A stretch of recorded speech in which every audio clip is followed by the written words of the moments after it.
Welcome, welcome. We are back for another edition of the ICFC, the Intercontinental Fight Club. My name is Markman. I'm here with Spag, and I'm here with Esler, and we're here for the European portion of the show. Sorry, man. I've been up all day. I was just on the Asia broadcast. I traveled here to Europe just in time to make it for kickoff. So, how you guys feeling? Yeah, I'm feeling good, man. The European ICFC getting kicked off, man. I'm excited.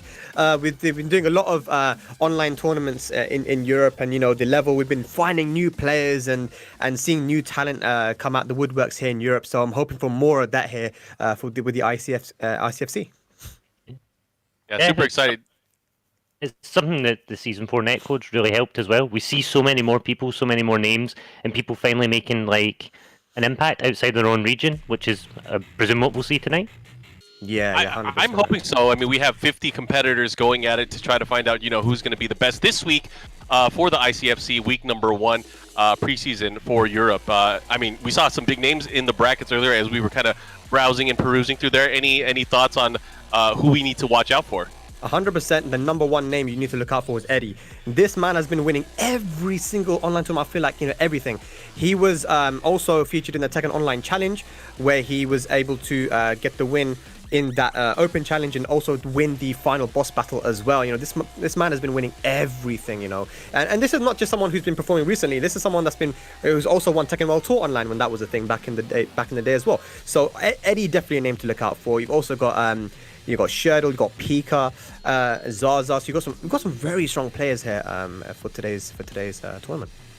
A lot of familiar names, but I'm really excited to see what they bring to the table because Season 4, it's been less than a month since its launch. It's time for some change. I'm excited to see some new character. Maybe we'll see some Kunimitsu action. But aside from that, I want to see what kind of dirt people are trying to put out in the world. What kind of tactics are they trying to employ here in this online tournament? Yeah, 100%, man. Yeah.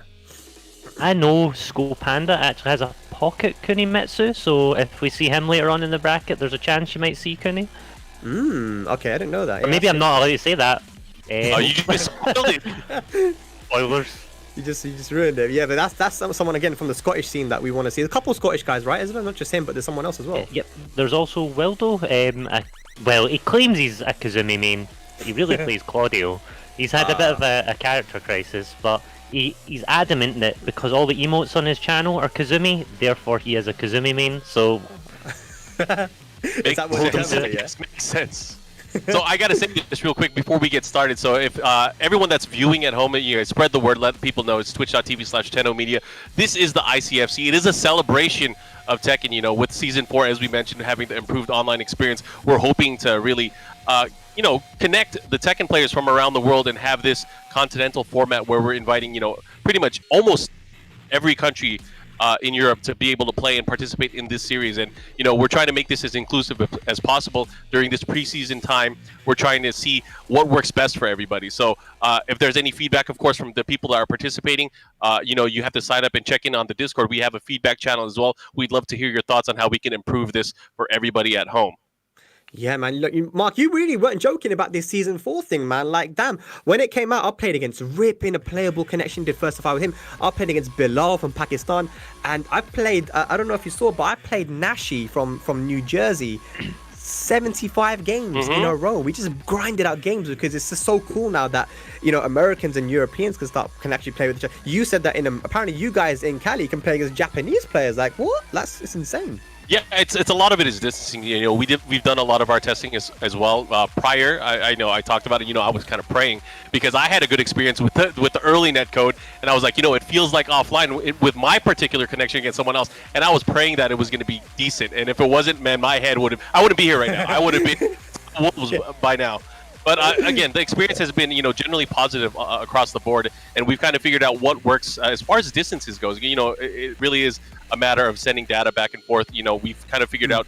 I think like 4,000 miles is probably like the sweet spot to be able to get playable good matches, 4-bar matches at the very least, for most of the world, and barring any ISP issues for a lot of the players out there or any other internet issues, I think it works. I mean, proof is of what you kind of just said right now. You were able to get matches with people from the East Coast, which is across the pond, and normally that is kind of hard to swallow if you were to explain that to somebody. Yes, tough. Yeah, definitely. And not just them, but if we go to the other side, you know, we travel east now. Yeah, I've played ranked against people from Iran and Saudi Arabia. Like, you get really playable connections. Sometimes even 5 bars with those guys. So, yeah, I'm loving it. I'm so happy with the changes that Ban and Namco Entertainment have got. I've gone with Harada, Makamura, and everyone, the work team. And now we've got ICFC as well now. So, you know, people won't be complaining about the online. It's good. We have the Wi-Fi indicator as well. So none of that, you know, we're going to keep calling out those guys on Wi-Fi. So it's happy days, man. Exactly. It really is none of that because, you know, wireless players are banned from this competition from ICFC. In the rule sheet, you got to make sure you have to have a wired connection. And we're obviously going to be policing that throughout today's competition. Definitely, man. We're excited for today. You know, Ezra, you know, we commentated back in 2017, Tekken World Tour, right? So it's good to have you back here, man, because it's been a long time since we last commentated, but just amazing to see where we are now with Europe, Ezra, from where we were in 2017, right? With the community now, there's so many names that the world knows about that nobody knew back in the day. Yeah, I feel like for the most part Europe was often slept on, but now we've got people like, obviously Super Akuma, Fergus, and PiKa, who you've already mentioned in the bracket today, a brilliant Geese player. I was quite happy Scotland got his chance to shine. You've got to see Kane in Trench. Like, I've always loved Kane since the Tag 2 days, seen him flourish. So there's so many players out there that we knew his names, but it's so amazing to see the world get to see them, especially when some of them have beaten Koreans and some of them have beaten American players. Like, it's something that people didn't expect from our scene, and to see them all pull together and support each other has been brilliant. And now we get to bring that to the forefront of the community again with ICFC, with the European leg. So yeah, it's sick. It's really good. You know, I think the silver lining of this whole year is that there have been players that have not been able to travel offline. PiKa, one of them, right? If you talk about him, he just recently turned 18. And he's been someone that people knew about, right? But he was too young to travel, so he hasn't been able to go to any tournaments outside of Belgium, which is where he's from, right? So having him to be able to, he got featured on the Tekken Online Challenge. He did really well. He did the exhibitions, and in the tournament he came top 3. And now he's here ICFC. If he wins this, I mean, that would be crazy, and he has every potential to do that. So this is a name we wouldn't have known about, the world wouldn't have known about, if it wasn't for tournaments like this, like ICFC. And I'm hoping that we can get more players from different countries around Europe, because there's so many, man. Even people that I have only recently known about and still don't know around. Europe has so much hidden talent that we just do not know about. There's players that are playing ranked right now that we've only recently been able to play with that are ridiculous, that have been getting wins over people like Sefi Black and Bode in ranked. I'm like, who is this guy? I've never heard of him before. But now with the new season 4, we've been able to play with this person, and it's just like, it's blowing my mind how I have been in this scene for so long but don't know about so many of these players. You know, hopefully these events kind of serve a purpose more than just a competition, you know, being able to gather these different players, you know, and I don't want it to only be about the, you know, the upper competition. It's for anyone that is looking to learn Tekken at the very least, to kind of test the waters and be able to find people, like-minded people that want to be able to play and have good connections with one another. That's, I think, a big part of the point of the Discord as well, to have that communication, not only with people that run the events, but also with other players that you can also be able to have the same kind of experience with. And, you know, it's going to happen every single week throughout 2021, and of course this preseason that we're having for the rest of the year. So I hope a lot of people just look forward to it. That is just so sick, man, because you know, one of the things one of the barriers to joining the offline the community competitively is you'd often hear this: I'm not good enough. I'm not good enough to go offline. I'm not good enough. But, you know, now it's like, okay, now from the comfort of your own home, you can enter a tournament that's been watched internationally, and it happens so often as well. ICFC, this initiative is amazing because it's going to give people the opportunity to play on the big stage so often, to be able to get over their tournament nerves, to improve and be able to watch their archives and learn how to. And then at some point, whenever we do get back to sort of offline competitive play, these players are going to have the confidence to go offline and say, hey, do you know what? At one time at ICFC, I came top 3, or I came top 8 and I played really well. I can do that. And I think in general everyone's going to improve, but Europe specifically, because we're doing the European region right now, I think this is going to be very, very helpful for us. And correct me if I'm wrong, there really hasn't been anything of this consistency, at least, for European play. I know there have been leagues that would go on for like a limited amount of time, but there really hasn't been something year-round at this level. No, not at this level. No. That we've had, like, you know, tournament leagues as well that happen. You know, people do are pushing these things out, but nothing on this level has been pushed out in Europe. So I think this, like I said, it's gonna. I really strongly believe that we're going to be getting players throughout ICFC, that we're going to find players that are super, super good. The numbers are definitely the numbers are good today, but the numbers are definitely going to increase as well. We're going to find new talent. It's just going to be amazing, honestly, because like I said, Europe is that region that is slept on. I say, you know, there's still that sort of cliche that Europe is just kind of, you know, behind everyone. That's not true. Our top players have been getting the results, and there are hidden players that not many people know about that we're going to find throughout the year. It's all about representation. I hope, again, everyone from Europe comes out for this on a weekly basis and be able to play. Not only that, we want to build those storylines. We want to be able to highlight these players. So eventually, once the world gets into a better place and we actually get to go to meet up at different events around the world, we can really have some real battles to find out which region is the best or which players are the best. Yeah, definitely, man. Definitely, 100%. I can't wait, man. It's going to be a good tournament today. Like I said, we've got Eddie, we have Zaza. You know, Zaza, of course, I had 3 players in Europe that I said are going to make a massive wave in the scene. One of them was Gunny, and the other one was Mitra Storm, and then the third one was Zaza, right? Mitra Storm has made a big wave in the scene. He's one of the top players who've got, of course, featured in the last European Tekken Online Challenge. Gunny, of course, who beat Jimmy J at Damage Germany and has got a lot of wins in Europe, so he made a big wave as well. But Zaza hasn't really done that yet. He has every potential to. He almost beat Chanel in Poland, Markman, that one year that we were there. Oh, yeah. And yeah. And he's one of the best Kazuya, if not the best Kazuya player in Europe. So I'm hoping to see some of him and see if he can win this tournament. All right, it looks like we are going to be getting ready. I am super excited. We are going into our opening match, the inaugural match here for ICFC Europe, week number 1. And we have Heihachi versus Asuka. Wow, okay, Blackkazama. Blackkazama, of course, from Barcelona. One of the best players from Spain. Has a wacky player style, but it works, man. It definitely works. He gets great results offline. So let's see. Heihachi versus Asuka. Here we go, starting it off. I gotta ask you guys, you know, I've been looking at a lot of changes, you know, within not only the patch notes, but also just tendencies from a lot of players. And I feel like, you know, Heihachi is kind of wild here. He's kind of wild here in Season 4. Yeah, he's definitely, because that forward 2, what the hell was that? This guy's from the UK, TK. Are we talking about hidden talent and people that are really good at the game? And we're seeing it straight away, man. Blackkazama is one of the top players in Europe, Tesla. It's crazy, man. I know, and just maybe tKlaus has been taking a leaf out of Joker's book, heading up. Because look how sick he's playing. Like, his backdash, just waiting for the whiffs, going in. He's playing so patient, just challenging, but just whiffs a perfect electric one, Godfist. Yeah. I mean, Joker is, of course, one of the top Heihachis in Europe. We have quite a few of them, you know, Harry Potter and these guys, but it's looking good right now for our boy Klaus. You know, and that, of course, being a true crush now, having an earlier crush window there for that Omen Thunder God, because that was wild. Ooh, yeah, he tried to go for the second one as well. You see that? Nice. I feel like that big error there, having that whiff there from the combo, kind of cost him there. But let's see if he's going to be able to come back here. But that's the thing about the Mishima players. They always try to go for the big boy stuff. He tried to go for two Omen Godfists.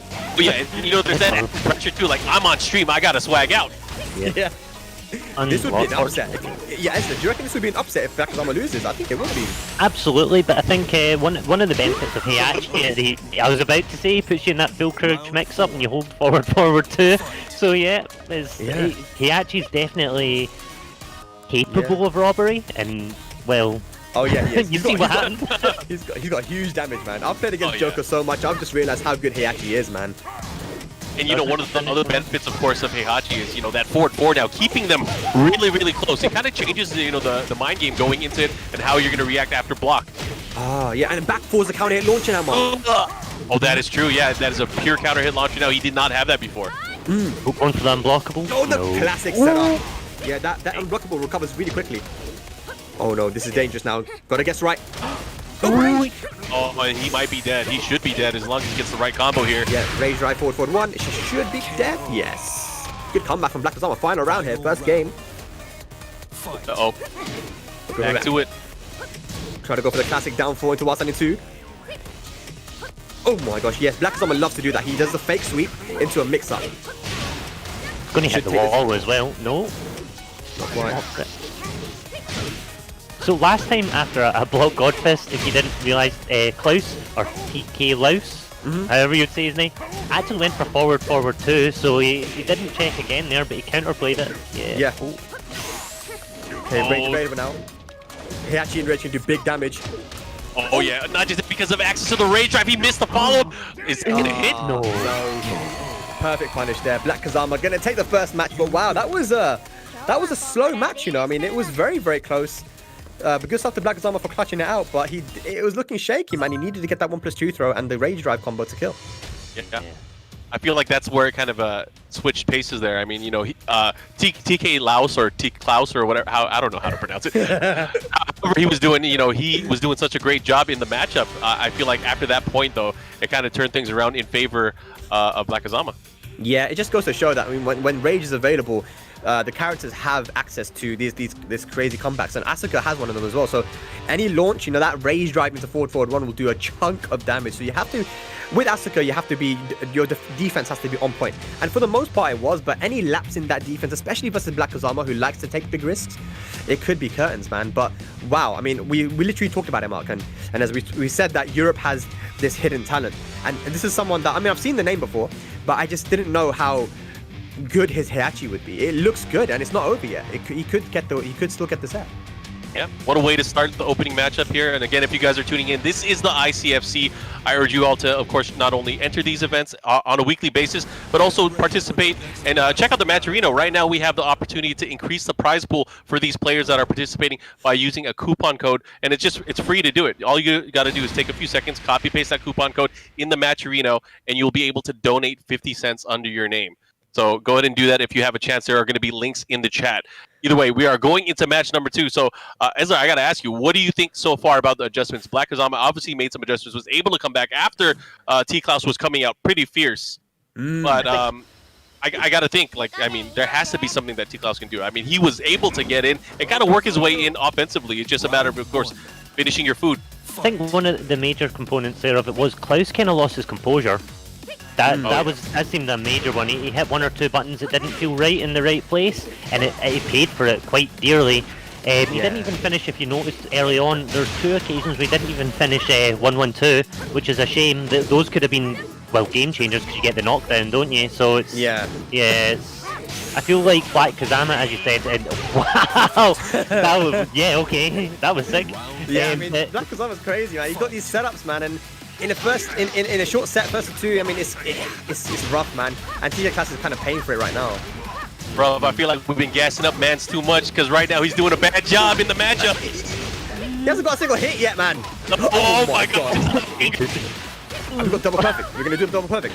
No. Oh my god. Potential not match incoming.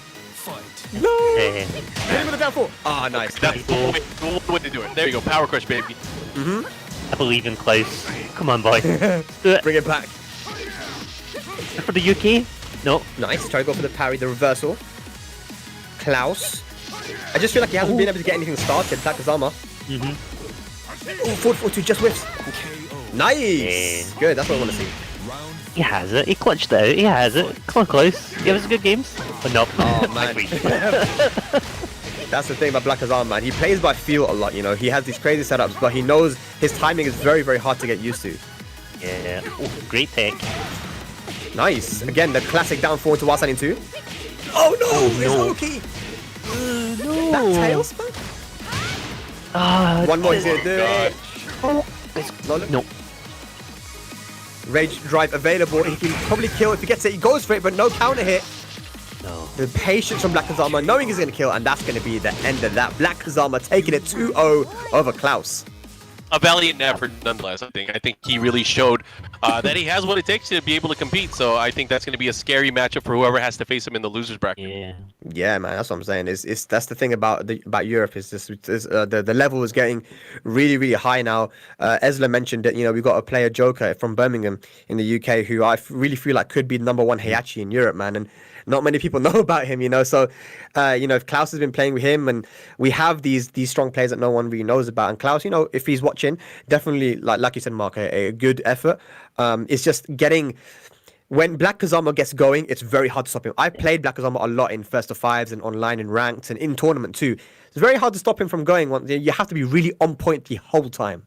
Yeah, and you could sense his confidence there in the later parts of the round. After those 2 perfects, he shook it off.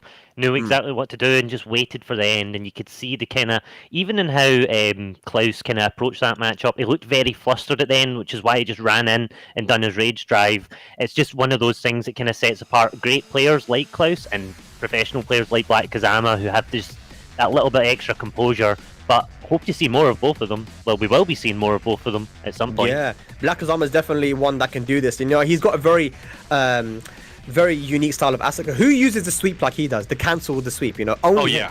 You know what I mean? I don't ever see any Asuka do that. We've got a lot of Asukas in Europe. So yeah, he's definitely one to look out for.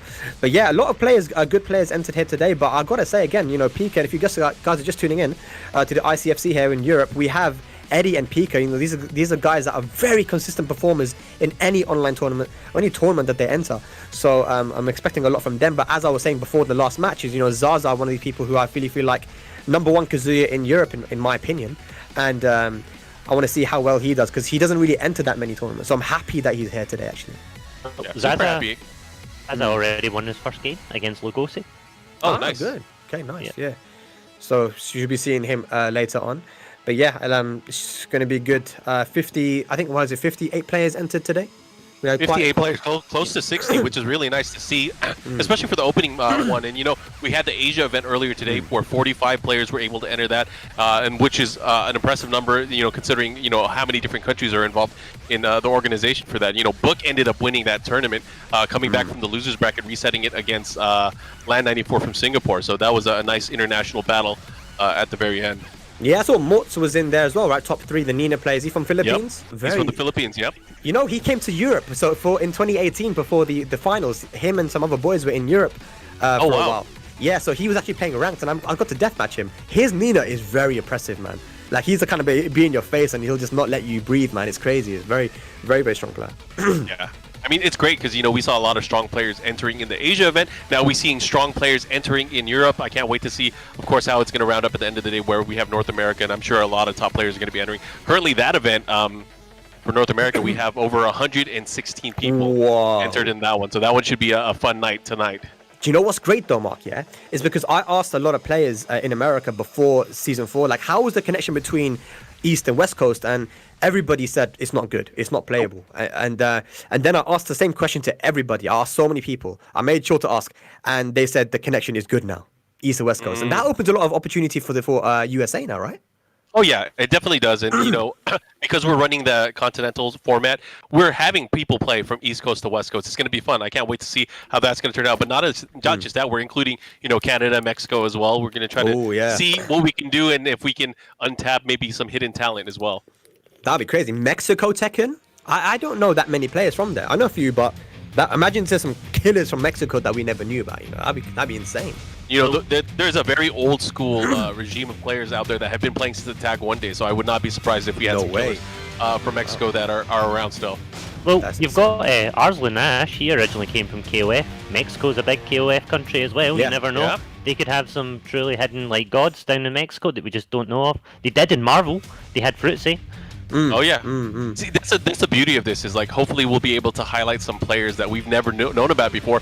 All of a sudden we start seeing this name in a bracket. We might not highlight their matches, but eventually if they start doing well, we'll see them in the top 8s, we'll see them in the top 4s, we'll see them in the grand finals, and that's really where we're going to start to take notice of some of these unfamiliar names. Yeah, and hopefully, like maybe a sponsor will pick up one of these players as well, seeing how consistent they are in the ICFC tournaments, you know, and then say, hey, when offline comes back, you're going to start traveling, and I want to see what you can do offline, you know. So this is beautiful stuff, man. So I guess not only just Europe, but then I guess the America region as well has the potential to come up with a lot of hidden talent. Can't wait for it, man. I'm going to definitely be tuning in for that. Yep. Yeah. All right, so yeah, what's going to be our next match? We're just waiting for it now. I want to see Edddyy. I want to see Shirdel as well. Shirdel, someone who's been to America quite often. I don't know, Mark, but he's been to a lot of... I feel like he went to more American tournaments than he did for European tournaments. I feel like he lived there for a little while. But he was always out at like Summer Jam and the Big E event, so it was always nice to be like, hey, what are you doing here? I mean, you were there too as well, Spag, one of those years. Yeah, I went to Summer Jam. He was there. Shirdel was there as well. Yeah, I remember. Yeah. And yeah, I went to final rounds as well. Yeah, I was at 2018 Summer Jam. That was very interesting event. I got to play so many casual to people. It was fun to commentate with everyone. I went with Gosane and Kane. One thing that I really want to do is I need to tell people in Europe the players, that it's actually not expensive to go to America anymore. I paid £270 return direct to go to California. Oh wow, to California, not even to the East Coast. Not even East Coast. I went to for Strong Style. I flew there and back for 270 direct, and then I also paid the same amount to go to New York. So I said to Gosane and Kane and Trench, I said, look, it's cheap, man. Let's just like sacrifice one European tournament. Let's go to America. And Gosane said, yeah, let's go. Kane said, yeah, I'm down. And then me, my brother, and them two, we just flew down to New York, and then we drove down to Philly. And I think I want to see more of that. I want to see more European guys going down to America, not just for like the big events, but for some smaller events as well, or and just get the ball rolling a little bit. Yeah, and that really builds, the international rivalries is what you guys do during the event, not even necessarily on stream and what people see. I mean, there was a lot. I mean, you guys played so many matches against a lot of the players over there. I remember, who was it that went out there? Kane was there as well. You were there. Yeah, Kane, Gosane, me. Gosane, yeah. Destroyed Rip, killed his confidence. So it was nice to see that kind of rivalry kind of building up. Yeah, that was really cool to watch. All right, cool. So we got it looks like SkyTour Rush. So we got someone from the RBNorway crew. Man, Norway is another. I need to talk about Norway. Norway is a country in the which has really blown up in Tekken 7. Like, if you think about the Nordic scene, right? You got Finland, Sweden, Norway, and Denmark. Now, Denmark, of course, Blackbeard and these guys. You talk Sweden, you got the Emperor and Adamo and these guys. Finland, Joe Pelixen. But in Norway, you don't really have any staple players. However, there was a recent league. A team battle between Norway, Sweden, Finland, Denmark. Norway won. Oh, word? And yeah, and it's the RBNorway crew. Everyone knows about RBNorway, right? I mean, it was where you used to go to get your frame data. That website, RBNorway, right? Yeah. So they actually have a crew. They've been doing. I was talking to those guys. They said we're doing so many offline tournaments. The community has been very active in Tekken 7 like it wasn't before, and that's why you got so many players now representing RBNorway, and we're going to be seeing one now. He's a lay player, Seik, from Norway, very strong, and these guys in Norway, can't sleep on them anymore. Lee as well. He's got some buff this season, eh? Yeah, that's scary, to be honest, because I mean, I don't know that much about Lei, to be honest, and I struggled against him before, but now with like getting buffed, I just feel like he's going to be a problem, man. He feels like so much more of a complete character. I love watching him play. He made our season 4 has made stances great again with that character. Yeah. That's crazy. Like, what exactly was it like with Lei? What's been his good changes? I don't really know much about Lei. Like, so is there anything that stands out with what he got? First and foremost, they made his consistency for a lot of his combos and juggles work a lot better. He has more pressure tools now. One of them being, of course, he always had the snake attacks that went into snake and transition into them, but now he has some serious options that will put his opponents into some real 50-50s now. Yeah. So I think that's the biggest buff that he's had, is he has some legit pressure mix-ups now. Yeah, because I was being taught by one of the Italian Lei players, and he said, okay, in this situation, you can actually just mash. There's no 50-50. In that situation, no 50-50. I feel like they were saying a lot of the situations where people get hit, they're fake 50-50. So if you're saying there's real ones now, that's scary. Yeah, if you're looking for a good synopsis on it as well, Fergus, with the help of Pepper Beef Too Spicy, he put Lei in one of the characters. He got top 5 moves for Season 4, Tekken 7. So yeah, he broke it down really well. It was basically that Snake's really good since it goes into Tiger, and it's really plus as well. So you have to deal with a lot of the mix-ups now. It's not as you said, it's not fake like it used to be. Definitely, man. So let's see what happens here, man. We got Yamato versus Seik. It's going to be a good one. It's always really hard to say his name, but I made sure to ask him. It's Seik, not Seek. Seik. I was calling him Seek for like a year or something. Yeah, I think we'll notice it looking into the matchup as well is the use of Snake. And Snake 4-1 is the one that comes to mind, because once that hits, if you transition holding forward, you were put into Tiger stance, and that is a pure mix-up for against most of the cast. Ah, okay. We've got Dragunov though on the side of Yamato. He's got the life lead right now. That down back 4 is not hitting clean, but he still gets an option. Oh! Yeah, he is transitioning into a stance, so much harder to get a clean hit there.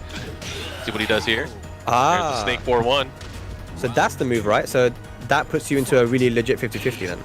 Yeah, it is. It's plus on hit, of course, and then again, it just his ability to not only create the pressure, but he can chill and wait. He can just backdash from Tiger and kind of wait for a reaction from you. Let's say if you are doing like things like low jab or mashing a jab afterwards. Ah, okay, that's sick. Yamato not playing so bad though, man. His pressure is good here with Dragunov, the classic stuff, the Russian assaults, the down twos. He's literally not being deterred with his well-running twos, even though Seik has actually slept on them. He just went to sleep and went right under them, and he's using it for pressure, and it worked out as well, and it worked out again. Yeah, the Russian assault. Right. Oh, nice homing move, and then down forward one flow. Beautiful. Yamato takes it round. He's able to make that conversion here. So I'm guessing Yamato, he's RFD. Is that Red Fight District? Is he from Poland? No, that's what I was thinking. Red Fire District, yeah, from the Netherlands. Netherlands. Okay. Yeah, I'm not sure if that. Yeah, Macedonia. No. Is it? That's what chat's saying. Oh, really? Okay. RFD. I wonder what that means because that's what we used to. Shirdel said Milton Keynes. Yeah. That's what I thought. Netherlands Red Fight District, the exact same as Markman, but could all be wrong. That was the first tournament I ever commentated. Red Fire District. Oh wow. Yeah. You went with Smid, I remember, a Scottish lay player. Yeah. I've heard the stories. Talking about late players. Yeah. Down 4-4. North Macedonia. Wow. Wow, North Macedonia. I know a Macedonian player as well, but he lives in Sweden. But yeah, wow, that's cool. Cool to see, man. Got players all over Europe, man. Oh yeah, we're taking down the list. It's crazy. You know, I was gonna say, like, you know, by the end of ICFC, we're gonna have so many experts here on world geography. The Tekken players are gonna be above and beyond the rest of the FGC. Absolutely, man. I learned something today for sure. And we can assume he's a weeb with a name like Yamato, can't we? We can. He is the blade that Virgil wields. Yeah. That's what it is? Is Dragunov a weeb character though? I mean, he can be. He definitely can be. If you just put him in a maid's dress, I'm sure he would be. Yeah. Let's get it, man. All right. Oh, we got final round. Nice low parry. We'll go for a combo. Drop. Nice, taking one down. Yeah. All up here. What you know? Oh, cheeky. Down 4-2-1. Wake up. Oh, the sidestep into the back row catch. Beautiful. I never seen before. What are you gonna do, Seik? No. Come. Oh, catches and floats. Doesn't have to ISO, but gets. Yeah, but that was a clean hit there. Yeah, he's working on this comeback now. Got to be careful. Yamato, Russian assault again. Backs off. 15 seconds left on the clock. Time is becoming a factor. Punish. Oh, could have went for the 1-1 there. Let's see what happens. There's no time. Got to do something. Oh, here we go. Last time Oh my god. Instead of going for an actual stance move from that position, he just stopped and went to back four. That was a crazy timing mix-up. That was nuts. Yeah, so what he went into, he did the Razor Rush to kind of make him think that he was going to go into stance. He posted up a little bit and went for back four. Wow, interesting. So do you think that Yamato maybe should have just gone for the kill there? Because I know with the lay, like when I play lay, I just try to be as careful as possible. I mean, you know, he's been, like Esli was saying, he's been doing that play dead stance a lot. I mean, was that just a tactical mistake there from Yamato? Do you reckon he should have just finished it? Maybe the calculations were wrong. I mean, the +5 messes up everything nowadays. Yeah. Who knows? The +5 HP, man. It's crazy. You know how many times I've had my opponent on like a pixel of health, and it just always pops in my mind. You would have been dead in season 3, you know. Like it's gonna happen forever. It's gonna happen forever now. Yeah. Magic pixel. The magic pixel, man. But yeah, Yamato. Damn. I mean, Macedonia. Don't know many players from Macedonia, honestly. Like I said, the only guy I know, he's actually lives in Sweden. He's Macedonian, but yeah, Jack Pedante, he lives in Sweden. But to know that there's a player from Macedonia playing this well again, I mean, we saw with tKlaus in the last match, you know, relatively lower rank, going head to head with like a Tekken god, and now we got it again. Seik, a very well-known player from Europe. Yamato from Macedonia, but taking it to the final round with very fundamental play. I'm loving this already, man. I'm not even joking. This is crazy. The first 2 matches of ICFC, and we're already seeing top talent come out the woodworks. Oh yeah, and you know it's only going to get better as we get deeper and deeper into the bracket. So this is definitely a good look here. Thank you, Europe, for showing up. Yeah, yo, if there's any Macedonians watching in the chat, hit on my DMs, man. I want to learn more. Klaus just said he's half Macedonian, so there you go. Klaus, we've got some talking to do. Anyway, here we go. We've got the party stage. Sticking with the Dragunov here, Yamato. I think it was close enough that you wouldn't really consider, even if you had an ult, you wouldn't really change it unless you had a fantastic read on your opponent, would you? Yeah, definitely. Reach the floor. Yeah, that's what you're going to get though, isn't it? You're going to get the breakable floor, so that's a chunk of damage. Oh yeah, this is definitely gonna help. I mean, either one, whoever gets the breaks, it's gonna definitely be of benefit to them if they can optimize. Yeah, because Dragunov also has his 1+2 that breaks the floor, right? Yeah. Yep. Oh! Ooh, I like it. Plays dead on him. Yeah, I think he tried to go for the rage grab there this time. Oh, Oh, kicks are plus. Nah. Crane kick? Are you serious? Hey, we don't respect frames in Europe, man. It's just, so we gotta know. People need to know this. Uh-oh. What you gonna do? No, we're breaking floors here, man. This is big damage as well. You don't want to be doing it. You have to break those throws. Jabs Just, him this, out. just leading up here, going downstairs. This is gonna hurt. Yeah. Yeah. It won't kill though. Down for 4. Wow.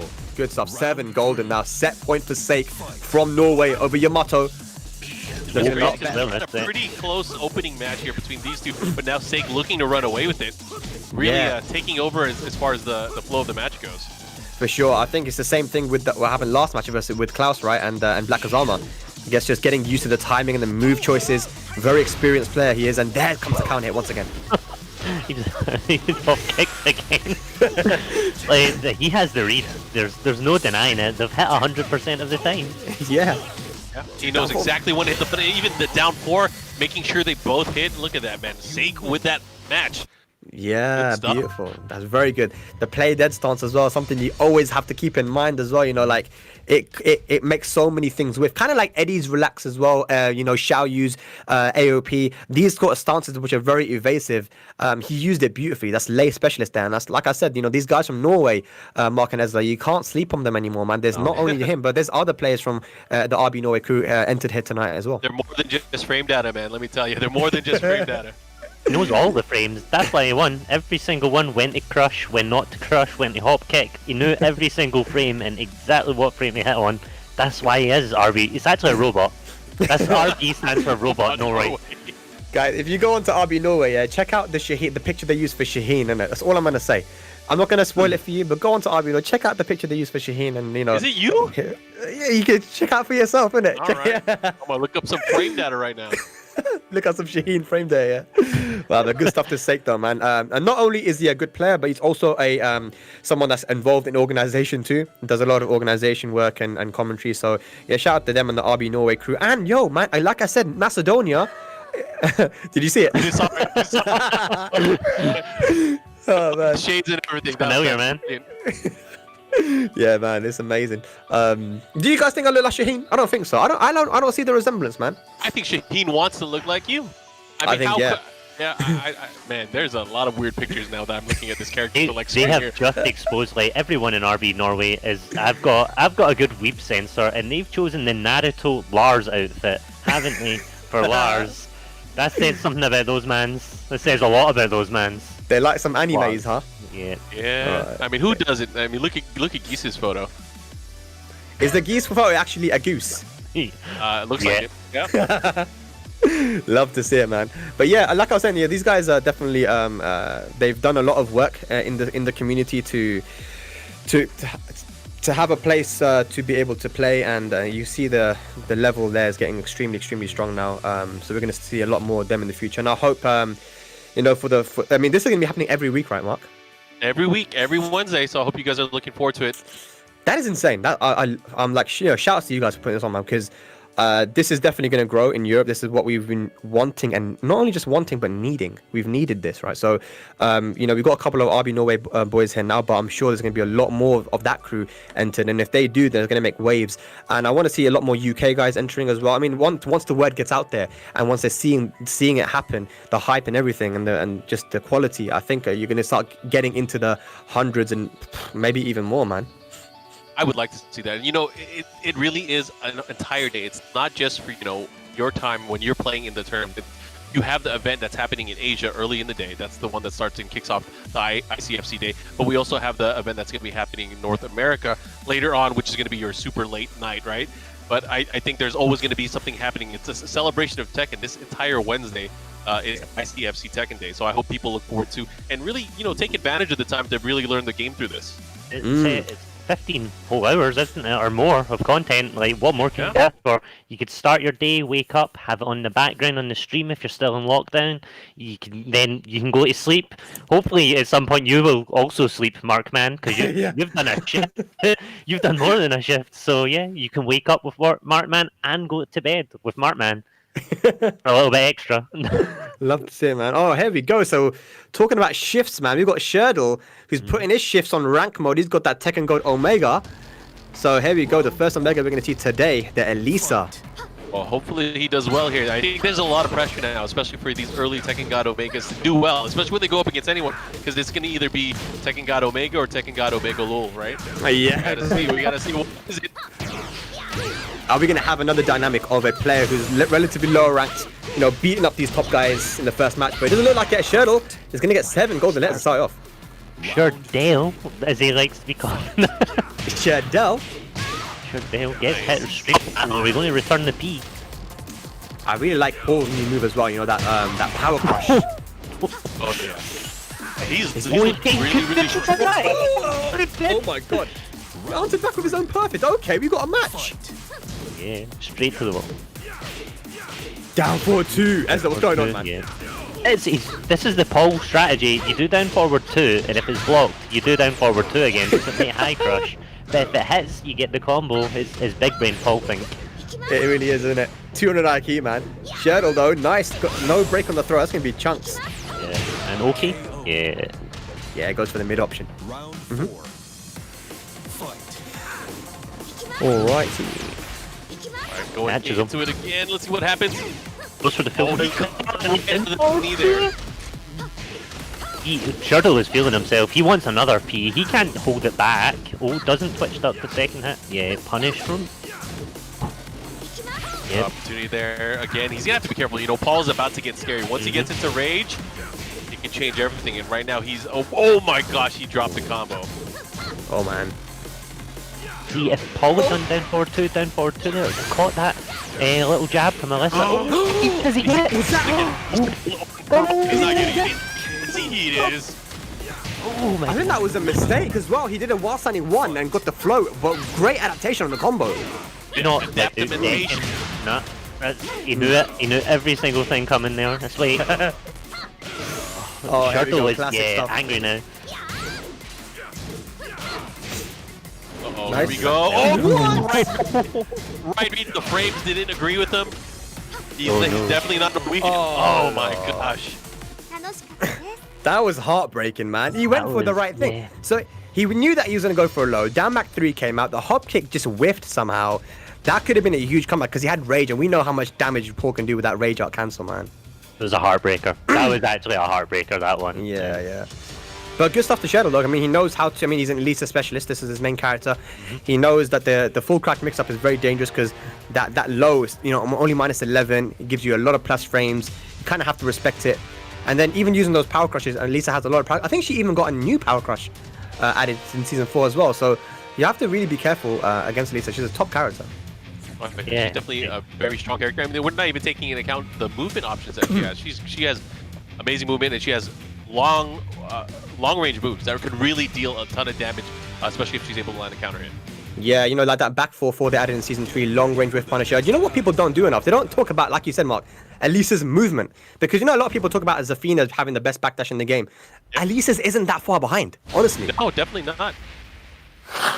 Whereas you've got Paul on the other side who can really struggle to backdash just because one slip up and you're going to get a quarter circle back, and that's not what you want ever. Yeah, you've got to do that Korean backdash, man. You've got to do the proper stuff, the execution.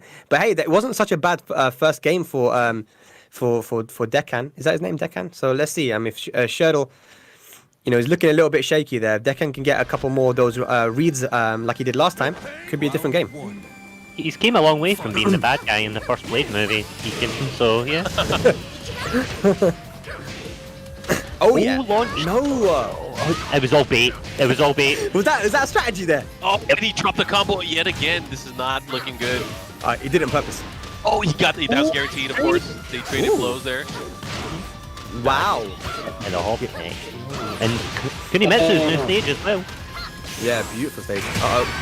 Yeah, just do it. Just do it. Why not, man? Why not? First round, Dekan. Oh. This is good stuff here. The timing from Dekan is causing Shirdel a little bit of issues, but the chainsaws are out now. Shirdel does like to test your knowledge with the chainsaws. Yeah, and it's something that I think a while ago, someone said Shirdel used some of the best application of chainsaws and they've seen ever, and I do agree with that to some extent. It's just not a well used kind of series of moves. Nice duck by Shirdel with no launch. Yeah. Oh, run up in Devil Man. 2 rounds up. He is putting in work 2 rounds straight here. Yeah. You really got to feel yourself as well to do triple dash forward demo man. It's something. Yeah, you gotta know. Shirdel though, the comeback is on. He has his back to the wall. Dekan, what's he gonna do? Chainsaws are out. Good challenge. River hop kick. Just ran up into hop kick, yeah. Nice. Shirdel can do that too though. Yeah. Rage available though, gotta be careful. Nice. Polishes his shoes for him. Dekan not really wearing ducking. shoes. Yeah, I know, man. So he's attacking his feet, man. And again. I think Shirdel's realized he's not ducking much, so he's keeps on going for those lows. Oh, not sure what he went for over there, but hey, ended up getting a counter hit, but facing the wrong way. Yep. No duck on the string, Shirdel. Gotta be careful because the Demo Man could launch with that breakable balcony! Oh, the second hit of shredder kicks. He wants to keep the wall. He wants to keep the wall. Keep her down. Nice! What a block on Demo Man. I feel like, you know, that is one of the most common choices after that, a block. But of course, Shirdel looking out for it. Yeah, he blocked mid so often there, but then he knew the low was coming. But look at the damage there, Dekan! Oh, wow. So who's winning on the P game right now? Is it Dekan? I think so, yeah. I think they got like 4 or 5 each or something like that. Something ridiculous. But I mean, they've been really going at it. Yeah, I feel like whoever gets the first hit, you know, the momentum. These guys are very momentum-based players. Whoever gets the first hit and the combo at the wall into the Oki, you know, that it just kind of settles the round. You know, it's been very back and forth like a tennis game. So here we go, Dekan versus Shirdel. Could we see the first upset of the day? And we've seen this dynamic 3 games in a row now of a lower ranked player. You know, his Eternal Ruler going up against a Tekken God Omega Mark. This will be a bit embarrassing if Shirdel loses. Let's be honest. Yeah, well, it's going to be quite the ride in the loser's bracket, and he's going to have to face that humility head on. But I have some faith here. You know, he is a seasoned veteran up to this point, so we'll see how he makes some adjustments here. And, you know, that's another thing that we've seen in these final matches is, like, you know what, someone's just going to snap and make that decision and steamroll through the opposition. But who's it going to be? That's the question. Who is it going to be in this instance here? Yeah, it's all about who gets them hits in. Ezra, who do you think, man? Do you think the upset's coming? If we're going by how the pendulum swings, technically it goes back to Shirdel, but I'm here for Dekan. Paul is the character of Scotland. There's too many Scottish Pauls, so I feel obligated to root for Paul purely on that basis alone. Yeah, but we've gone to the infinite stage. Of course, Shirdel losing that match has the choice of stage here for the final game. He's gone to the infinite stage because, just as you said, Mark, right? Alisa having really good movement. Round 1. Yeah. Fight. I Also feel like has damage regardless, walls or not. Yeah. in the previous game, I feel like Dekan made the most out of the walls. So taking away what you think to be his best tool, always a good idea. Oh, you can go for the cheekiness. This is season 4, man. It's gonna work. He tried to definitely do, like, what was it, tag 2 mix-up combo? What was it? That was crazy. Gotta try it though, man. Here we go. Oh, big wave! Oh, he steps in, no punish. This is where it's scary. I mean, oh my gosh, what are you gonna do? Oh! Hit him, hit him! I thought he had the full whiff there. I guess Nice. that's hard 4. And you're seeing it, right? You're seeing Shirdel utilize that space. He's not getting backed up to a wall or anything, so you can just move around, utilize that backdash inside what Alisa has. Try to outpoke Dekan. Just a whiff there on the deathist. Yep. Here we go. What's he gonna do? Again, it goes for the shredder kicks that time. Nice. 1-1. Stepping. He's chomping away. Look at that. This is kind of like, I mean, it was like premeditated here. We already knew somebody was gonna go in and go in hard here in the final match, and right now it's Shirdel. Yeah. Oh man, Dekan's gonna have to do something. Definitely, but it's looking bleak for him. Shirdel gets a down 4-2. Beautiful timing. He's also guessing correctly on these full crash mix-ups as well. I don't think Dekan's guessed right once. No, he hasn't, even there. Nice. Battle the ball up here. He has rage, so he's in the lead. Oh, Never doesn't mind. break. He does. Put it back. Put it back. Oh, Yeah. Oh, is it coming? Yeah, there we go. and the rage drive. Both of them spending it. Whoa! Stuck. He tried to go for the cheekiness. One more hit. Nice. Oh, that He whip just tried- is there. Yeah, beautiful stuff. He even tried to go for the new move there, Mark. You see that? That was crazy. But yeah, 3 rounds straight, no round brown for Shirdel. Good stuff. He moves on. Not bad for That was, Tekken. Definitely. that was a lot closer than what was indicated there visually. I feel like it could have gone either way, especially towards the end. Yeah, I just think that when that first match was the most important, it was final round, right? If Dekken had won that and then lost the second match, he would have been able to go back to the wall stage. So it just goes to show as well how much of a difference it can make to just go onto a different stage. Like Tekken is that kind of game, man. It's crazy. It's not even about the character and the matchup. It's about stages as well. And that shows that obviously Shirdel had quite a clear plan there as well. As soon as it was his option to choose which stage, he was getting away from those walls, then made the most of it, and enforced, well, he not... Alisa normally does play it about range 3-4 she can do, but he went right in and enforced a full crouch mix-up, and as you said, Spaggy, he hit it so often, he hit it more often than not, so that gives you that little bit of extra kind of confidence, and he done well with it. Yeah, it's all about the mind game, man. He hit him with so many lows. The one time Dekken ducked to try to go for a low parry, and he goes for the mid. It's just, it shows his experience. We said it again, you know, like, Shirdel has gone to a lot of tournaments, and I feel like out of all the Europeans, he was the most traveled when it comes to going to America. And he's been able to play, you know, in America, you know, when I went to Summer Jam and I was able to play some of your players, it is a different style. It really is. And Joey, when he came down to Europe, Speedkicks when he came down as well, they said that, you know, the level is about the same, but the styles are so different. That's why Speedkick said that when he went to France for the mix-up, he said that he really enjoyed playing in pools because he was able to play so many different styles, and Europe just is like that because people play by feel, they have their own way of learning. It's just so much variety here. That's kind of one of the interesting things about the new netcode as well. You might see people pick up different types of style from just different kind of areas of Europe or different areas of America and different areas of Asia, because obviously Koreans were already infamous for their kind of mastery of the macro game, but Japan was known to be a little bit more aggressive at times. To see how those kind of, how often they butt heads, how does that form a new playstyle, because you're exposed to a lot more? Is there going to be one playstyle that becomes more dominant, or is there going to be like just you go in both directions even harder, you swing even more nutty, or you become just a robot and only ever play the correct frame data? I think this goes back. I mean, this is a long story, kind of in theory in my head. We go back to when Tekken 7 started in the arcades. You know, Japan actually started winning a lot of the global tournaments early on, very early on. We're talking about the vanilla days. And then we shifted obviously over to FR and then the console release. And, you know, Korea really was dominant maybe for the first few years. However, last year we saw so many things that we never thought we'd see before. You know, we started off with Evo Japan having, you know, not last year, I'm sorry, the year that Arslan Ash started, you know, busting everyone up. We started seeing so many different countries represented in global tournaments, and I thought that was such a wonderful thing to see. But not only that, we started seeing the rise of power, of just more attention being focused on these players from Pakistan. Japan ended up taking names and kicking ass in the World Finals over in Thailand. There was a lot to be said that year for how Tekken was. We all thought we knew what was the easy answer for who we would think would win, but that definitely wasn't the case at the end of the day. 100% was not the case, man. It's insane. Like, the stories, and then, you know, how even this year, you know, we've been able to find so many different talented players too, so I just can't wait. Tekken is in a great place right now, man. But as we see here, Bolt from the UK, he's actually from Scotland, one of the best Noctis players in Europe. But look at that, the downfall too, beautiful stuff there. Punishment game on point. I can't stand this because it's the guy's name is Tyrion Lannister and he's using Negan. It's like merging two shitty TV shows that disappointed me. I can't even with this match. Oh my god, let's not talk about Game of Thrones at all, man. But yeah, like that, yeah. Negan is a cool character though, man. I mean, if you watched, you know, at least in the beginning, he's right? Now. He is such a complete character. I mean, you know, I feel like a lot of what me said early on about the character saying that he's weak kind of pushed away people's interest, at least on the competitive level, but he has changed in such a way where he's really such an enjoyable character, not only to play, but to watch. Feels much more complete. It's with Noctis.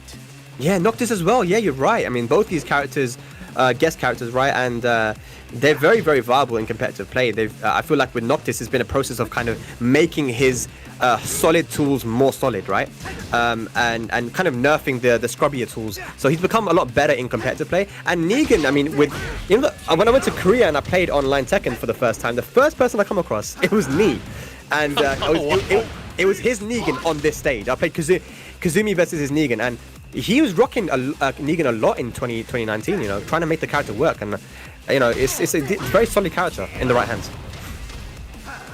Shoutouts, of course, to Anakin, who just hit us with a big raid here. Everyone that's tuning in from his stream, thanks for watching. We're in the middle of ICFC Europe, week number 1 here, part of the preseason. So thanks for tuning in for some good-ass Tekken with us. Absolutely, man. Shout out to you, Anakin, and all the guys tuning in from there. Yeah, man, we've already seen, you know, we've seen some very, very talented players. We've seen some up-and-coming guys that we haven't. We've seen a guy from Macedonia. Like, I didn't even know them guys play Tekken like that, man. But now I really want to know. So if anyone in the chat, like I said, again, if you're in the chat and you're from Macedonia or another country that you feel like isn't represented, I want to learn more. I'm always down. And I'm 100% sure that in ICFC, this is happening every week, man. Every week, and be able to enter these tournaments and put yourself, you know, try to put yourself on the map. You know, this is what it's all about. You know, get yourself out there. So next week when this happens, make sure you enter, man. Make sure you enter. We've not even talked about learn. character diversity yet. I don't think we've seen a single repeated character. And this is us 4 matches in. Yeah. Oh boy. All right. So it looks like we're gonna. I'm not gonna even. You could talk about that. I'm pissed. All right, do you really want to talk about? Okay, let's talk about it. Okay, so apparently we're gonna have to redo that match because Bolt actually picked a custom a custom, which you're not allowed to do. You have to pick a preset. So we're gonna redo that match real quick. But yeah, it does look like, I mean, like I said, Bolt is one of the best, if not the best, Noctis in Europe. So it's not a character you see often, maybe because of what you said, Mark, that the character did start off to be quite an average character or below average, but he's definitely been buffed in a way that he's a lot more viable now. So I wouldn't be surprised if we start seeing some more Noctises in Season 4. Well, his down forward one's great. It's fantastic. It's got great range. He kind of has the mix up with it. They buffed his full crouch game. They've kind of, his down forward 2 has got insane range. So there's a lot of really good tools that Noctis had or already had, and they've just kind of emphasized them just that little bit more. Yeah, the down forward 2 got increased from 15 to 20 damage, you know, in one of the seasons, and having that new transition into the stance as well. Look at that, that's the down forward 1. Man, like that was a huge buff as well. Yep. On his punishment game, you know. There you go. So yeah, and it's quite interesting to see it. 'Cause both these characters weren't considered good for a long time, so both of them kind of feeling their own way out. But as you can see, Bolt's running away with it for the first real game. Yeah, he really is. That down forward 1-2 is really, really good. One thing though that you should remember, because this is something I learned, is that down forward 1-2 actually is a special mid. The second hit, right? So you can. So you can just hold down back the whole time. Yeah, you can hold down back. You can duck the low and you can block the mid. So that's important. 'Cause I thought it was just a real mix-up. I'm like, damn, I got a guess now, but nah, if you just hold down back, you can beat both options. But still, as a Punisher, that's really good. Yeah, it's still great. Going for full crouch mix-ups. Oh, I'm not sure what's happening here, man. Abnormal. His feet. Is that Serbia? Looks like have you got a Serbian player? And you know the scene there as well. There are some very strong players in Serbia too. So I'm hoping that I'm loving the diversity we have in countries here. I'm hoping that we can start seeing some of the most you know, experienced players from Serbia, because that would be insane. And that's one thing we don't see enough in Europe. There's a huge emphasis on Western Europe. Not so much on Eastern Europe, but there have been players in Season 4 specifically, because the connections have become a lot better. That we're starting to see death matches with the strong Eastern European players, and they're bodying some of our best players in West Europe. So, I mean, it would be amazing to start seeing some of these strong Eastern European players enter this tournament. The thing that excites me the most is just, again, seeing new communities. I mean, like what we saw last year with the rise of Pakistan. Not only did we knew Arsenal was a beast. I mean, even before that, because you know he had that tournament where he beat me the year prior. But yeah, seeing all the different players highlighted and all the specialists that they have in that community was such a treat, and really learning about them. And now I'm watching Maniacs Gaming, I'm watching Arsenal Ash's stream, really looking out for these players and these character specialists. But on top of that, I want to see that happen for other regions throughout the world as well. Yeah. Yeah, definitely. I mean, nobody was expecting Pakistan to come out in the way it did, right? And there were so many factors as to why Pakistan wasn't able to travel. And there were moments where they could have traveled, but they didn't. So there was a time in Headstomp. Headstomp is one of the major tournaments in Europe. And in Tag 2, Qasim Mir, who's one of the top players in Pakistan, he actually got his visa accepted to go to Headstomper, but he didn't go because he didn't bother checking. He thought it would have got rejected. Oh my God! So we could have That's seen how instant it is for them. They give up before they even have a chance. yeah. I mean, like people were saying, man, with Arslan and Evo, the hardest challenge for him was getting his visa accepted. It wasn't a tournament. Yeah, it was everything before that, man. So, but it's great to see Arslan and the guys in Pakistan. They're doing a lot of content, and like you mentioned, man, so late after this is going to be the America ICFC tournament, and you said there's over 150 players or something entered, right? Already. Yeah, I have a feeling it'll probably get close to 200, if not more than 200 tonight. So again, shout outs to everyone in the community that's really making things happen to be part of that.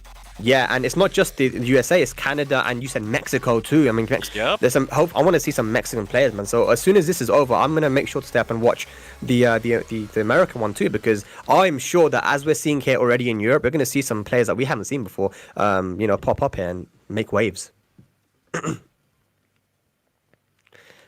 Oh, okay. So shout outs to the player that we got on stream now, Abnormall. It's his first tournament.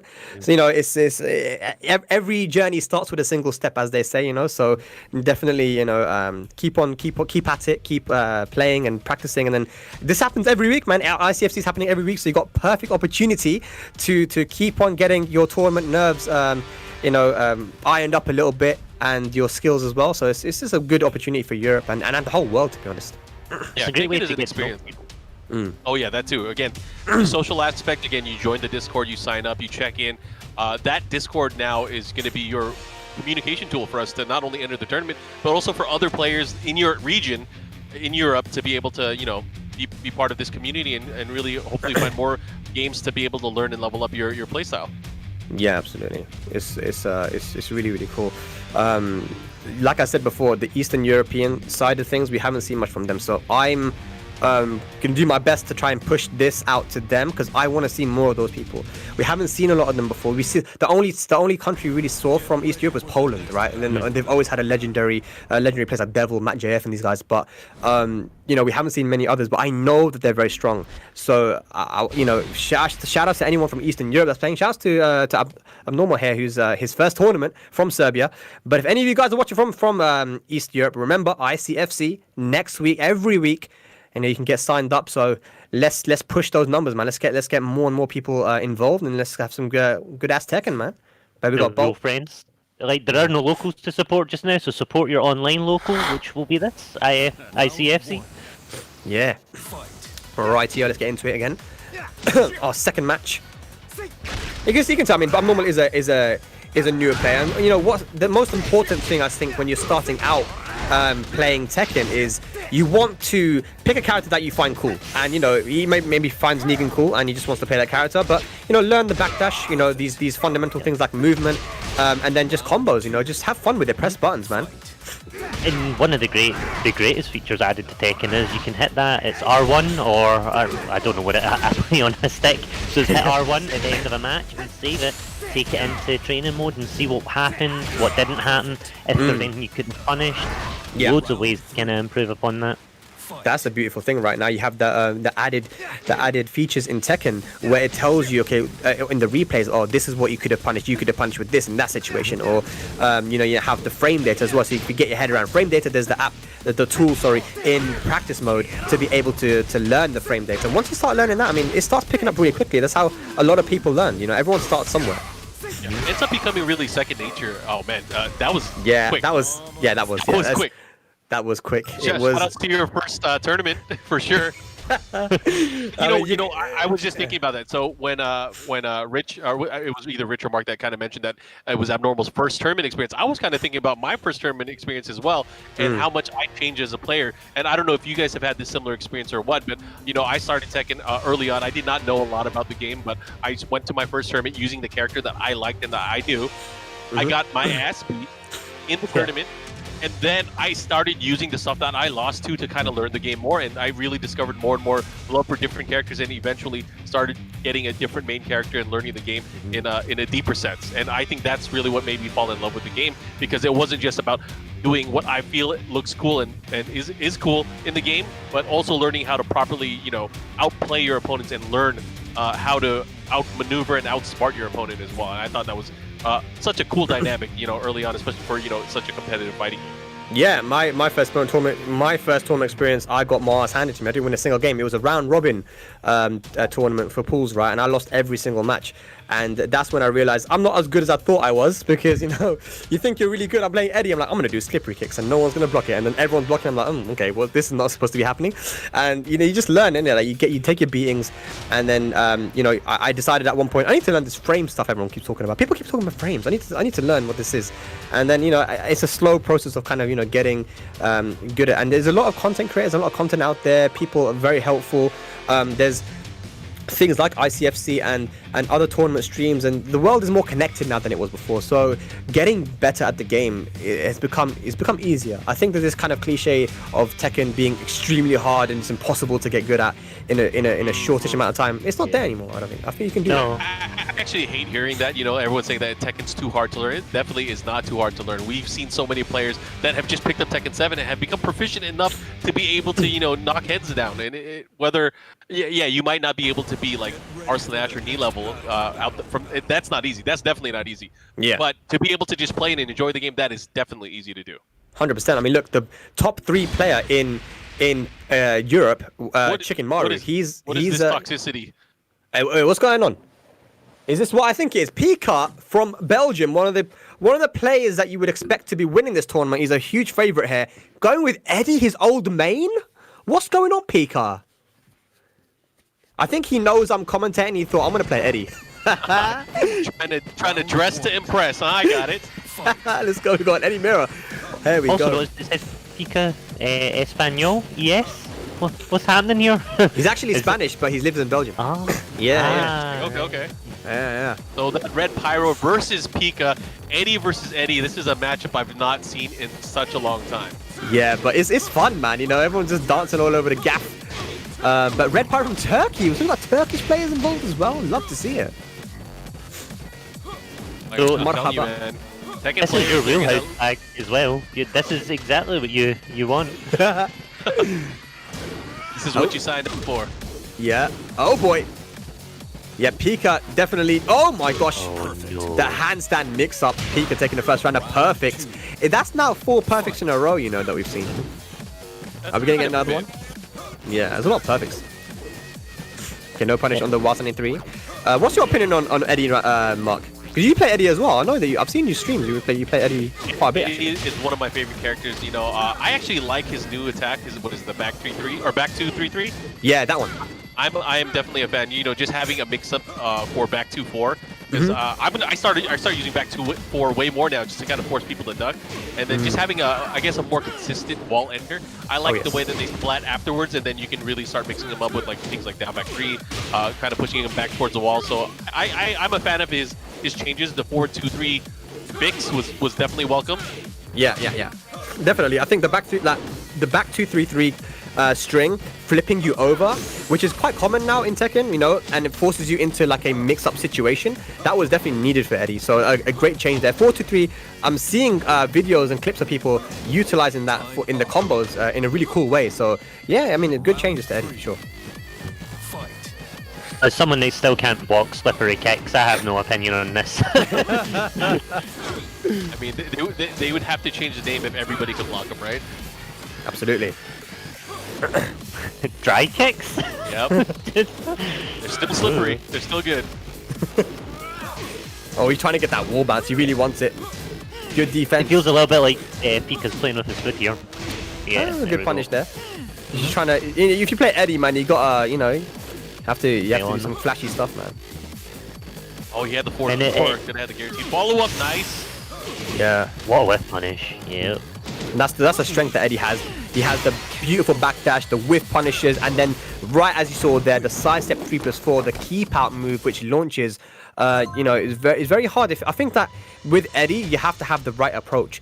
Of course, we talk about his relaxed stance and his handstand and stuff, and you need to have your options versus those, of course. But generally speaking, I think the biggest thing that people struggle with when it comes to playing against Eddiey is just your general approach. You shouldn't be too hasty. I know Eddiey can run away very easily with backdashing, but if you chase him down, you're playing into his hands. You have to play patiently. Oh, yeah.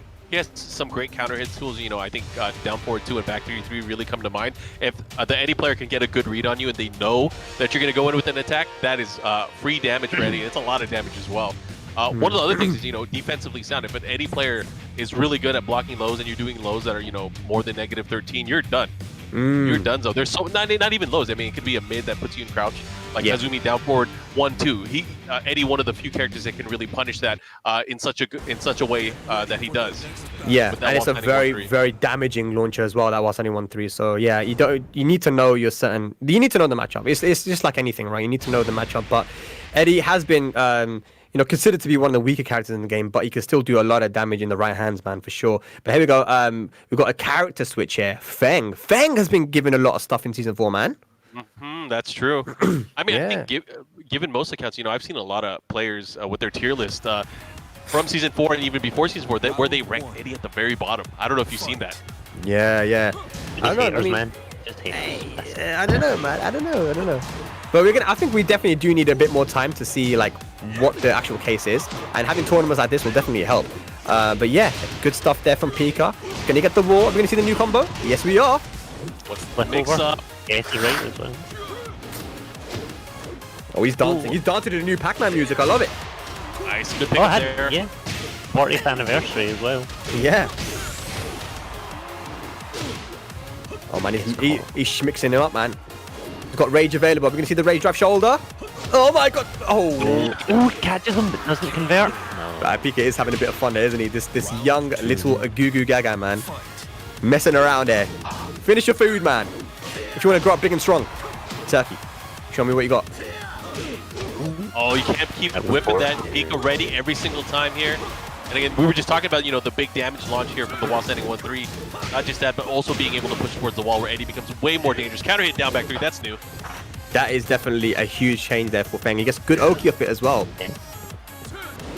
Really good Definitely back a fair change. Yeah. Okay. Just going for okay. It's actually it's very even. One mistake and PiKa, this could cost PiKa the whole game. So you have to be careful at this point because he has. Oh, never. I'll shoot. Yeah.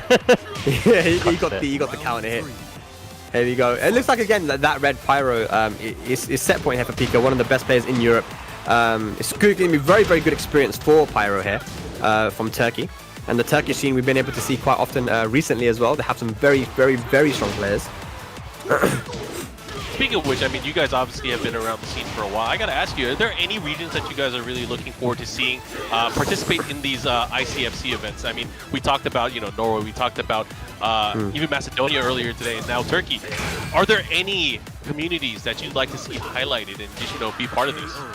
Oh man, yeah, PiKa takes that set too. Oh yeah, I definitely want to see, like I said, the eastern side of Europe. Any country from there, Croatia, I know have some very strong players. Serbia, I know that these guys are playing Tekken like crazy. Macedonia, I just found out today they have some good players there too. And Greece, I believe Greece is also involved, and Greece has. I believe a few players that could win the tournament. I'm going to go as far as to say even win, because those guys are insane at this game. Turkey, I'm loving the fact that we've seen a Turkish player, because those guys, they've had a long history of Tekken that I didn't know about. So I've had a lot of Turkish players message me very recently, and I'm saying the past week. And we did an exhibition with the Turkish players, and all of them play Mishimas. It's rare to see how many of them. And they play them at a very high level too, to watch them, the movement on point, perfect electrics, the defense, the matchup knowledge. Temple is in Europe, all right. It's in Turkey, I'm dude. liking it. Yeah, like Devil Jin, Kazuya, Heihachi, like every Mishima, and so many of them have them. Like, we did an exhibition, and every single player on the exhibition was playing Mishimas. It was insane. So yeah, I want to see more of Turkey as well, and I feel like we're going to get that, man. I'm loving the diversity already. But there's a lot to learn, man. Like I said, with Europe, people can judge all they want about the level that Europe is at, but we don't even know what the level of Europe is at the moment, man. There's so much to learn still. I mean, you I'd guys, quite I like- gotta say, you guys aren't free. I mean, Esler, do you have any countries that you want to see really be in the spotlight? I mean, obviously there's great players everywhere, but those great players are nothing without their community.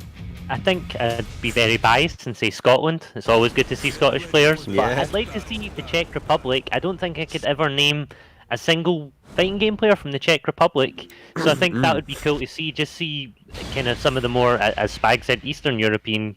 Help me, Dream absolutely. Tree. That's not who I think it is it? Is this who I think is? I definitely can tell you about the player on the right, though, yeah? Hiyab. And I saw him recently. He's a Swedish Steve player. And I was very surprised with how good he was. He was part of the Nordic league that happened across the north.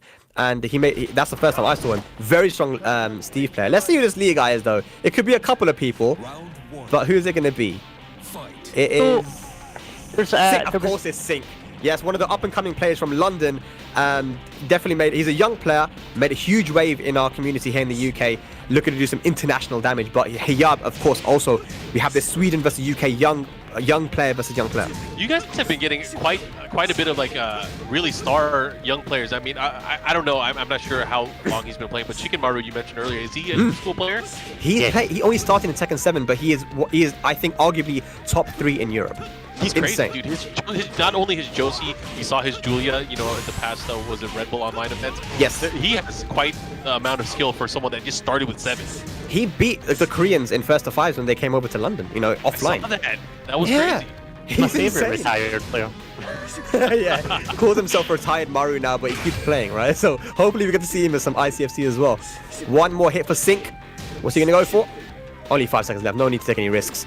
Don't want to get counter hit by Steve because that's where the damage comes. Look at that.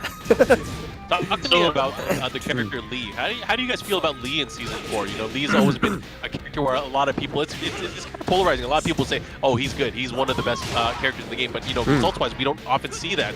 Thoughts Yeah. on this character? I feel like he's My got better and better every season. I think this is probably the best he's been. So I'm looking forward to see how he does going forward. But I feel like early on he was a little bit weak. But he's, as I said, he's just got buffed and buffed. So he'll continue to do better. Yeah, definitely, especially with that down 3, you know, the counter hit launcher and back 4 being buffed as well to have less recovery. So, and forward 4 being a launcher now. He has so many good tools. His down forward 1 is one of the best in the game. Just all around a very, very strong character. And I think the Pakistanis, they feel like he's top 5 character. That's what they're saying. Wow. You know, a top 5 character. I think that he's strong in the right hands. You have to be a strong player fundamentally to get the most out of Lee. That's what probably gives most people the trouble. I feel the same way. It's similar to, like, you know, you have to be like specialist, like for Mishimas. Like, you have to be in the right hands. You know, it's always on paper, like, yeah, these guys are, you know, some of the best characters in the game, but you need a player to really, I guess, bring it to that level. Yeah, definitely. And Seik is one of those guys, man. Seik has been playing a lot offline at the Red Bull Sphere in London. That's where him and Chicken Maru really were able to level up. A lot of offline play with the London scene, and London scene being the strongest in the UK, right? So he's had a lot of opportunity. Any player that is from the UK or from London, I mean, they'll be able to level up really fast, as Seik has done. And there we go. That is going to be the first match for Seik, repping that East London Fighters. Beautiful stuff to him. Yeah, but he's definitely one player that I hope to see, you know, traveling more to some, you know, international European events, because I want to see these young guys go out there like Chicken Maru did and get the wins, man. I mean, we're just talking about that. Like, maybe this is going to be a drama-filled conversation, but, you know, there's not that many elite players that can really play at the highest level. I mean, just thinking offhand, you know, out of North America, you know, there's maybe Fighting GM, there's Jody the Great. In Korea, the only one that we really see is maybe Lee-san and I'm Your Father. In Japan, I can't even remember anyone that uses Lee anymore, honestly. But in Europe, you guys, you mentioned Seik. I know there's maybe 1 or 2 other. Video? Anyone up? Yeah, I mean, in terms of tournament leads, I might be forgetting someone, but yeah, Seik is, I feel like, the main one, right? Is there someone I'm forgetting? I feel like I'm forgetting someone. Lee. Who's the guy that lost the money match to Super Akuma? Oh, Baxi. Yeah, Baxi. Yeah, Yeah. yeah, he's really good as well. I feel like, yeah, Baxi probably is the best Lee player in Europe. He's very, very strong. Just doesn't. I don't know how much he's playing recently, but yeah, he's solid as well with Lee. But yeah, Seik, I think he's been doing really well recently. He's been doing. I think he came top 8 as well at the Tekken Online Challenge for the West. EU West. That's right. He did really good. Yeah. So let's see. Okay, here we go. Yeah. Hiyab, and again, let's not talk too much about Seik. Hiyab and the Swedish community has also been getting a lot of younger players coming out there making waves. Hiyab is the earliest one that or the latest one that I've been able to find out about. That he's part of the, I think, if I'm not mistaken, the Gothenburg scene in Sweden, but I'm not 100% sure. But of course, Stockholm, home to people like Cyrox and the Emperor, and these really, really strong players. But Sweden is a country that's had strong players for a very long time. Oh yeah, and there's a late player out of Sweden that I really enjoy watching all times. And he's pretty fun to watch, and he's probably one of the most creative late players that I've seen. So hopefully we'll be able to see players like all times, and anyone from the Swedish scene. I mean, there's such strong players. I'd like to see them highlighted a bit more. Yeah, the Nordics, man. They're not a bunch of scrubs, I'll tell you that. No way. They have a long history of very, very strong players. So let's see that Hiyab doing a bit better here. He puts the Seik in rage, use the QCF2. Rage drive blocked. The air conversion.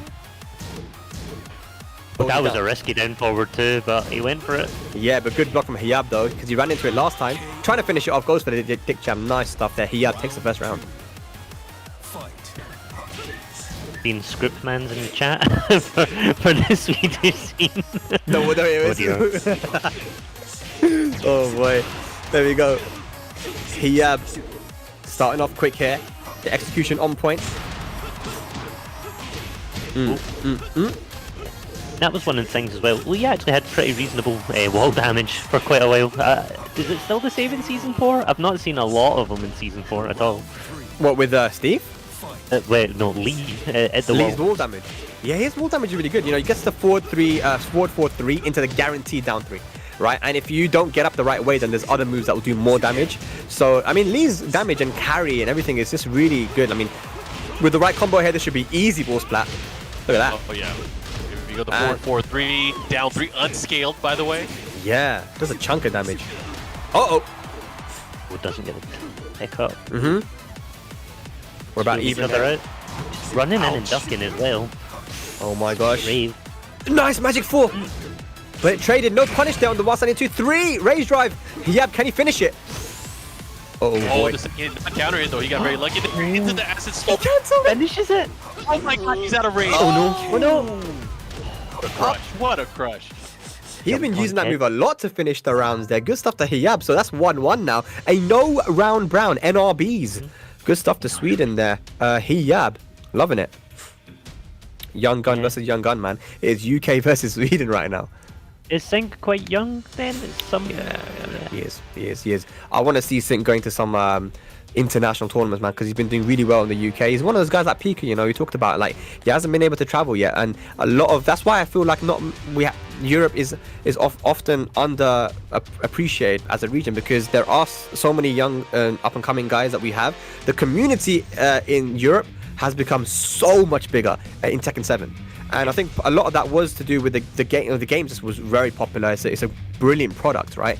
But then having things like Tekken World Tour and these kind of things to allow us to be on the big stage and play and to develop our skills, and then having things like this ICFC, which has been extremely important, because now that we have the online, it's the younger players that can now be have an opportunity to show what they're made of. That the players that can't really travel, who haven't got the money or maybe they're just too young. Maybe their parents won't let them go. That's how it also Gosane. If Gosane is watching, that guy, I had to call his mum. He said, "Can you talk to my mum?" Because he wanted to go to France, and I had to call his mum and tell her, "Look, can you let Gosane go?" And she was like, "Oh, he's too young. I don't want him to go." But yeah, I mean, it's good to see that the young players are making waves here. We've got 2 of them right here on screen right now for the final match: Sweden versus UK. Seik and Hiyab. Devil's Pit to finish it off. It's such a treat. We've been treated to, so many talented players early on, and we're just at the beginnings parts here. We're not even top 8 yet for this tournament. So shout outs to all the players that have been stepping it up here for us on stream. Round 1. And again, this is just the preseason here for ICFC. This is not even the main season, which is going to be starting in early January, where we're going to have points, and it's going to be a 10-week season. So I hope people are looking forward to that. That is sick. Loving it. And there's 4 weeks of this, isn't there? It's leading almost. We're taking you right up till Christmas at this point, I think. So yeah, if you want to get it as a present, sorry. Oh, he tried to go for it. Oh, So you're in a punchable state, but you sway back with that. Oh my gosh, that was a nice lean back. I He's like it. been doing his yoga, that flex. Come on, Seik, not like this. Yeah, it was that minus 14 or 13. Oh, and That was some strats right there, boy. Here we go. It worked though, gotta respect it. the power, no That's duck on the that's last kind of hit. the beauty of the first two. Good You try punish out your there from wacky shit. Seik. Yes. Oh, the low parry. Decent parry. Yeah, very good. Wall Nice as combo well. as well. Oh, it's the Buki rocks. Oh, into Ouch, rocks. good knock. This is why Wow. Hiyab's he's turned on. He's awake. He's had a Red Bull in between the rounds. This would be an upset. The reason why is because Seik has definitely been, is a well-known player around Europe now, you know, from online, has entered a lot of online tournaments. Hiyab, you only heard of him recently, but he's from Sweden. Look, he's set point now. It's 5 rounds straight he's won. Hiyab, the young player from Sweden. Crazy stuff here, trying to make a name for himself in ICFC. And this is round 2, isn't it, as well? So he's done quite well. Can Seik bring it back? He has an infinite stage to work with him, more space to move around. Uh-oh. Gets a trade. Oh, this is gonna put him into a damage. bad situation because he's gonna be very close to rage. What's Yeah. he gonna do?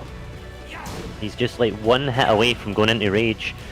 Yeah, that was a vital. That's the perfect amount of health for someone to have. Not now though. Oh, that's gonna be. Oh, was that a little cheeky little tape? What? Hiyab. No. Mark, these His young knees were players, bro. sore. His knees were sore. He was just stretching them out. I'm sure it was done with respect in mind, but man, a good set here between these two players. I mean, Hiyab just really turning it up at the very end, 3 rounds straight again. Yeah. That's 6 rounds straight total in their set. Oh, good stuff. Hey, that's a. You know what that is? Yeah. Look, I'm from the UK, innit? You know what that was? That was a declaration of war right there. Yeah. You got to be careful what you do out here, man. This UK player's gonna come for you now.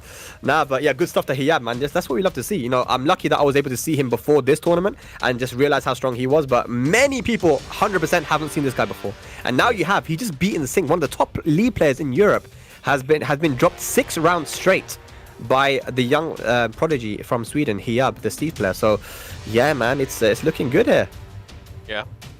Oh, okay.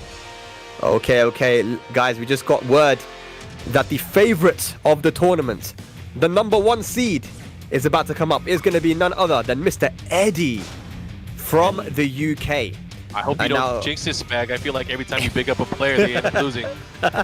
Hey, man, do you know what it is? Like, I don't even think my commentator curse is strong enough to Alright. prevent this guy. You know, he's just been winning. This guy's been winning everything, man. It's just, if it comes to a point where people are just like, when I play this guy, it's just a guaranteed loss. That's what people are saying. They're saying we're gonna lose. It's just he's too good, right? Edddyy from Birmingham. You know, his first tournament was Versus Fighting 2017, where he got top 16, grinded the game in Tekken Tag 2, where he's improved a lot, and now he's in a situation where people are calling him one of the best in Europe. Definitely, his results haven't been the best offline, but seeing how he's playing online, you can see the potential is there, right? It is a lot of different dynamic, Mark, right? Playing online and offline. Oh yeah, definitely. Yeah. We're making the best of what we got, right? Yeah, but I think, you know, with the way he's playing, you know, you have to give him his respect, man. Let's see who he's going to be going up against, because he is definitely one of the favorites to win here. He's infamous for his bald bob, but we shouldn't be seeing it here. No bald bobs. Yeah, you can't And- get Bold Bob. We know much about Amable. This other man. You just gave up. I mean, I don't know much about him. Of course, we are going to be seeing a lot of new players. It looks like he's from Spain, so that'll be interesting. Marduk as well, a character that can explode on you and get huge damage. But Edddyy going with the Bob. This was one of his main characters in Tekken Tag 2. He used to play Leo and Bob, so he definitely he's knows. a scumbag. He's one of those. He's one of those. And you know what he said? And Lars, if you're one of those 3 from Tag 2, I don't know if I can respect that. You know what he said? You know what he said, Mark? When he was explaining why he uses Fahkumram, he goes, "I really like his design. Yeah, his design is." yeah, the design, bro. So why are you using My bad.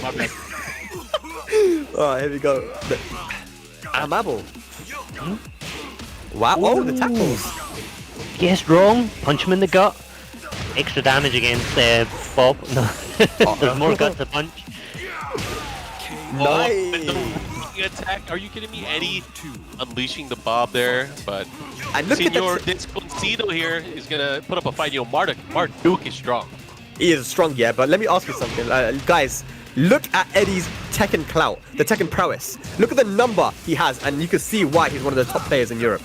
You'll see it when it comes back, but nice wall splat. Follow up here. I heard that follow up there is not guaranteed anymore. You could actually roll out of it.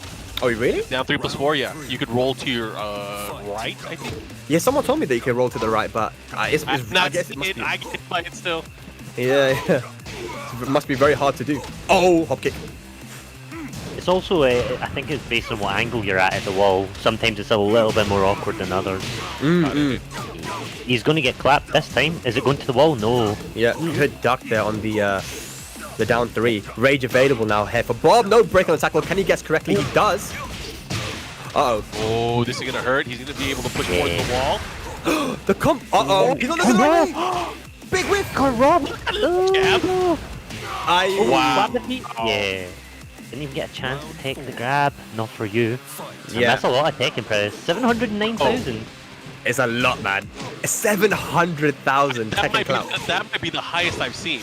Okay, so that's the reason why he's got that is because he got every single character to Tekken God Prime in Season 3. Oh, jeez. Every single character. That's right up there with Lord Neat. Yeah. Oh, Eddie. Eddie. Good. Rebull Oh, this splat. could be it. One more hit. Nice. Yeah. Yeah, takes a grounded hit. No way out. I don't think Amable played that bad. It's just it's Eddie. Oh, Man. Do you know what I mean? those were It's really Eddie. close. And he's only got like 1/10 of his taking prowess, so that's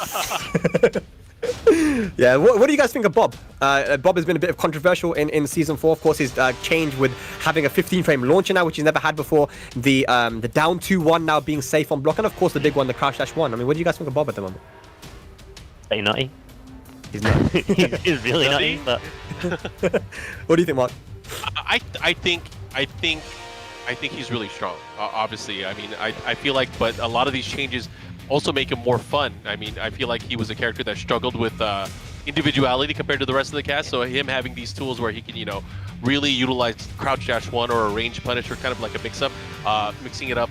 You know, he has the hell sweep still. He still has it. Really, I guess, enhances the use of his other moves, whether it's, you know, forward 2, sidestep 1+2, or the crouch dash hold 1+2. It really, I think, brings out more of his character personality and how you would approach your opponent. The only thing I still don't really like about him is I hate his power crush. I think that thing is so cheap. Yeah, By the wall, especially. I mean, but I mean, he doesn't really have anything else, right? I mean, he finally has a launch now. I guess an earlier frame launch, which is with a forward 4, and with his crouch dash 1. I mean, essentially, you could make that at its fastest input. I believe was it 15 or 14. Yeah, something like that. I think it's definitely under 15 though. Like I think 13 or 14. You can if you're really fast. Man. Also, I made a video on Bob, you know, explaining, you know, how strong the character is, and yeah, I mean, one change that people don't know much about is down to on that string that's now been made safe. It used to be -10. But yeah, that's I mean, a one because it tracks to the right, so he definitely has a better standing poke against most of the cast now, which is what he struggled with against like many characters. Like him versus Kazumi was kind of rough back in the day. Yeah. You got the options for that now, man. Bob seems like a very complete character, but he was very good before anyway. I just feel like people slept on him a little bit, but now people are not going to sleep on him. Oh, definitely not. Yeah. Nice big counter that being hit. said, Amable's doing really great right now. Like really great. Oh my But god, he's Eddie's getting... taking it twice. Wow. Yeah, who is this guy, man? Amable. Usurper versus Tekken God Omega. Let's go. Yeah, Usurper's Senor a pretty ass. Desconocido. Yo, I like that. What's he gonna do? I've noticed that Amable quite likes to challenge when he thinks he can with down 1, so it'd be interesting to see how Eddie adjusts to that. Minor negative frames, just hop kick him. Oi, Get look launched. at those setups, man. The double down back to wall splat into the cheeky tech trap. Eddie answers back. Bit nearly And there's your blast. favorite move there, Mark? Oh yeah. The power crush. Zip out of Cluj. Oh! Good Oh, dodge what a there. dodge. That was beautiful. Get Okay. down 1 again to check. Yeah, that was really good, actually. And down to 1. That is now safe on block. So good stuff. Eddie now on set point. Oh, that's twin a big launch piston. of fours. All standing 2-1. He's gonna push towards the wall here.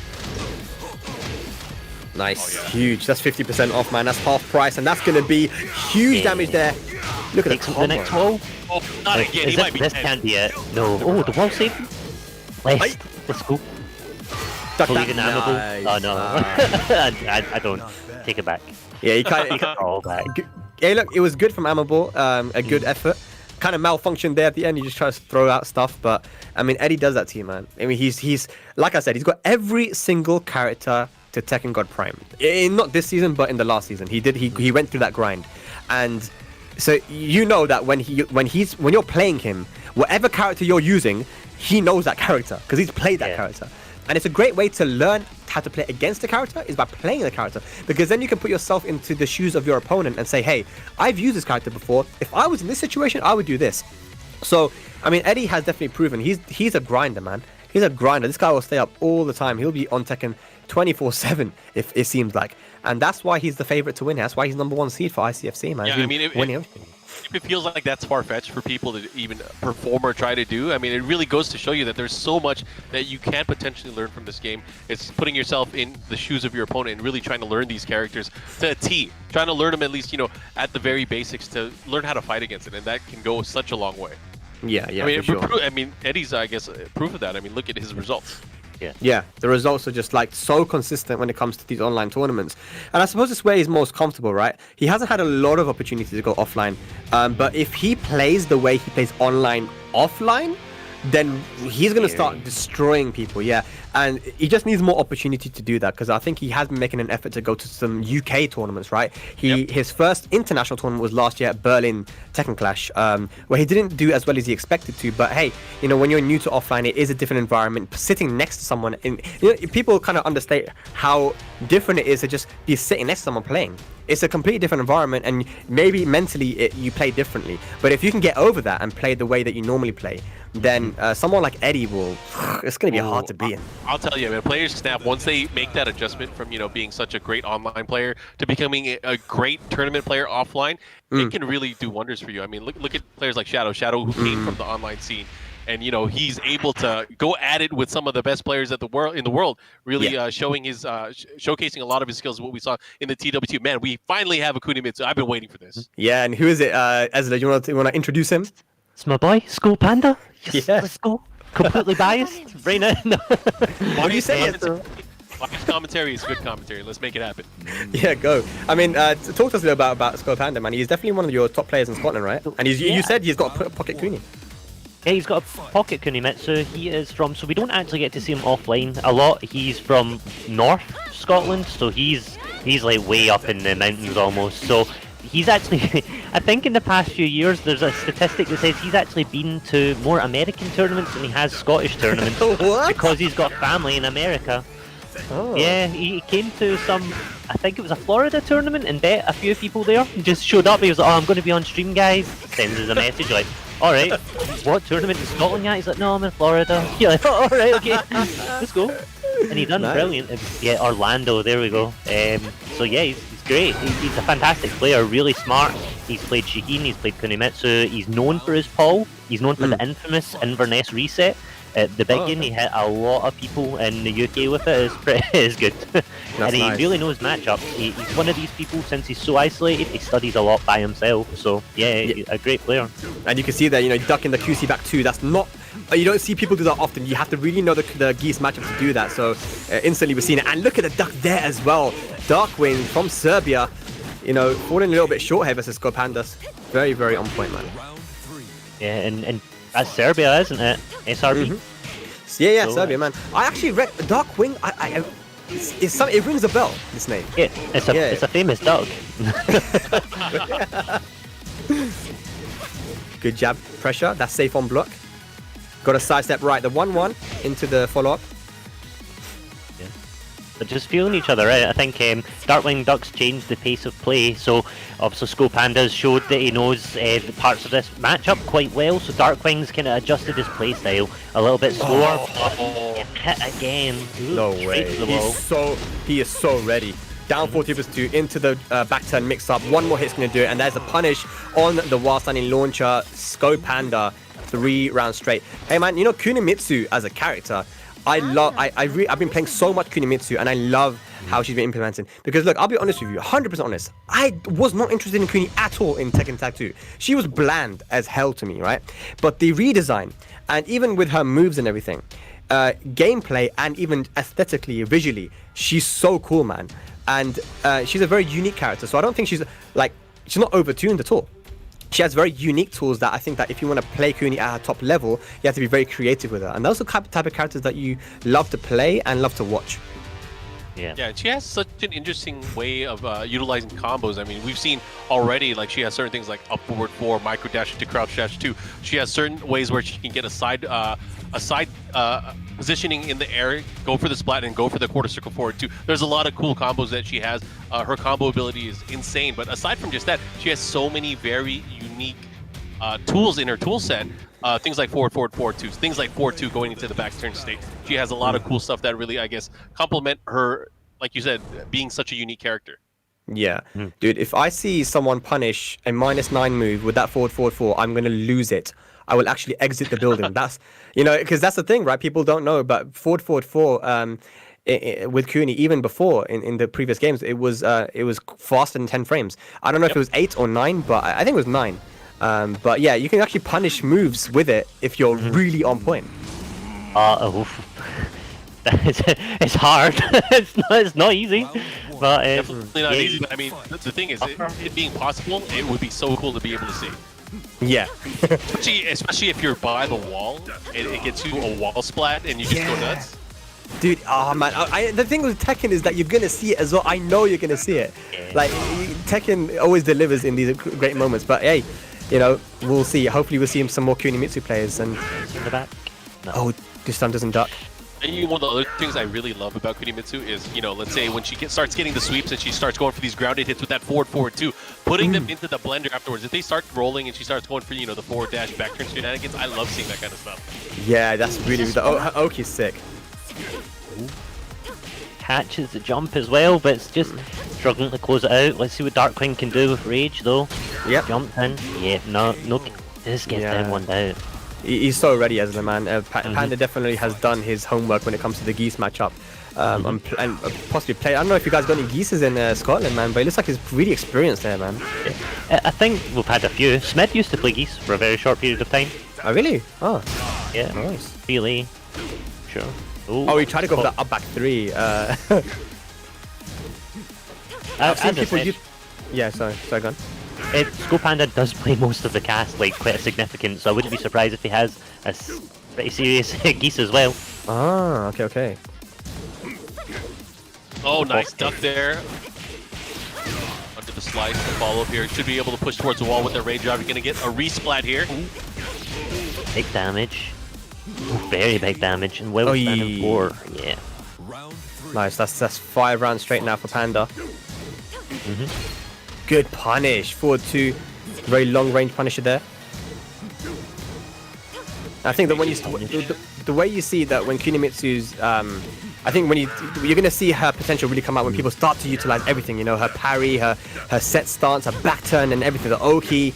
Like, you really need to utilize all of her moveset to really shine with her. I think Panda's doing a great job with it. Oh, nice. He's gonna be big though. Gets to cancel the follow-up here. Should be able to get towards the other side of the stage. Yeah, just whiffs against the wall.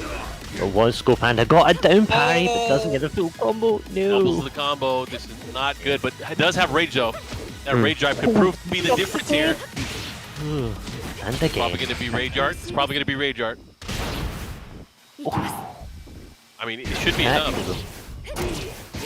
No, does that extra 5 health count? Oh, no, it's not gonna do it, man. Panda from Scotland, Scope Panda, gonna take it over Darkwing from Serbia. So again, it's good to see, man. Good to see the Scottish lads coming out here doing damage as well. Yeah, strong players, man.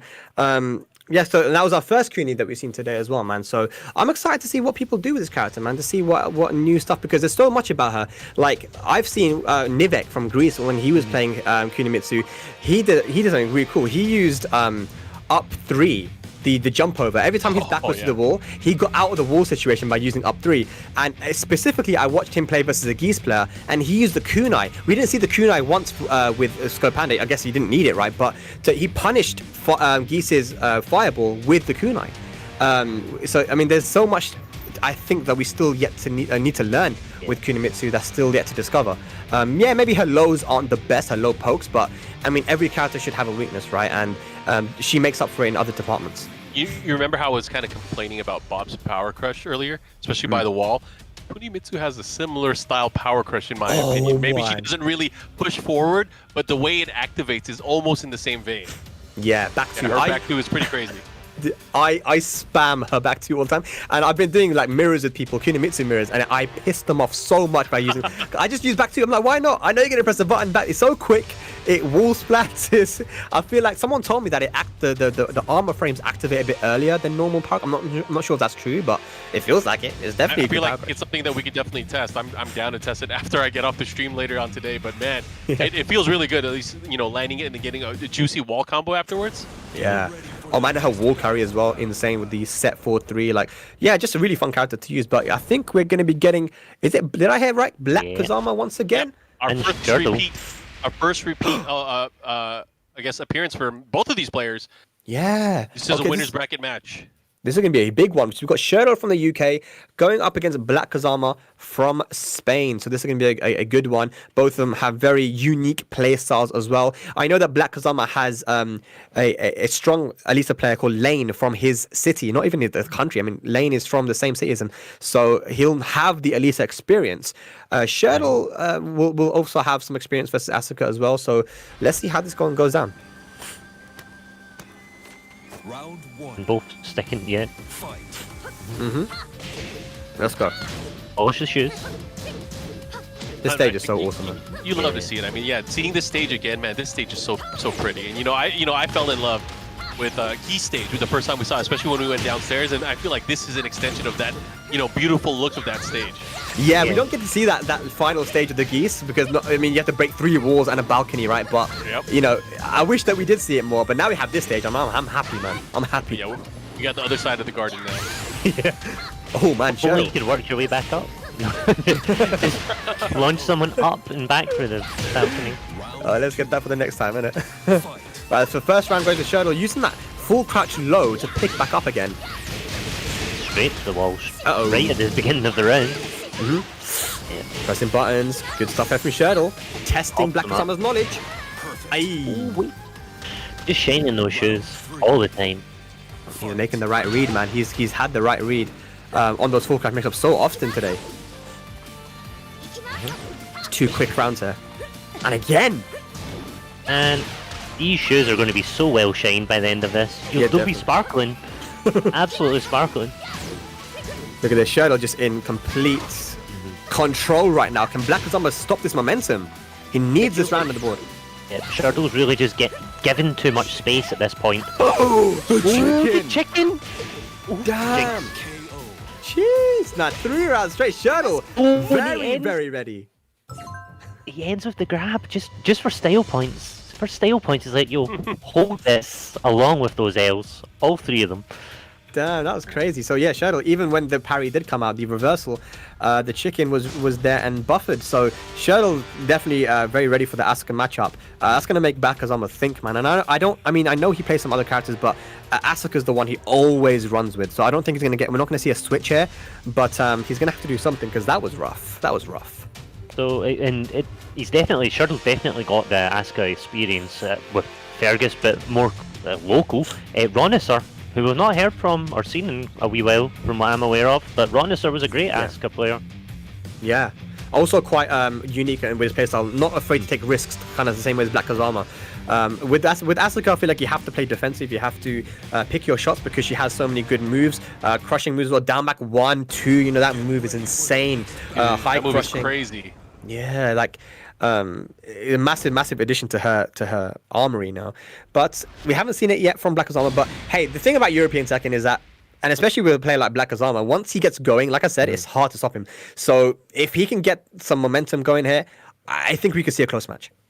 Definitely, and I think that was always one of the most exciting ways to watch a style of play was the way Dimeback played Asuka, and you can see kind of shades of it in Blackkazama's play. It's more about reads and doing the right thing at the right time. So hope to see a lot more of it. It's crushed straight from the get-go though. Going right into it. Let's see what happens. Yeah. Shoe polish blocked. Not this time. Tied my shoelaces, thank you. Yeah. No break on the throw. Not the best combo though. Sidestep 2 gonna get a wall splat. It ended up working out for him there, but interesting choice of moves and combos there, like you mentioned. Oh my god, with the crush out of the sky. Nice place from Shirdel. Angle.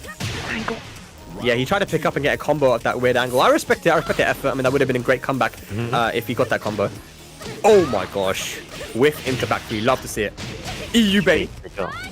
Goes for the unblockable right at the wall. Power crush. I like it. Again. Blackkazama feeling really good about the 1-3 as well. Got away with that so much, and look at that. We've seen this so many times today. You know, after a win on one side, we're gonna see a reverse sweep on the other side. Is that what's happening right now? Yeah, I think that's what's happening. Starts off with the 4-2, the Tooth Fairy, and now he's in the corner. There's nowhere to run. What are you gonna do, Shirdel? What you got for us? Oh! Nowhere. Rage, resource has been spent, goes for the new move. Blackkazama, what are you gonna do? Chainsaws! Down 3. Down 3. Oh. Jabs. Oh my god. Less. No, not so bad. Oh man, yeah, the down 3 got jabbed. He got jabbed out of the down 3. That's 3 rounds straight answer back for Blackkazama. But now we know exactly what's going to happen. It's exactly what Shirdel did last time when he won the first match, which gives him the ability, the option to choose the stage for the final game. And you know he's going to go to the infinite stage. He has to because. Think he's going to go for infinite? Oh, 100%. I mean, you saw how many times there he got messed up by the wall. You know, the sidestep 2 float where he got wall splat. He was even stuck in the corner there in that last round. He wants to have more space to move around. I mean, Alisa is that movement-heavy character. You see Chanel. Anytime Chanel loses around, he uses Athena and Alisa. Those are 2 movement-based characters, and anytime he loses, he'll go straight to an infinite stage. So I think Shirdel's going to do the same thing here. Be interesting to see. But yeah, once again, ladies and lads, thank you so much for tuning in here. ICFC, we've got the European tournament here. We just had the Asia one where Book was able to become the champion. Good stuff. And America is going to be coming after this as well. So many people are entered for that one. And, you know, just how many hours? 15, 16 hours of non-stop Tekken. It's great to see, man. And there's about 300, 400 people in chat, so if they all donated 50 cent is worked out in, so 50 cent to the match arena with the free code, that's an extra $60 straight to the pot, isn't it? Oh, there's $150. Can I not count? I'm not very good at counting. Let's let the chat figure that out and just, just donate anyways. Just everyone donate and prove me wrong that I can't count, please. That's the best way. The best way to, prove somebody wrong is to just show them the results. Anyways, going right into the matchup. This is the final match between these two, and looks like we are destined to fight it out here in a stage with no wall. Yeah, definitely. It's a close first round as well, but Shirdel has the lead, trying to keep out with the Rockets as well. Both players have actually picked outfits, or as close to the outfits you can to match the stage. So obviously they wouldn't have done that deliberately because you picked the character first, but it's pretty nice. We purple and pink Alisa and the purple skirt Asuka. You know, sometimes things work out that way. Anyways, first round to Shirdel. Let's see what happens. Yeah. Nice. Blackkazama down 3 once again. Shirdel is making the most of the space in here as well, just constantly. As soon as he gets life lead, he's just backing up. Yeah. I wonder if Asuka can even launch down 3 on block, because she has a very slow while standing launcher. I'm not sure. But Shirdel once again in control, utilizing the space so well. Gets tackled, but it's gonna have to do more than that, Blackkazama. And if you notice, because obviously everyone ducks the cannons from Alisa, but one of the best things about it is it's a fantastic time waster just because it's such a long animation, and Shirdel uses it really well in matches. As soon as he gets enough space, he'll use it, keep you at bay, and then just backdash even more. Yeah, but Blackkazama, man, he got a misinput there, and Shirdel made perfect use of it. And look at that, once again, starting off with that move, he gets it so often versus Blackkazama. He's got the read on him right now, man. Ooh. Oh called his bluff. He got hit by the counter hit too. Oh my gosh. He just laughed in his face while he tried to go for the parry, then counter hit him. Don't take that, Blackkazama. You have to win this round now, bro. This is karma right now. Oh. Yep, there's karma coming straight at you, Shirdel. Oh no, oh no, oh no. There's no way. Is that dead? No! No, it's Could be close. What this? Oh man. Oh man. We have a set. We have a set. This episode before, I think Blackkazama's gonna run the set. Alright, it's okay. Shirdell's got the got the down 4-2 had the launch. He's gonna try and finish it now, but man, if you lose from here. Nice. Blackkazama wins it. He has to change his name to Blackkazama. That's just. Okay, rage available once again. The comeback. Is it on the nice side scrap? Oh, what are you doing? You had the back. Unfortunate. Didn't punish. Yeah. Shirdel once again gonna take the set and move on, progress through the bracket in winners. Blackkazama in loser bracket now, but man, he had an opportunity there, didn't he? He had the sidewalk, but didn't capitalize. Yeah, I think he was a bit worried about the distance because Alisa just kind of shoots right forward, and that's sometimes you don't want to hit a button with and then get outplayed for it.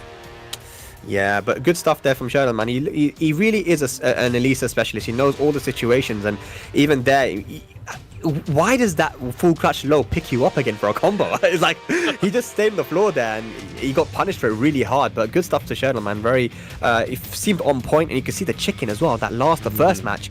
I mean, doing that is not easy. It's definitely something you need to practice versus from Asuka. So yeah, I mean, he's looking solid today, man. Shirdel could be a really strong contender to win this tournament. And as you said, the chicken, it's not only is it hard, it's a very niche thing to learn in Tekken. It isn't as common to use anymore.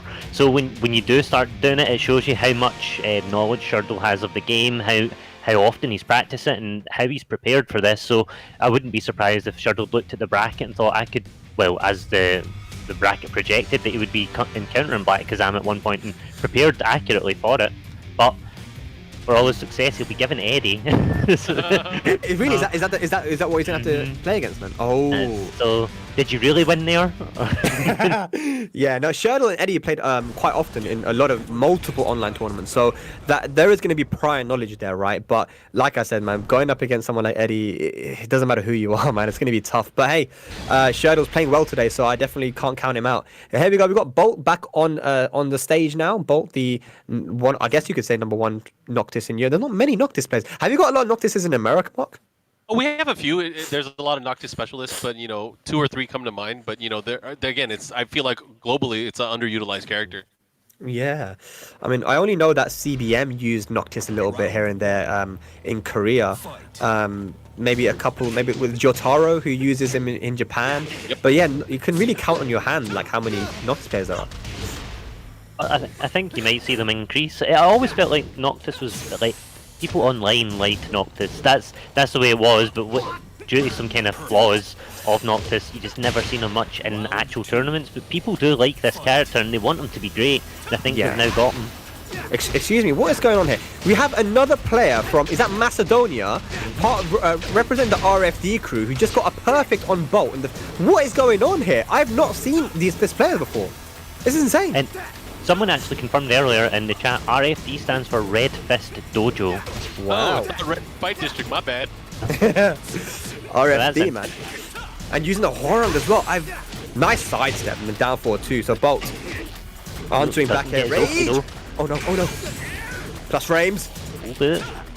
Oh my god. Rogue Identity from Macedonia. 2 rounds up there. Beautiful comeback there with 1 pixel. That 5 HP, man. Oh yeah, that definitely helps out. Rogue going rogue right now, putting the hurt here on Bolt. I was just reading in the chat as well, a lot of people mentioning that Bolt's probably one of the best Noctis players outside of Asia, so he definitely has his work cut out for him. But right now, Rogue is just, putting feet on him. Yeah, really, man. Just like rushing him down, man. Doing what Hwoarang does best. Bolt is getting those down 4-2 whiff punishes, though. Very, like, threading the needle, but he needs to do more than that. Rogue Identity. Oh my gosh. Oh, Harry. That should be it. Yep. Really? Oh no. There is a way, yeah, you can kind of make use of the walls with Noctis quite well there. If you micro step and then you can get the rage drive at the wall. Bolt actually has shared that tech on Twitter, I'm sure, at some point. When it comes to tech, Bolt does share a lot of Noctis stuff, so people calling out that he is probably one of the pioneers of Noctis aren't wrong. Wow. He's even got videos on how to maximize OK and all that stuff. So definitely check him out. He even played Final Fantasy 15, and that's that's hard to swallow. Damn, man, damn firing shots, are we? Okay, cool. But he just lost 3 rounds straight. I mean, that's crazy. Macedonia Tekken, stand up, man. Look, you guys have some very, very strong players. Like I said, hit me up on Twitter, man. You can see my Twitter right there. I want to learn more about your scene. I want to learn more about the scenes that are underrepresented in Europe, man. You know, there's a lot of Tekken in Eastern Europe that I know. I know they're playing, but we just don't get to see them. And now, beautiful, bellissimo, ICFC, we're starting to see these players. We're seeing players from Serbia, from Macedonia, from Turkey. This is what we want to see. And as the guys, this is happening every week. I want to see more and more and more of you guys. Anyone that's watching at home, make sure next week you sign up for this one, man. Is Bolt going to lose 2-0 to a Macedonian Hwoarang player? This would be insane, man. All these madmen from the Nether Realm and MK just showing up out of nowhere. They make good man Tekken of the players. day. It always happens like this. We're going to the Infinite Azure once again. Round 1. All right. I felt like maybe he thought he got rushed down a bit too much and wanted some more space to move around and whiff punish. That is where he found success, you know, with the down 4-2s. But yeah, let's see what happens there. Nice trade in his favor. They're able to convert to some damage. Ending there with the 4-4-4. What's the Oki here? Oki is really strong. This is a down 4-2. Able to get the pickup. Yep, good stuff there. He's going to go for it again. What's the Oki this time? You guess per game? Second hit, able to land into the mid. Look at that. Bolt really putting him through the blender there. I like what I'm seeing here. That is the first round, I believe, that he's won against Rogue so far. Yeah, definitely. It's with the 4-1+2, unfortunate. Yeah, it's exactly what Ezra talked about, right? He knows his options, he knows his Oki and everything, his setups. He didn't launch him after that. Good jabs here from One thing that Bolt is known for is utilising 2-2 quite well, but it's not something we're seeing a lot just now. Yeah, he's not been using it, has Making he? use of down forward 1 a lot more. There we go, 2-2. No dark either! On the flappies. And it's pretty Nice. even. Oh, And- a little too late. he done the right thing and didn't get rewarded. What? Rip. Did that just beat the jab? Oh my gosh, they're both kind of dropping the ball there, but Rogue Identity gets around on the board. Okay. Forward one, is it up back one? Can't Yeah, I remember think it's a which. forward one, yeah. Twice. And huge what's for damage. breakfast? Yeah, it gets caught by the second hit. Oh man, he's we beginning pull to in? find that roll forward mid quite a bit here. Gets the throw here, looking to close it out. One more hit should do it. Spring kicks his balls. I'm telling you, man. You gotta have the balls to do them. Oh, get out of here with that low stuff. Good stuff there from Bolt, man. 1 round away now from taking the match. Wow. Okay, I respect it. No, I Down respect it, man. 3-4. Macedonian down 4-4s.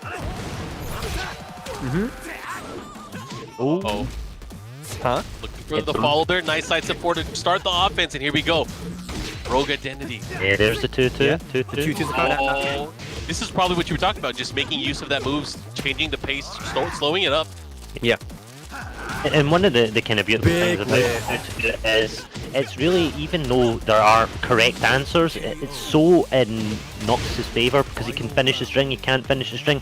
No one's really going to do anything but backdash it if they're playing patiently, and you can really take advantage of that as a Noctis player. For sure. Oh, he my went for it again, and the second time he got punished for it, obviously not counter hit, only guaranteed on counter hit. What's the mix up here? Bolt doing a great job to kind of hold on to this lead. Back 1-2 guaranteed afterwards. Oh my No god. way, no way, no way, no way, no way, no way. Rage. Oh, the get up kick gonna finish it off there. So Bolt even to set out now. But that was scary, man. That was very scary.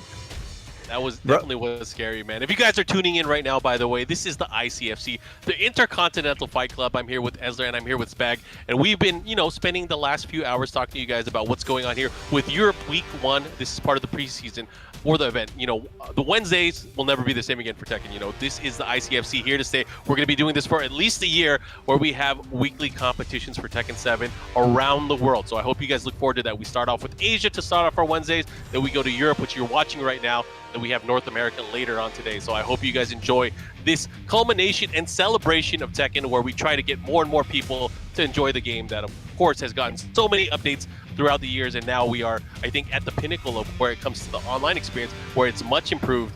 and I feel like just the competition is going to get more fierce, especially for online play.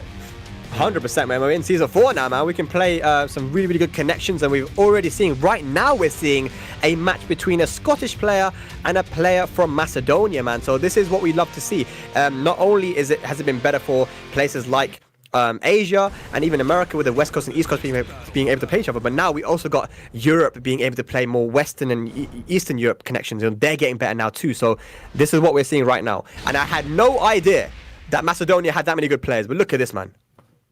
Look at All this. right. Real quick, before I'm actually going to be leaving, so I'm going to be tagging in my partner in crime, Mr. Tasty Steve. He's going to be joining Spag and Ezler. Guys, I got to thank you guys. It's been fun, but everyone that's watching, again, please stay tuned to watch the rest of Europe and, of course, North America later on today. Spag, Ezler, it was fun. It was yes, fun. Mark. Pleasure, my friend. Take care. Get some rest. All right, let's go. I'll be watching, but I'll see you guys later. Steve, have fun. Oh, you already know what it is. Hey, what's up, bro? I crashed Hey, guys.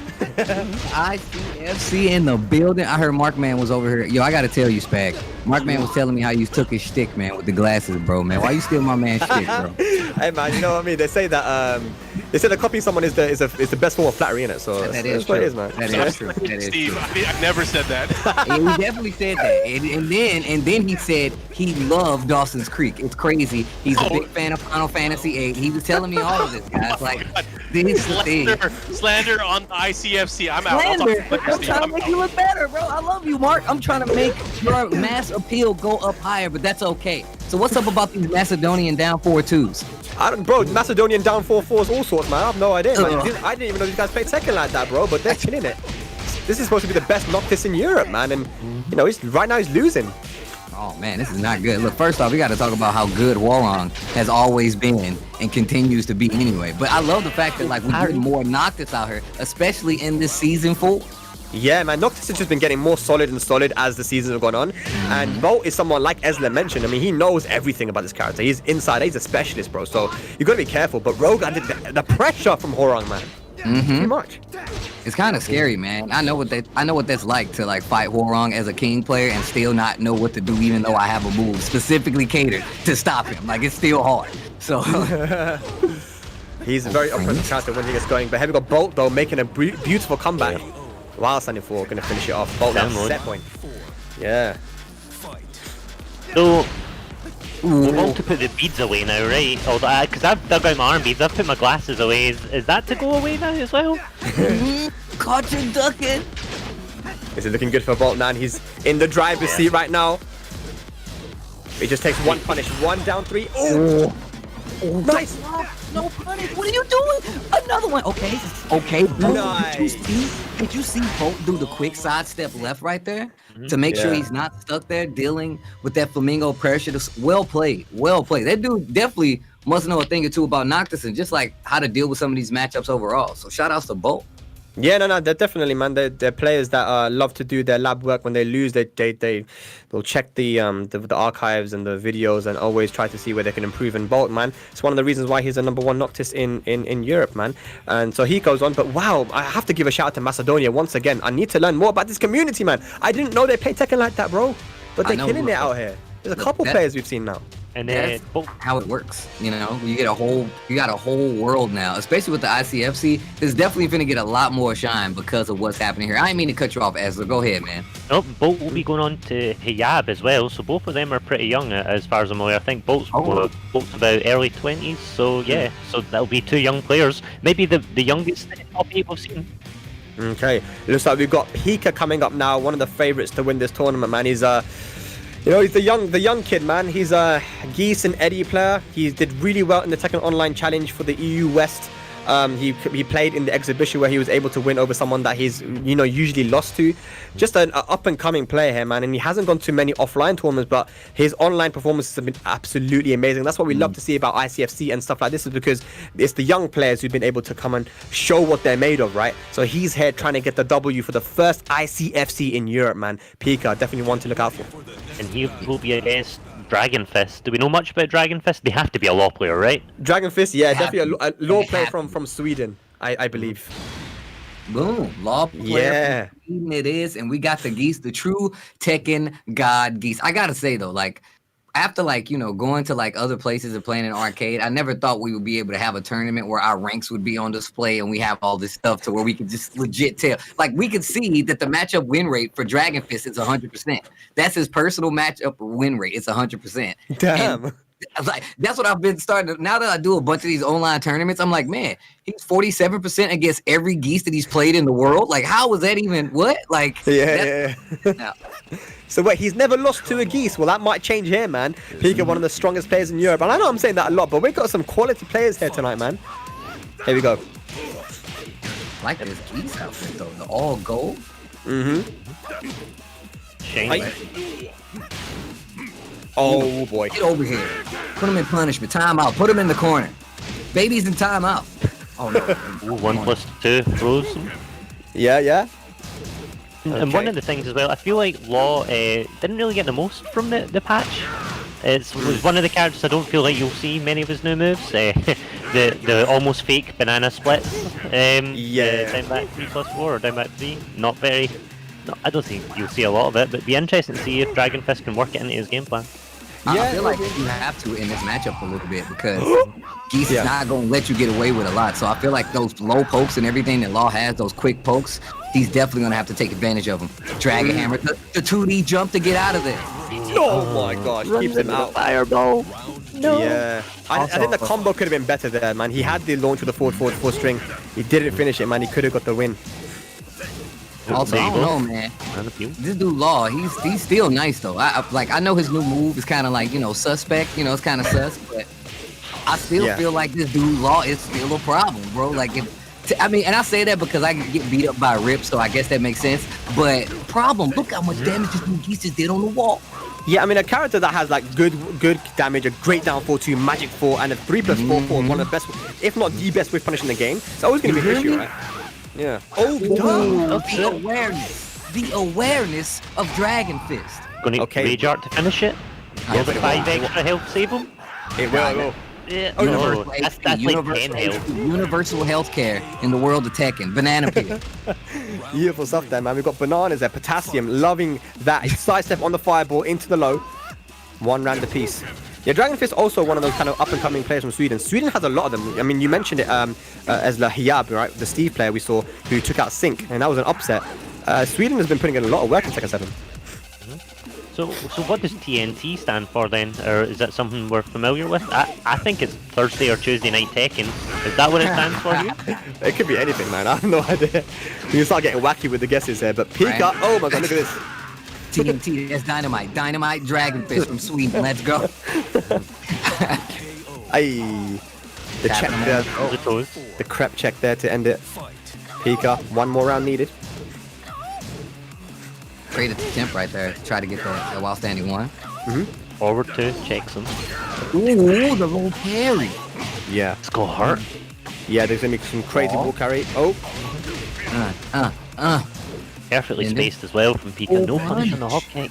Yeah, he just let that go, but it's okay. Still got the life lead. He's got a bar meter as well, so 1 standing 2 could be curtains. Aye. Oh, sauce. Bumps the toes again. Low parry. We've seen a lot of those. I like a small modified combo there for the wall. Poison arrow. Plus frames. Try to take the steps. Nothing doing. Ooh, big counter hit. Yo, that was sick. Yo, the tiger knee. Good. Rage available now. Show me the best rage grab in the game. Show it to me, DragonFist. 10 seconds left.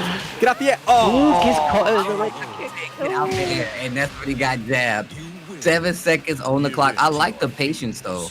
To you know, that's been happening a lot. Like I've been seeing a lot of players, especially in these situations. You know, people like to go to those slash kicks, and a lot of times Geese has a very good standing jab. There's a few characters there that are able to check you. I like the check with the standing jab from Geese. Yeah, the 2D jabs are quite unique as well because they recover quicker than normal jabs, and that's why they're able to get that kind of crazy wall carry with the jab, dash, jab, dash, jab, dash.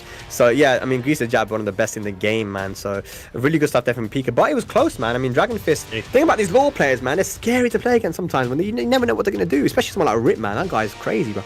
And I feel like he's birthed all these crazy law players, man. DragonFist is one of them for sure. Trenton Law, this guy's out here playing all crazy too.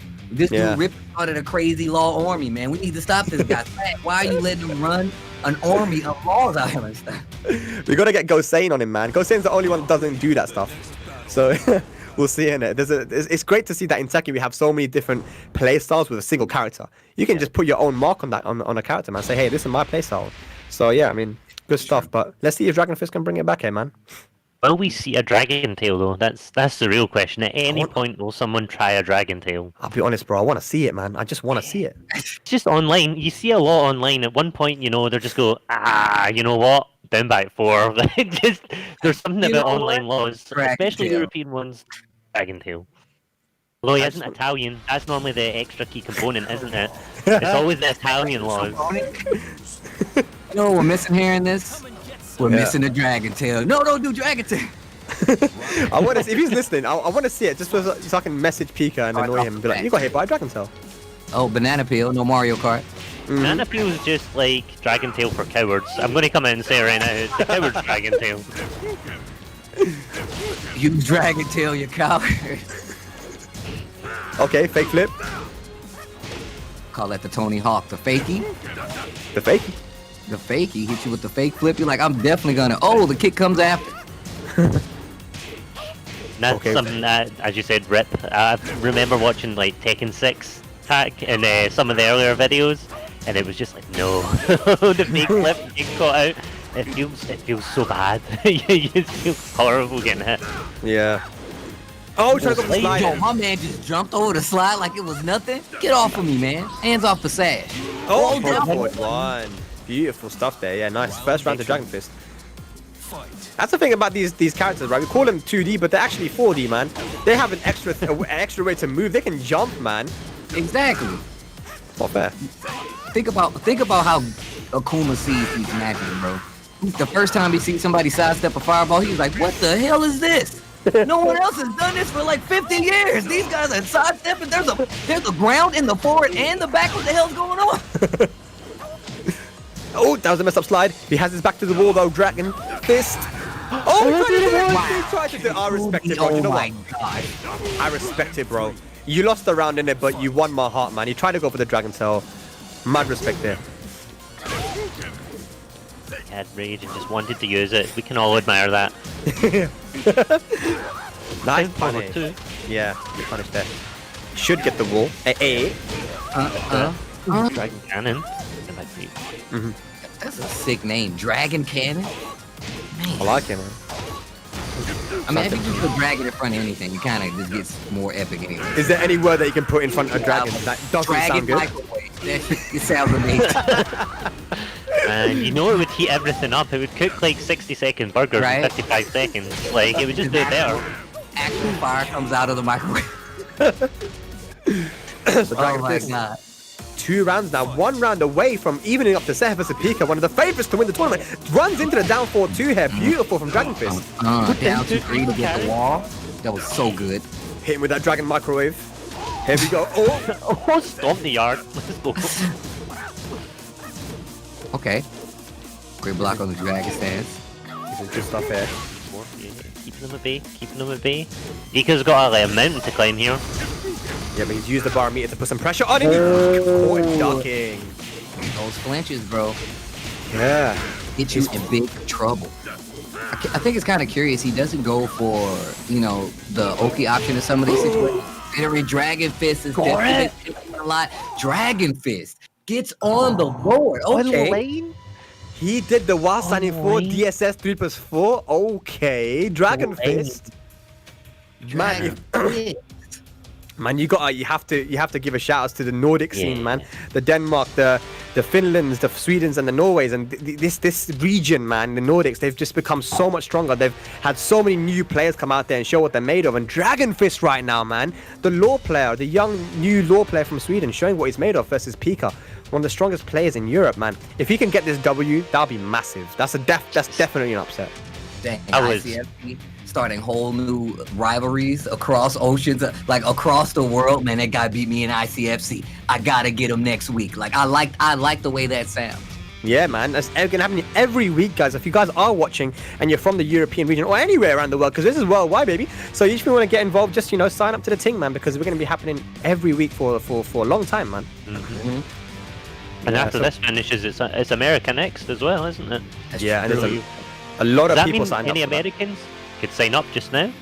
I definitely signed up myself. I'm playing it myself. Oh, okay. So, I mean, I I'm heard, 100% playing in it. there's already like 170 people entered for that one, Steve. So that's Are kind of you insane, serious? man. Yeah, Dude, like, man. last night it was like 20 people or something crazy. So that's No way. that's quite the leap. Yeah. We're looking forward to watching that one, which will happen right after this one as well. The European ICFC, and right now we have a 1-1, an even set right now. DragonFist versus PiKa, and of course we're going to go to the Howard Estate. If Just you're a Geese realised- player, why wouldn't you? DragonFist even has dragons on his player cards. He's He's fully in on My dragons. man loves it. My man loves dragons, and I'm not against it, bro. How do you not like dragons anyway? I'm a fan. I'm a fan already. Then his profile picture Squirtle, like when Charizard was there. Like, come on, dude. Yo, the sunglasses Squirtle, sick. Squirtle Him on squad. Poppy next. Squirtle squad. Oh wow. He Double back and Billy and Jimmy. Oh doesn't no. do the TSS, he drops it. Wow, okay.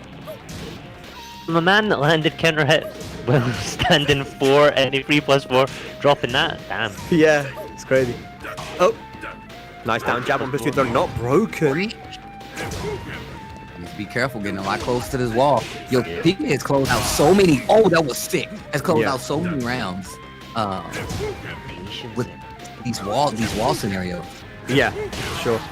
Ah, he tried to sidestep into and punish potentially there, but wasn't able to get it. Yeah, that drop with the dragon cannon was a big drop there because that would have kept the wall pressure going.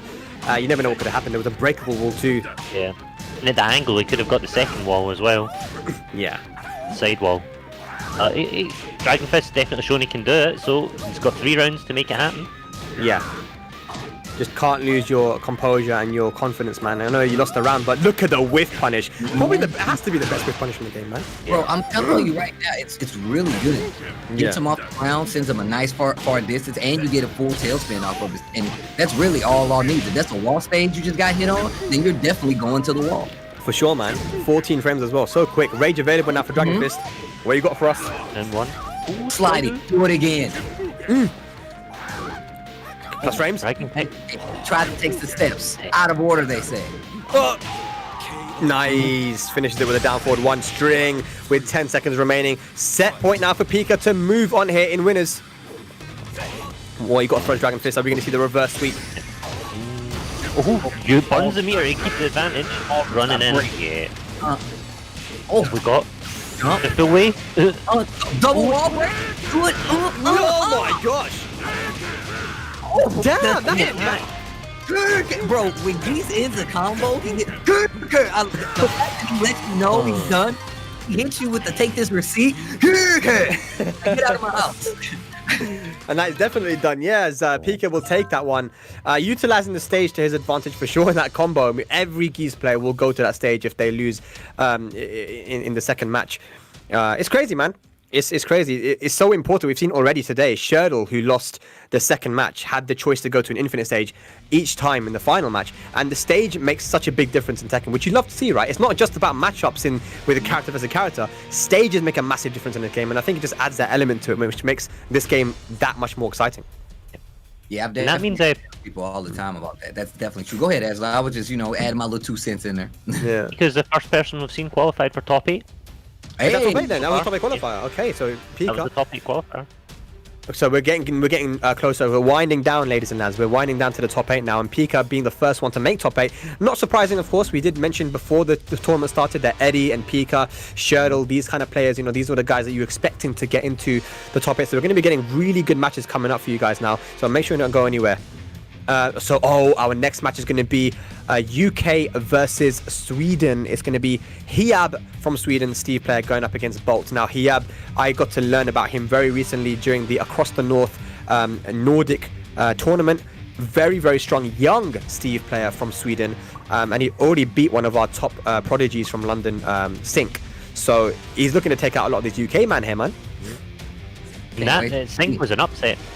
Yeah, Technically, if you look at the bracket, we thought Seik was going to win, but no, Hiyab. Yeah, Hiyab definitely. That's the thing about Europe. You know, that a lot of countries have had the younger players come out and do really well. Chicken Maru was one of them as well. I mean, we talked about it, but people don't know he's one of our best players in Europe. You can make a great argument for him being top 3, and I don't think many people would argue with that. Top 3 in Europe. He started in Tekken 7. So me and Mark were talking about it. It's like this idea that Tekken is somehow really difficult to learn and you're not going to get good in it unless you play 5 years. No, you don't have to play the previous games to be good in this game. You just have to have the determination and the passion. And Chicken Maru and a lot of young players have showed that already. I can tell you right now, there's a bunch of players in Peru, if I'm not mistaken, who don't have Tekken 7. They're playing based off of what they see and Tekken Tag 1, from what I understand. Like, they don't have Tekken 7. They're like, oh, no, I just know the moves, and it just the movement translates over. And if you understand how the system works, then you know how to play the game. And that speaks to the legacy, but it also lets you know that you can get into a game like this and still be competitive, especially if you have a lot of young players coming out and joining and doing just as well. Yeah, absolutely, man. Oh, can't wait for this match. So Hiyab versus Bolt. So Bolt, we've seen him quite often on stream, Esla, right? Definitely would consider him to be one of the best players in Scotland. And if I'm not mistaken, is he actually originally from America? No, I don't think so. No. Someone told me that, you know. I don't know if I was wrong, but someone told me he's like from America. Or is he? So he's born and bred in Scotland. He is Scottish. No, I think he's actually from, if I can remember correctly, the Netherlands. I could be wrong. Oh, but okay. Yeah. So, he's well travelled. Well traveled, yeah. And that's what I want to see with Europe. All these strong players that I know about, like that maybe the international scene outside of Europe doesn't know about. I want to start seeing them travel to events and when they do come back. But that's why I love having ICFC and things like this, like online events, because we're able in Europe to show off what we have, the talent that you don't normally get to see in offline events. Either they're too young or they don't have the money or the time to travel. But here we go. We've got 2 players that are very, very solid that people may not know about. Yeah. Now I know I'm just now seeing Bolt, but you can tell Bolt definitely has some experience under the belt, right? So I'm very much interested. Who did Seik play, by the way? Who does Seik play? Lee. It's a Lee, mate. Yeah. Wow. I want to see that. I'm definitely trying to see that. Yeah, Seik, a young lad from London, man. Done very, very well. But Hiyab was the one to take him down. Let's see if he could do it again versus Bolt. Is this a top 8 qualifier as well, Esla? Yes. It is. Yeah, Okay, all right. I think most of the matches we'll see from now on are top 8 qualifiers. These are the big boy matches, the biggest of boys. Right, here we go. Oh, the confirm. Catching my man, ducking the blue stuff. Oh my god. Lovely, lovely. Here we go. Swords are cheap, man. Gotta delete them for Tekken 8. Delete 2D, delete swords. Delete the spears. So you saying delete? So you saying delete Yoshimitsu and Kunimitsu too? Just move them all to Soul Calibur. That's what you gotta do, man. Just you gotta go go weapon. Bro, that is definitely a sword, man. You cannot get that into a public event, bro. If you walked up, if Kunimitsu walked up and was like, bro, this ain't even a sword, they definitely sending her back to the car. I'm just letting you know right now. It's okay, man. Her Kuna is -11. Oh! Hiyab. Just okay. like, let me in, it's -11. It's minus punishable, 11, man. let her in. Oh, let me see this, Kodashi. It's -11, let her in. Yoshimitsu back to the car. What? Yo, speed. Yeah, Hiyab is playing really well here. The spear gets punished, not heavily though. Rage available now. And I like what the games that I've seen Bolt play. The last round rebuttal, that last little 25% life is when we've seen him come alive. But now he's dead. Hiyab going up 2 rounds to 1 right now. So impressed with this young lad, man. Hiyab, he's looking to make top 8 here at the first ICFC for Europe, but the counter is going to come in here for Bolt. That should be some good damage. And one of the things I noticed about Hiyab is he's actually micro-stepping right occasionally as well when Bolt is putting on, not false pressure, but putting you in situations with down forward 1. He's just stepping 2 Steves right and getting it, so he clearly knows the matchup, and that he is ducking after down forward 1 as well, so then the micro adjustments, Yeah, for sure. He definitely knows. That duck and launch was beautiful, man. Not something you see unless you know the matchup. The 4-4-2! No, he dropped him. Is he going to pay for it? ooh, hops in. Nice. The Okay, blue low to alright. finish it. Right. Right. Lovely jubbly, as we say here. From Lovely here. jubbly. I'm so feeling that. Lovely jubbly. Wake up and stretch in the morning. Lovely jubbly. A bird's gonna come and land on my finger and start singing and be like, "Hey guys, you're watching the ICFC. This is the UK." I'm style. Oh man, but yeah, it looks like Hiyab is running a train right now on the UK players, man. Sink was the first one, and now he's 1-0 up against Bolt here from Scotland. So. You know, he's definitely made a name for himself here already, but the job isn't finished yet. And you know, Bolt is the type of player he's very analytical, right, Ezra? Very analytical, knows his stuff. He very much plays and expects you to play the frames properly, so that it's a blessing and a curse. Because sometimes if you do something that is not meta or not expected, it'll catch him off, and then he'll struggle to readjust. Because if you start disrespecting frames, he would be a bit confused, but he also adjusts quite well and plays more solid in return to that. So it's something we might see here. How is he going to treat Hiyab? I'm coming up. Hiyab. I'm glad you messed that up first and I didn't. I was I was like, I gotta make sure I say this right. Spag has already laid the groundwork. Let me make sure I say it correctly. Right, but Bolt has gone to the infinite stage though. He did this last time as well when he lost, just having more space to move around. Of course, Noctis also has one of the best whiff punishes in the game, that down forward too, man, and he's used it beautifully already today. So let's see if he can make use of that here. Yeah, and this kind of plays into the idea that if you're playing classically, there's nothing to blame. There's no wall. There's nothing. If you can outplay someone, an infinite stage is often the place where you can prove that. Yeah, it's like the Koreans say, man. You know, this is just pure Tekken here. I guess Bolt's gonna want to wish that there was some walls there though, but he gets the emo, man. Oh, slides. Oh.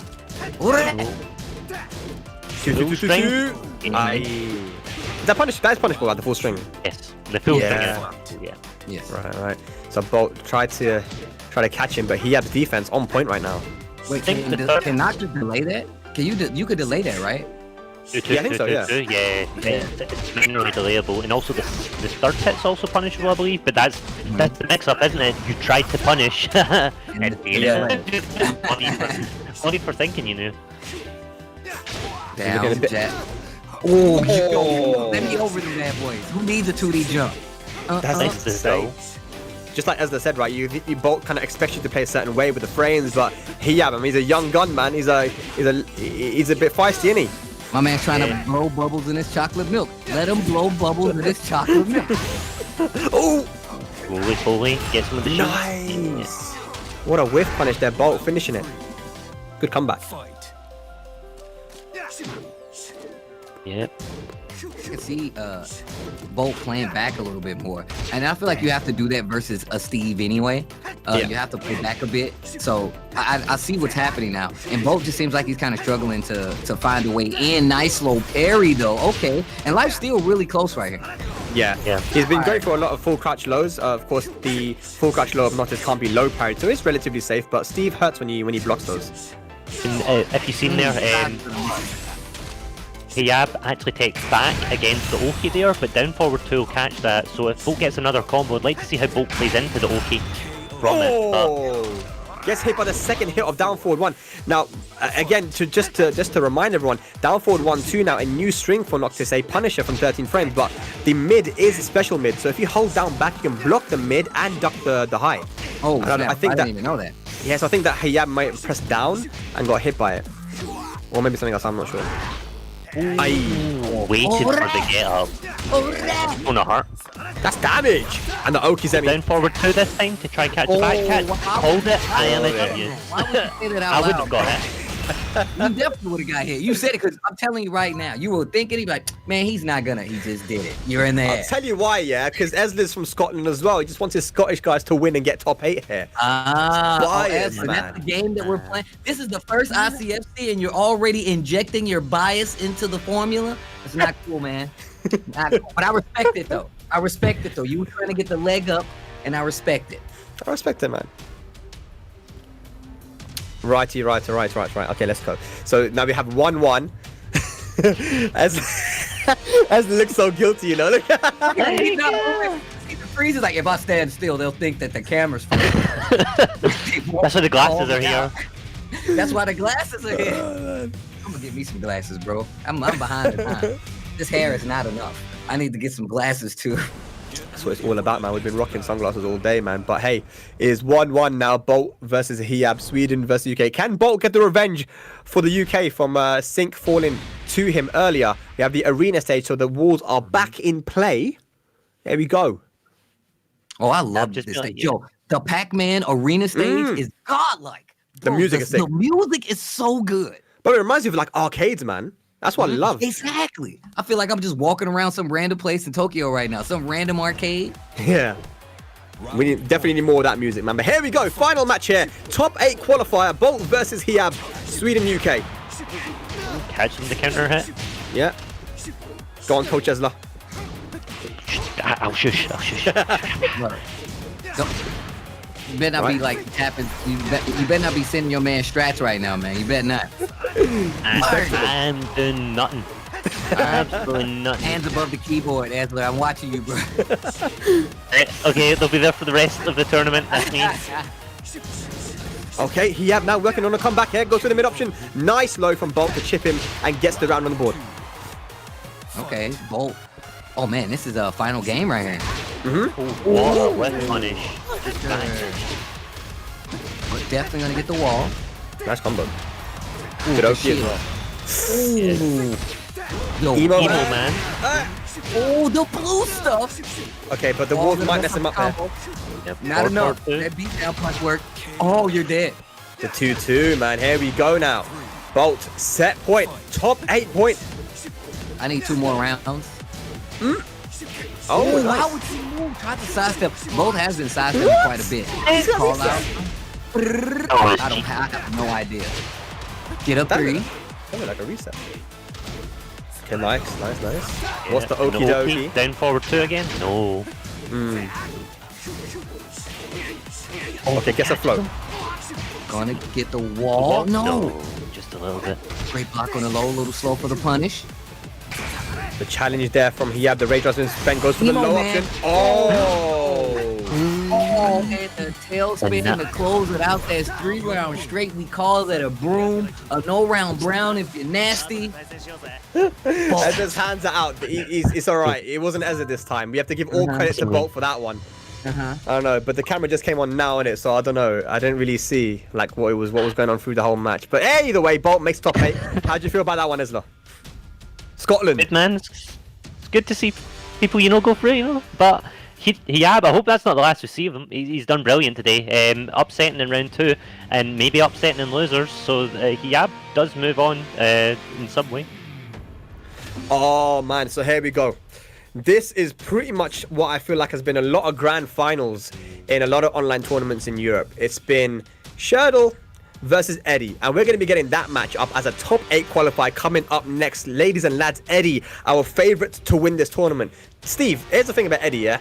Like, you've seen him offline, innit? You've seen him offline because we both commentated versus fighting when Edddyy was playing. Now he hasn't had the best results offline. Me and you both know online and offline is a different environment. If you're comfortable online, you're not going to be comfortable offline. You need to kind of transition to getting comfortable. But Edddyy online, where he's comfortable, this man does not lose tournaments. He has in season 3 he had every single character at Tekken God Prime. He has probably the most Tekken prowess with anyone in the world. Really? Over 700,000, yeah. And he's got Tekken God Omegas as well. This man is insane. And he's going to be going up against Shirdel. So this is 2 Tekken God Omegas going up against each other. But Edddyy, man, it's just, I feel like when it's come to a point where people play against this guy and they're like, you know what, it's going to be a loss.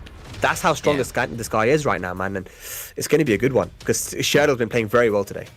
Yeah, I know Shirdel has been making the internet rounds. I see Shirdel in a lot. I mean, I know Shirdel obviously, but I've seen Shirdel in a lot of like the online chats talking to a lot of players who stream, especially like high level players. So I'm actually really excited for this match, and that's why I'm really enjoying doing this. The fact that the ICFC is around not only gives me an opportunity, to talk to you guys, but it also gives me a chance to like actually keep looking at all these players around the world. I mean, we've had like the Tekken Online challenges and stuff like that, but the ICFC is a way to give you your weekly dosage of Tekken, and not just from some specific region. It's not only like the East Coast of the United States, it's not only Japan, but it's all over the world, and that's what you're getting right now. You can see the graphic, man. It's the globe, man. We're going worldwide baby. here for ICFC, man. And what's beautiful is that today, and you know, it's only going to grow from here. But today, we've already seen players from Turkey, from Serbia, from Macedonia, and now I'm waiting for people from the Czech Republic, like Ezra said. I'm waiting for people like the Greeks to turn up, and more Turkish players, and God knows who else. There's so many countries in Europe, and that's the beautiful thing about our continent, is that there's so many countries and so much diversity, and that's what I want to see. We haven't really seen that many Italian players today, man. What happens when the Italians start joining? The Crossfires, the Harry Potters, the Gerlanders. This is going to be crazy, man. I can't wait for the future of ICFC, man. And if you guys are watching at home and you're from Europe or around the world, make sure every Wednesday, get signed up, man. Get signed up. You know what that is? That's because Harada exposed the Italian players by saying all laws play on Wi-Fi in that trailer. That's where it was. They're all banned. They're not allowed to enter. Oh, Just damn. the way it is. Oh, boy. Oh, Eddie. He's gone for the Fahkumram. Wow. This is the first time I've seen a Tekken God Omega with my own eyes. It looks so pretty. It does, man. It does. But both these guys have it. And Eddie, this time not going for the Bob, because he used to main Bob and Leo back in Tag 2 and in early Tekken 7, but he's going for the Fat here. And I think there's a reason, because these two have played each other so often. Maybe Eddie knows, you know, this is the character that will give Shirdel some issue.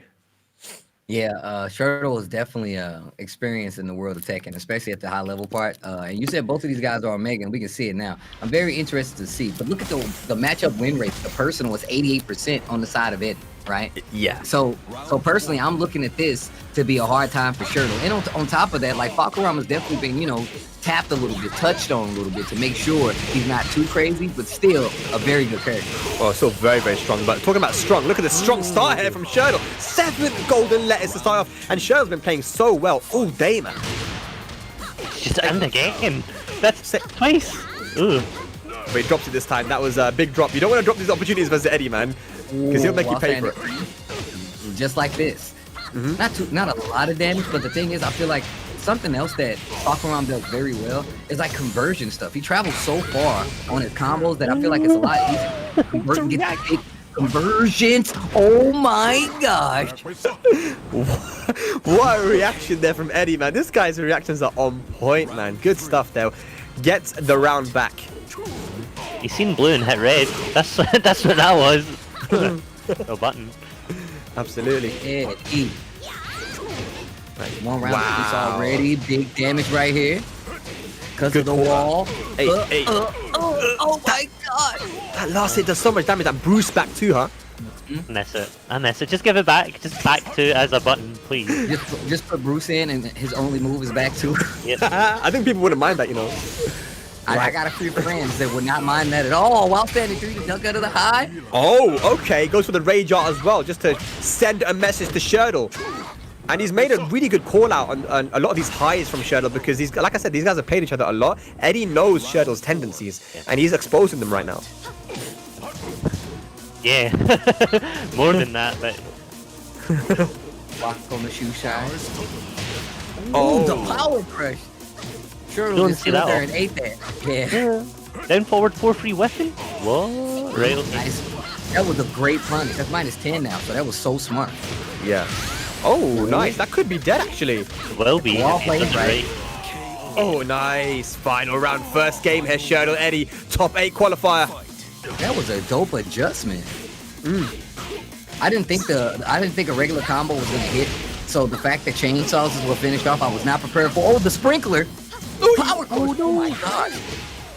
Okay, nice. See, But no if that wall was splash. Bruce. Still forward 1+2. Oh, you're dead. Sidestep Oh. into the punish. Shirdel will take the first match here. His performance today has been really on point. So even if Eddie does come out on top, and usually, I mean, man, it's going to be hard to beat Shirdel today. The guy is really, really on point with a lot of his punishes. His movement is just everything, man.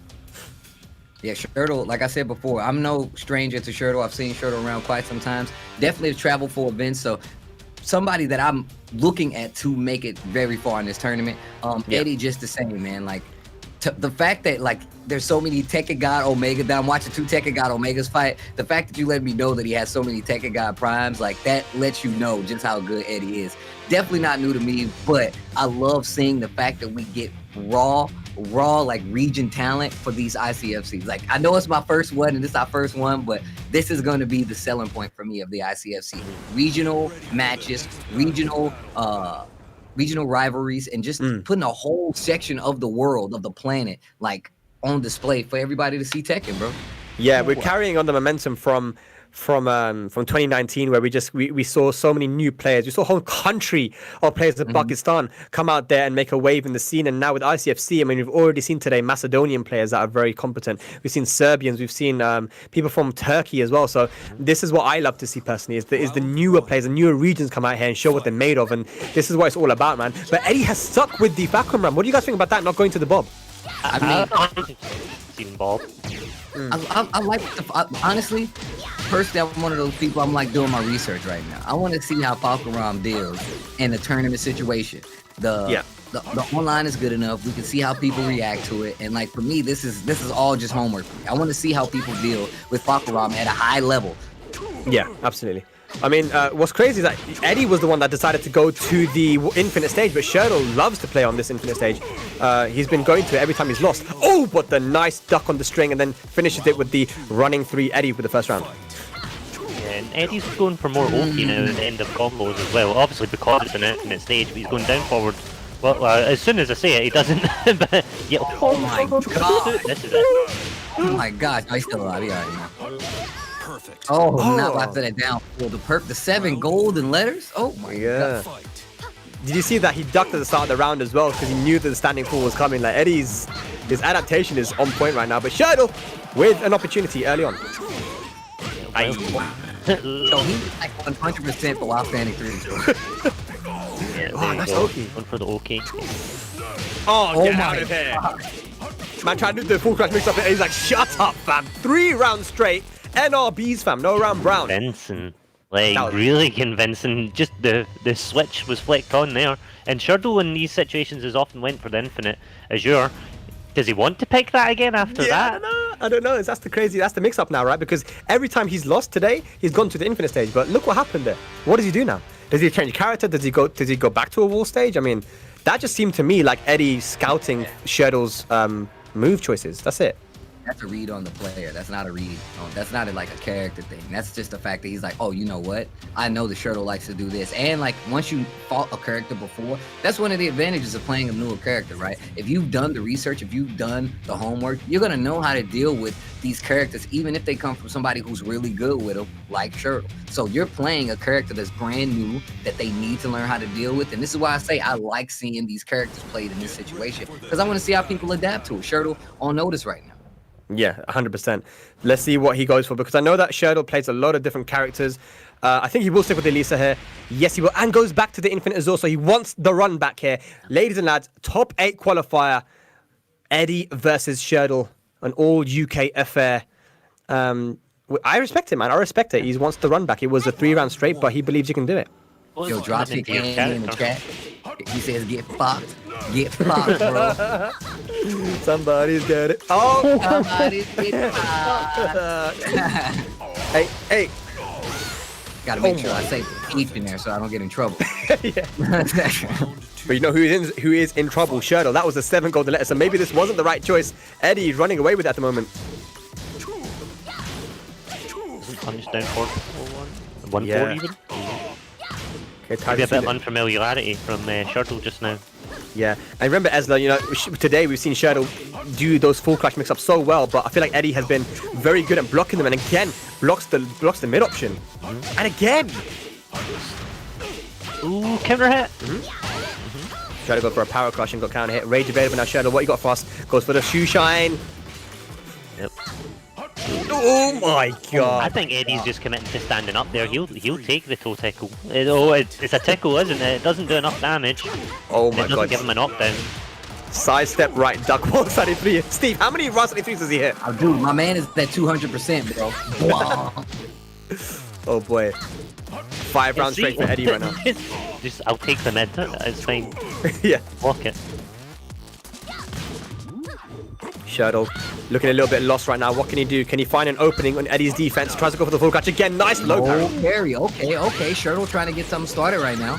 Oh, but the drop alert kicking in. Big damage, not dead, but he was definitely in trouble. Shirdel. Okay, I like that.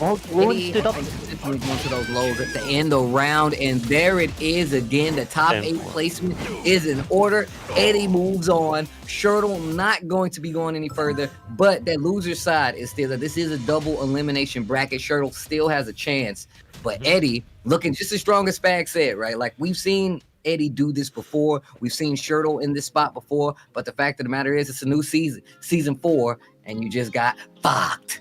Yeah, absolutely, man. I mean, it's a new season, but some things never change, man. But yeah, I mean, Shirdel has been playing really good. That was not bad. That was not really bad from him there. He played good, but Eddie just played a bit better, right? And his defense is one of the things that really characterizes him. So yeah, shout outs to them. But I expect Shirdel to be able to make top 8 here, man. Shirdel will go into losers to fight someone called John Netty. Not John Nitty, John Netty. So, okay. Say European John Netty, his cousin? I don't know.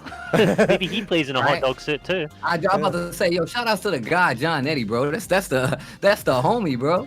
I don't even know how you know Essler. You just got mad Steve points because I don't even know how you know him, but that's actually one of my homies. Mad points. Zas gang stick together. That's what it is. He plays Aslamil, I play Aslamil. Oh, okay, all right. You trying to snap on him? I got you. All right, we got a bunch of Soul Calibur play. Hold on, man. This is the ICF protection. You don't have Soul Calibur yet. You keep that under wraps, Essler. Show him your tattoos, Ezla. Show him what you got. I've got a scythe for Zaslamel. I don't know if you can see it. I've got that. I've got a Yoshimitsu up here somewhere. I've got Mokujin. I am a fan. I am such a fan. I need to take pictures with your tattoos the next time. When I see you in person next, I'm taking pictures with your tattoos. Not you. I don't need your face. I just want your tattoos. Just the arm. Just the arm, bro. Who is it? Money, I'll drop off and send you. For the right pandemic, price. It can't be getting it to you that bad, bro. We got ICFC. It's gonna be okay, Asler. I don't need to chop off. No, anyone needs a liver, a kidney, a lung. I'll ship it. It's Scottish. It may have a bit of cholesterol or something, but it'll be fine. It'll get there. Oh man, not with all the stuff that you said you've been eating, man. Fried, what is it? Fried what? I had a fried double decker. I didn't go for the fried Mars bar. double decker. Oh, bro, that arm gonna fall off. Whoever you send it to, that bad boy. You just made that got diabetes, man, for no reason. He's just like, I just wanted the cool mocha tattoo. This dude gave me diabetes. Oh man. Right. So what's happening now? I think we're still got some top 8 qualifiers to do as well. Do we have a look at the bracket? Spades. Oh, Zaza, finally. So yes, like I mentioned, man, Zaza is a Kazuya player, and I mentioned that, you know, 3 players I thought really were going to make a name for themselves in offline Tekken: Guni, Mitrastorm, and Zaza. Guni, Mitrastorm, of course, have made their waves, but Zaza yet to do that, man. And I think personally is the #1 Kazuya player in Europe, and he's here now from Austria, looking to do some bits here for the ICFC. Here we go. Zaza actually made an upset to get in this position, beating Panda in the previous round as well. So that's how he's earned his stripes to play Spades.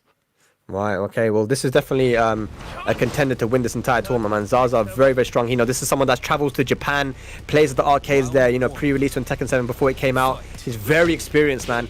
You need to put it, you know, needs to get it on the world stage, man, where it matters. And another Macedonian player, actually, Ezra. You see that again? Spades, from Macedonia. These Macedonians just coming in and taking all the IFC points, ICFC even. Yeah. Wait a minute, yo, Zaza. And one of the things I noticed as well is Spades started off the very first round with a 4. He's like, if you're going to try, I'm waiting, because he's wanting to hit the counter hit for the electric. Exactly, the counter hit 4s have historically been very, very good options versus the electrics, right? And look at that! Nice. On cue. And that's the wall for sure. And like his arena player. Still hits him with the down 3. The blue. Yo, can I see some blue stuff in the chat? I know I got one taste bud in the chat. Yo, can I see the blue stuff in the chat, bro? I love spamming blue stuff. Zaza. Nice, gets a counter hit, and look at that. The execution on point. We'll take that to the wall.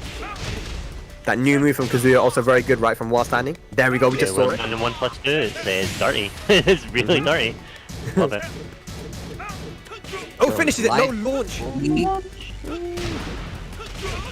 Counter hit. Waiting for him. Oh, Blocks the slide. Those young man reactions. Yeah, the wall is going to save him, but he still manages to get the round. Zaza now 2 rounds up. Very experienced player, you know, we don't see him a lot, but, you know, he's traveled to Korea, to Japan to compete in tournaments. He's definitely one of our best players here in Europe. Yeah. You said he's from Austria. Austria, do they have a big scene at all? Or Yeah, do they do. tend They have quite a few good players, man. Like, you know, Mr. Croft and even Zaza's brother, who actually initially got him into the game. He's a Kazuya player himself. So, yeah, there's a lot of good players in Austria. trying to go for the down 4-2, 4-4-4. Doesn't get the follow-up, though. Here's a launcher. 4-4. Oi. yeah. It's Down to worked out down quite 3. well as well for Spades, just giving Zaza a little bit of room and then 4. Wow, Okay, man. Spades. Okay, Spades. Looking to cause an upset here. Macedonia, stand up. Here we go. Final round, first game. Impact together. Feeling each other out just now. Good challenge on the Hitman stance. Down 3. Oh, now the trade though. This is crazy, man. Okay, electrics, pressure, more pressure at the wall now. Tries to go for the parry, but the hell sweep hits Do it it. again. Oh, what are you doing? must have succeeded No. on the wall. And still not dead. Zaza takes it, the statue kick, the down back 4. Yeah, a big mistake there, right on the blocked hell sweep, but he didn't go for the launch. He went for the 13 frame instead, maybe hoping that he would get the wall. Yeah, Yeah. That was unfortunate. I don't think that it was. I think he was intentional. He did that punish intentionally to try and get a wall splat. But beautiful from Zaza, if you didn't notice, he went for the down jab to beat the power crush, and then went for the Wasani 1-2 to get the launch on the power crush. So yeah, I mean, both these guys clearly know the matchup. We've seen a lot of Magic 4, as you mentioned, Ezla, against the Kazuya. But man, I'm just lost for words when it comes to Macedonia, man. I'm so happy right now that this is yet another country that has really strong Tekken players in Europe that we didn't know about. So you've got, even just in this half of the bracket, you've had Rogue Identity just making it to winners quarterfinals. You've had Spades who's making it to winners semi-finals, and there was another player, wasn't there? Another RFD early on, just in in the first bracket, and then in the second bracket you've got another 1 or 2 RFD players again. So they've shown up in force, and that's what we want to see. It's exactly what you want to see in tournaments like this. Absolutely, man, absolutely. But Zaza is 1-0 up here. We're going to the Hammerhead. Let's see. So this is a top 8 qualifier once again, right? So let's see who's going to make it into that top 8 for the first ICFC of Europe. This is actually the last top 8 qualifier for winners. Oh, okay. Then we're going to go to the Shark Tank, I would assume. I like that. Shark Tank. Yo, what a combo on the wall. I ain't see that one coming. Pressure. Duck, punish, yup. Yeah. Hey. It's gonna hurt. The 2-2-3, you gotta be prepared to duck that bad boy. The slash kick, Spades ducking on recovery. Yeah, you can't duck that one, though. Zaza keeps the momentum going from that first match. Hell sweep. Here we go. The Vortex. Oh, he listened to Do it again. Oh, man, it would have worked. He should have listened. He has the life here. That's the way Zaza can now chill now a little bit. Try to go for the Magic 4s, counter him, look for a whiff punish. Oh, another hell sweep. How many? No. Trying to Great catch punish. him. Okay. He's got those. Back 4. Look at that, just Dash Zaza and dash blocking, yeah. Waiting for something, trying to bait something out. Just, man. he's playing such a tight macro game right now. Spades just down 3, down forward 1, and he's going to close it out for launch though. Yeah, there's a nice hop kick thrown out there. It was a very tight match with just pokes. The Spade knew when he had to take the risk. Oh, that's a good trade for Zaza with the Magic 4. Trying to adjust the But combo. almost gets a splat there as well. Oh my god. Is that dead? Oi! Oh. He missed the electric. Both these are playing for Heihachi's love. Oh That's what's my on the line here. No, the drop on the wall, that could have been big damage. They're trying to get Daddy's attention. I get it. Round 4. They're trying to get that check. I love to play for him, man. Zaza now with set point to move into top 8. That's a big one. Which can pull electric as well, just showing off online. After A lot of sidestep and duck here from Zaza. 2-2-2. Punish. Beautiful, chunky punish. Oh, power Oh, crush. to the wall. No, what? Why did I splat? But that did though. Still closes it out. So Zaza is going to move into top 8 here, ICFC. On the winners side, our top 8 winners is looking stacked as hell, man. Loving to see it, man. The performances from everyone is really good. But, you know, I expect to see the Macedonians doing some damage in the losers side. You know, it's not over yet for them. So in winners, you've got Double Limb. Double Limb is the name of the game here at the ICFC. Absolutely.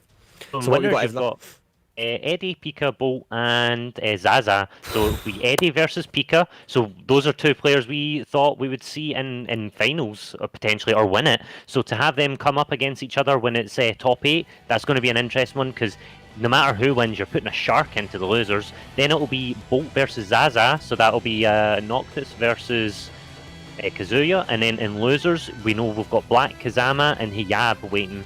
So they'll both be playing the respective winners of bracket 1's losers and bracket 2's losers. So we're still waiting for 2 more people to make it into top 8 for the loser side. And who are those? Who we got? I'm just looking. I've lost the bracket. Must be so. Well, we definitely know that we got the we have the Macedonian, the RFD crew. They've just impressed me so much. And once again, guys, you are tuning in for ICFC. If you're just tuning in, it's been a very great tournament today. Because, especially for me, I'm loving it because I love to see new players, new talent, new countries coming out there. We had 2019, a crazy year where you had Pakistanis, Iranians, Egyptians. We have all types of players from all over the world. Getting involved in Tekken. And making a name for themselves. And now we have ICFC, which is an online tournament. So being able to make a name for yourself online and play if you can't travel offline, it's just lovely to see, man. It'll be a run back between Shirdel and Blackkazama. That's in losers. Okay, so that's gonna be interesting because Blackkazama, you know, he's quite a wild player, and Shirdel did manage to get the better of him. He was very prepared, but you never can tell with Blackkazama. That guy's crazy, man. And then the other one, it'll be the winner of Spades and Epic Stopper. Okay, alright. Okay. Alright, so but we're not going to be going into the losers. We're going straight into winners top 8, guys. The big boys are coming out here. It's going to be a great top 8. PiKa Edddyy with our PiKa first versus match. Edddyy. Let's go.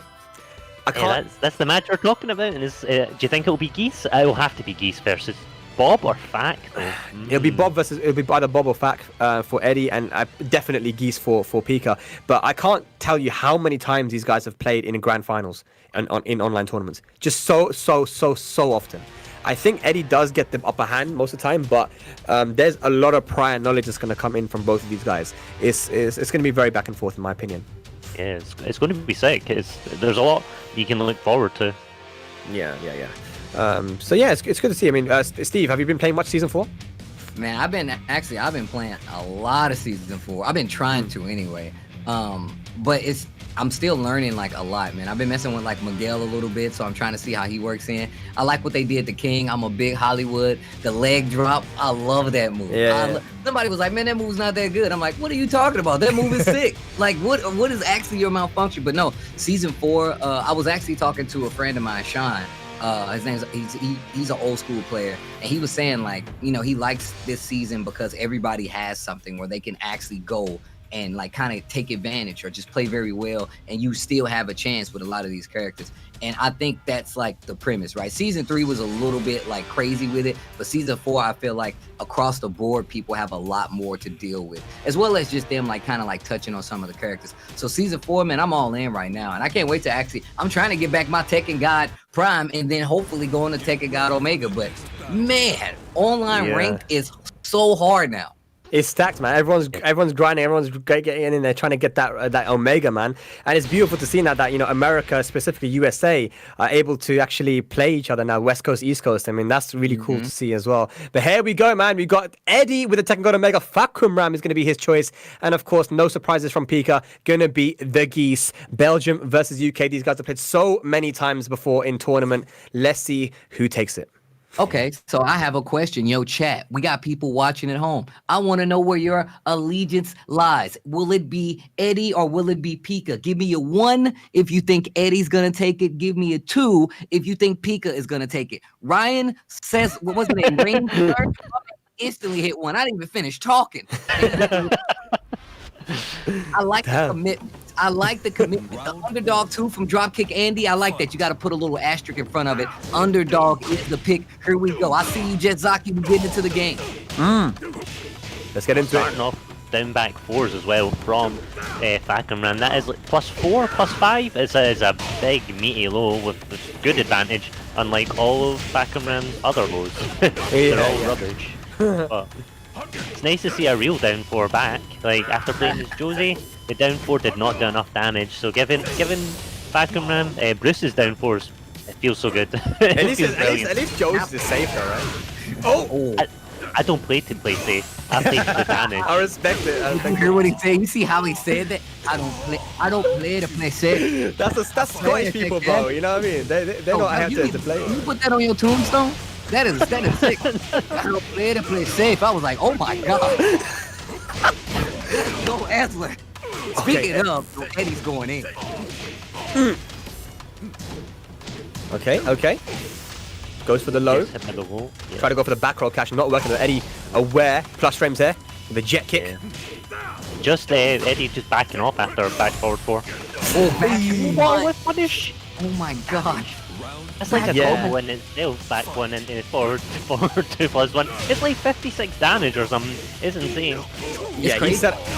Fahkumram's one of those characters, like the range that you're safe at is not the same versus other like Tekken characters, right? Like back 1, oh my gosh, like he just has so many tools. Oh, he did it again! This is exactly what I'm talking about. The range where Geese can kind of like zone out, throw a projectile, is not as easy because of some of the tools that Fahkumram has. There's expenditure on the meter PiKa, trying to get the wall.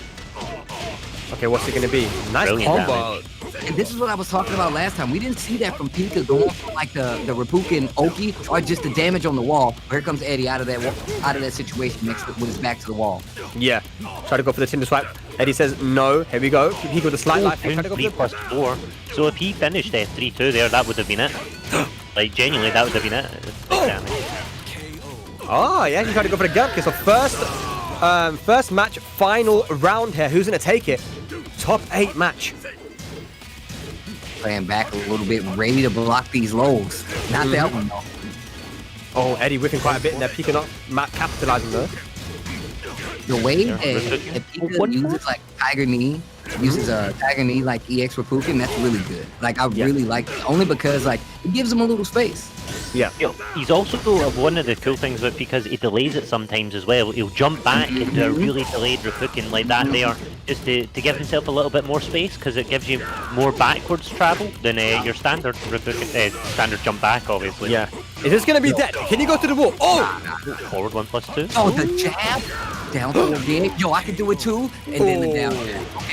Okay, Eddie. I can tell you right now though, that match was getting very dicey on both sides. And I can tell by the way, Eddie, how many crouching jabs Eddie put into his game. He removed the wild standing 3s, right? He hit like 1 wild standing 3 that first match, right? But after that, you can tell the PiKa was playing back a little bit. So that's why the back 1 started coming out, because he knew that wild standing 3 wasn't going to reach. And then you see PiKa make up for it by starting doing jabs at a further range, and one of them actually hit. So I really like what we're seeing right now. These little small adjustments, these little micro adjustments are definitely going to make a big point in the set going further.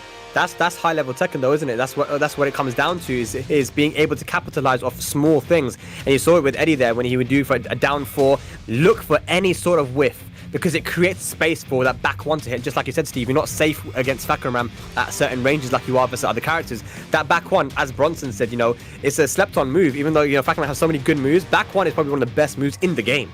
And it's launch punishable. And even when I fight Fahkumram, I don't launch punish because it's so fast. The recovery is a little weird. You know what I'm saying? So, no, you're right. My bad. I didn't mean to cut you off, Spag. Nah, it's all good. You're right. Exactly. Yeah. So that's exactly what I was going to say. So, yeah, I mean, let's see if PiKa can tighten it up a little bit, because that last round was looking nice, man. Yeah. Very close as well. Yeah. But of course, we're going to go to the Howard Estate, a popular choice for any Geese player to be able to get those huge damage combos. I heard they just pick it for the intro. It's just the sickest intro, so you just pick it. It doesn't matter about the damage. It might be, man. PiKa's a bit of a weeb himself, isn't it? So I don't know. It could be. Bit weeby, this guy is. Oh man, Geese is like the ultimate weed, bro. He got like a high rise that's all decked out and like Japanese stuff. He got like giant. That armor is not made to be worn by a normal size human. Look at that in the back. That's like a set.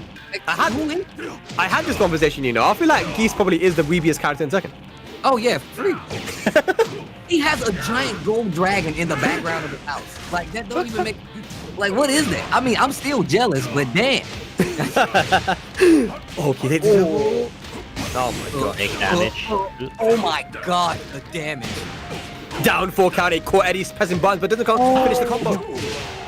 And then you did spring kick, man. You gotta have some balls to do that, bro. You were about to die. Yeah. First round to Eddie, jet kick. And one of the things I find really interesting about Eddie's fact is he always does back forward 4, but he always backs off after it. Every time we've seen him use it, he doesn't press the advantage with plus frames, so he must fear something that PiKa's done before in previous sets, just disrespecting the frames. Yeah, I mean, there's definitely, like I said, prior knowledge with these guys. And PiKa is going to get the running one. Can he kill, though, with the side walls? Oh, trades? Yeah, nice. Good stuff there. PiKa on the board now. Still no walls broken yet. Eddie's done a good job to avoid it. Good duck in the down forward 1, 2. That's it's risky. Unless you can fuzzy it, but yeah, online. Ooh. Yeah, it's tough. It's tough, man. Oh, trade. Oh, was that punish on the fireball? I think it was. Down forward 1, yeah, down forward 1 cancels into 1 for his +1 and force crouch. Alright, so can he gets the wall here? Can he break it? No, he's going to leave it. And that was a trick. That's what I was talking about. Not using the Reppuken in some of these combos, I felt like was a mistake, and now you eat the best. That's what I mean. Like in this situation, I noticed this earlier from PiKa. Some of the combos done on the wall, not ending with fireball, not taking the open. I feel like it's definitely catching up to him in some of these instances. Even if they're just small drops, it's definitely giving Eddie a chance to run some of these rounds back. Yeah, definitely. Look at that. He's getting confident now. Eddie just dashing in PiKa's face. Can't get too cocky though, because PiKa's able to make the comeback as he gets the swipe. Take it to the wall. Now look at this. Now look at how it changes it. He has to lay there. He has to wait, and this is what I want to see from PiKa. That's exactly what I want to see from PiKa. The fact that he's finishing these combos, making him do the Oki or the damage gets, gives him chances to either back up or keep his pressure going. Eddie needs to make an adjustment now and a drop. Is he going to come back? Is that going to come back to bite him in the ass? As PiKa drops it down for counter hit, 2 bars of meter to work with. Be careful not to whiff. That interrupts the 3 string there. Very brave. Oh. Well standing free. Yeah, he can't do that versus Eddie because he's been ducking that all set. Opts for the wall carry. Eddie's down. Oh! I said that, and he's done it. And no break on the throw. Eddie is going to move into winners finals here, ICFC. A few drops there from PiKa coming to bite him in the ass afterwards. But, I mean, Eddie played that matchup beautifully. He ducked the strings, the down 4 on hit into back 1 with punish every time PiKa challenged. And, yeah, just solid stuff there. But, yeah, it is what it is. Right, so our next match, though, we have to keep going, man. We're bringing you some high-level Tekken, baby. It's going to be next match, Zaza versus Bolt, Scotland versus Austria. We must move on. Who is going to meet Eddie there? That's going to be a Noctis versus Kazuya, probably, right, Ezla? Yeah, it will be. Although Bolt he's played a bit of everything. I think he actually had a Negan at one point. But he sticks with Noctis. He had a Shaheen. He learned Brian. He was learning Law. But I think for the most part, it's going to be Noctis. Noctis is his boy. Yeah. He's going to rep him. For sure. Yeah, I mean, Zaza plays a lot of different characters too. He plays Bob as well, and all the Mishimas. Paul. I've played this guy's Paul. I mean, Zaza is just a very, very good player. I can't call this one because you have Bolt, who's a specialist with Noctis, and I feel like there's not a lot of Noctis. I asked Marco. Did I ask you already, Steve? There's how many Noctises? How many have you got in America? Did I ask you that already, or was it Marco? It's quite a few actually. I mean, even Just Frame James has a competent Noctis at this point, so they're kind of like scattered around. There's a few out there. I mean, Sonic Fox actually also has quite the Noctis that you need to be weary of. So I personally feel like they're scattered around the United States, and I feel like we talked about what happened in season 4. We're getting more and more of these Noctises, and even if they were playing Noctis and we haven't seen them before, we're starting to see them a little, more readily because Noctis is a better character overall. Yeah. Yeah, Sure. FeedyX as well. FeedyX Noctis, who did very well in Bud Light Beer League. There's quite a few of them. And speaking of, we got Zaza going to the Bob.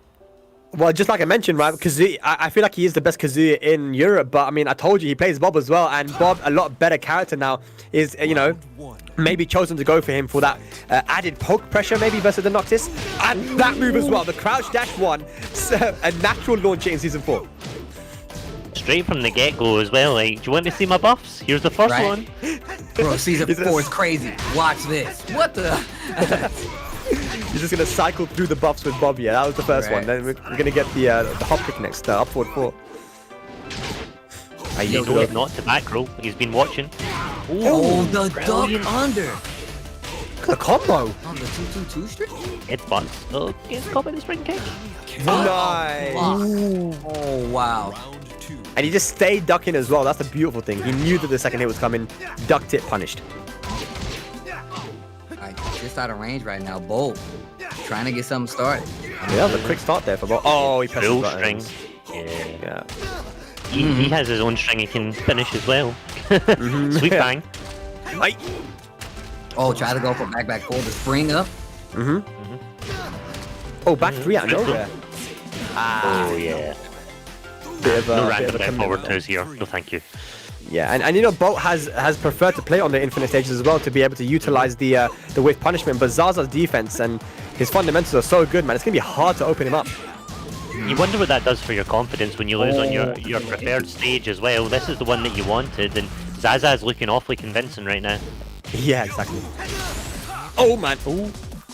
Calls on him. Tried to go for the magic 4 roll mix up, and he answers back with his own one, but guessing correctly, rage. Punish. Oh, the outstanding 4 to close out. Zaza with the bob. Yeah. The Bob. That's how you say it. That's how the guy says it in the Bob. Yeah, man. Yeah, Bob is a good character, man. And I'm happy that we actually get to see more of him now because I feel like Bob was already a good character, right?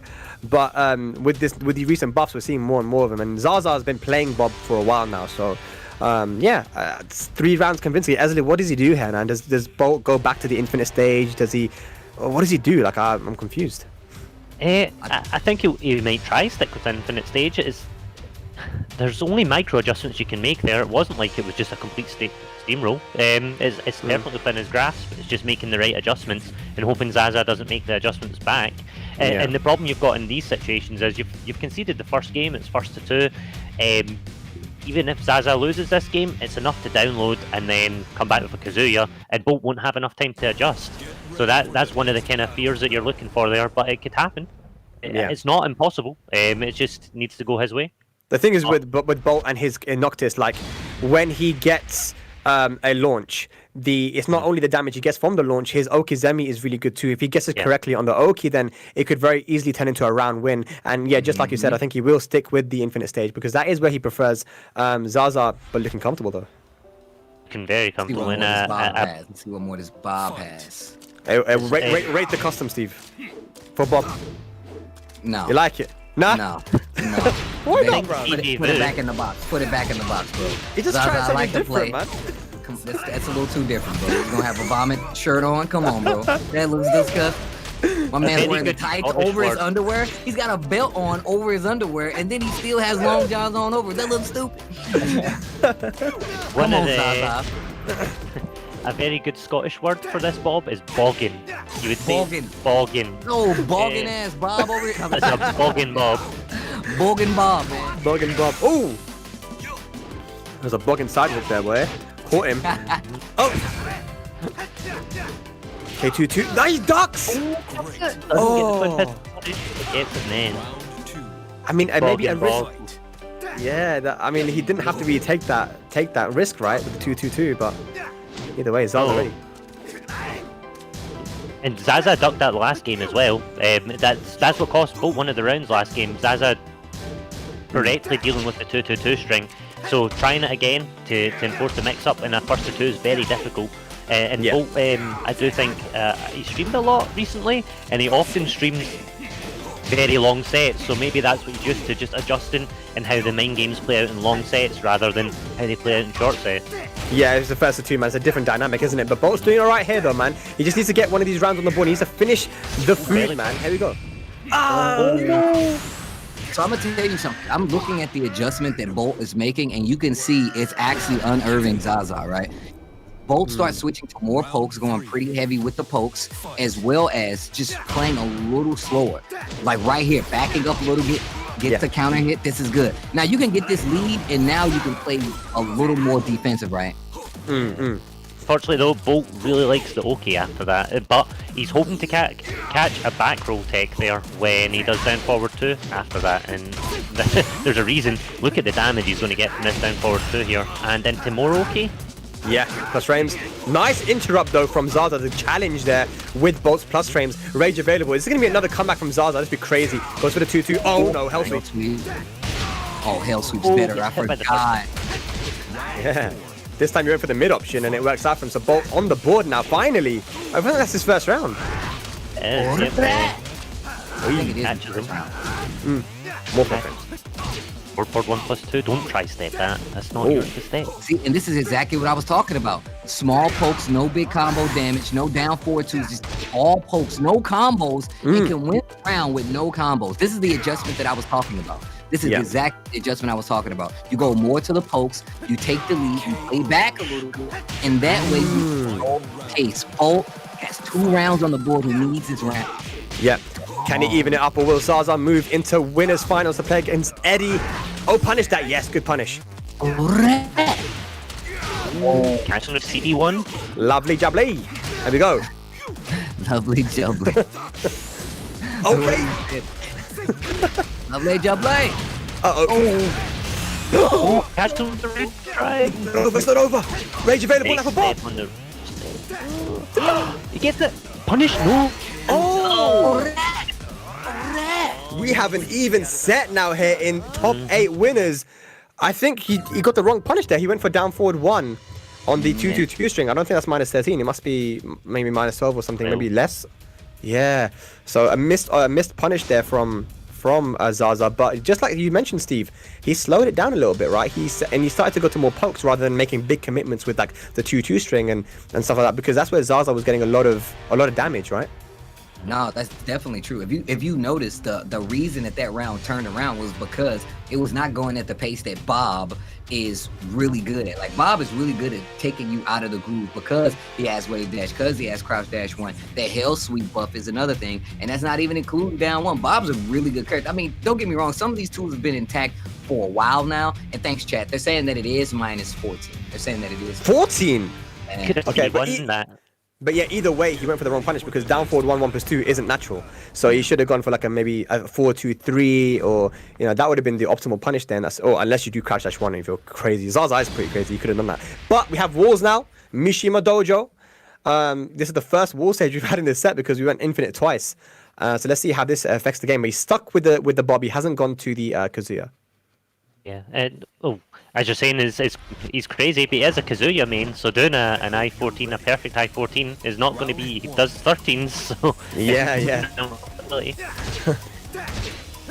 See, the range that Bolt is playing at is doing so much work. The difference is already noticeable. The life lead on the side of Bolt right now, as we go into this 3rd game here at the ICF. There's round 1. Some dope high-level tech for you guys at home. Oh, counter hit. Nice. Wall as well. Big damage on the wall. Perfect. No. 7 golden letters. Beautiful, man. It's just like you mentioned, man. It's the pokes. It's the adding up and both. Just going for those small little things, man. Chipping away at Zaza. No. Launch that. Launch down forward 2. Yeah, I think it's the second time he's went for that punish as well. So it's gonna take some time for bot players to get used to the up forward 4, having that 15-frame launcher now, right? Yeah. Okay. Big damage. Emo man. Oh. 2-2. Look at how Bolt has changed this entire game around. The endless stage no longer holding him back. Wall damage all on the table. And this is the set point right here. Crazy stuff here from Bolt, man. He's made a beautiful comeback. He wants to get into that winners finals with Eddie. He wants to make it a UK winners finals.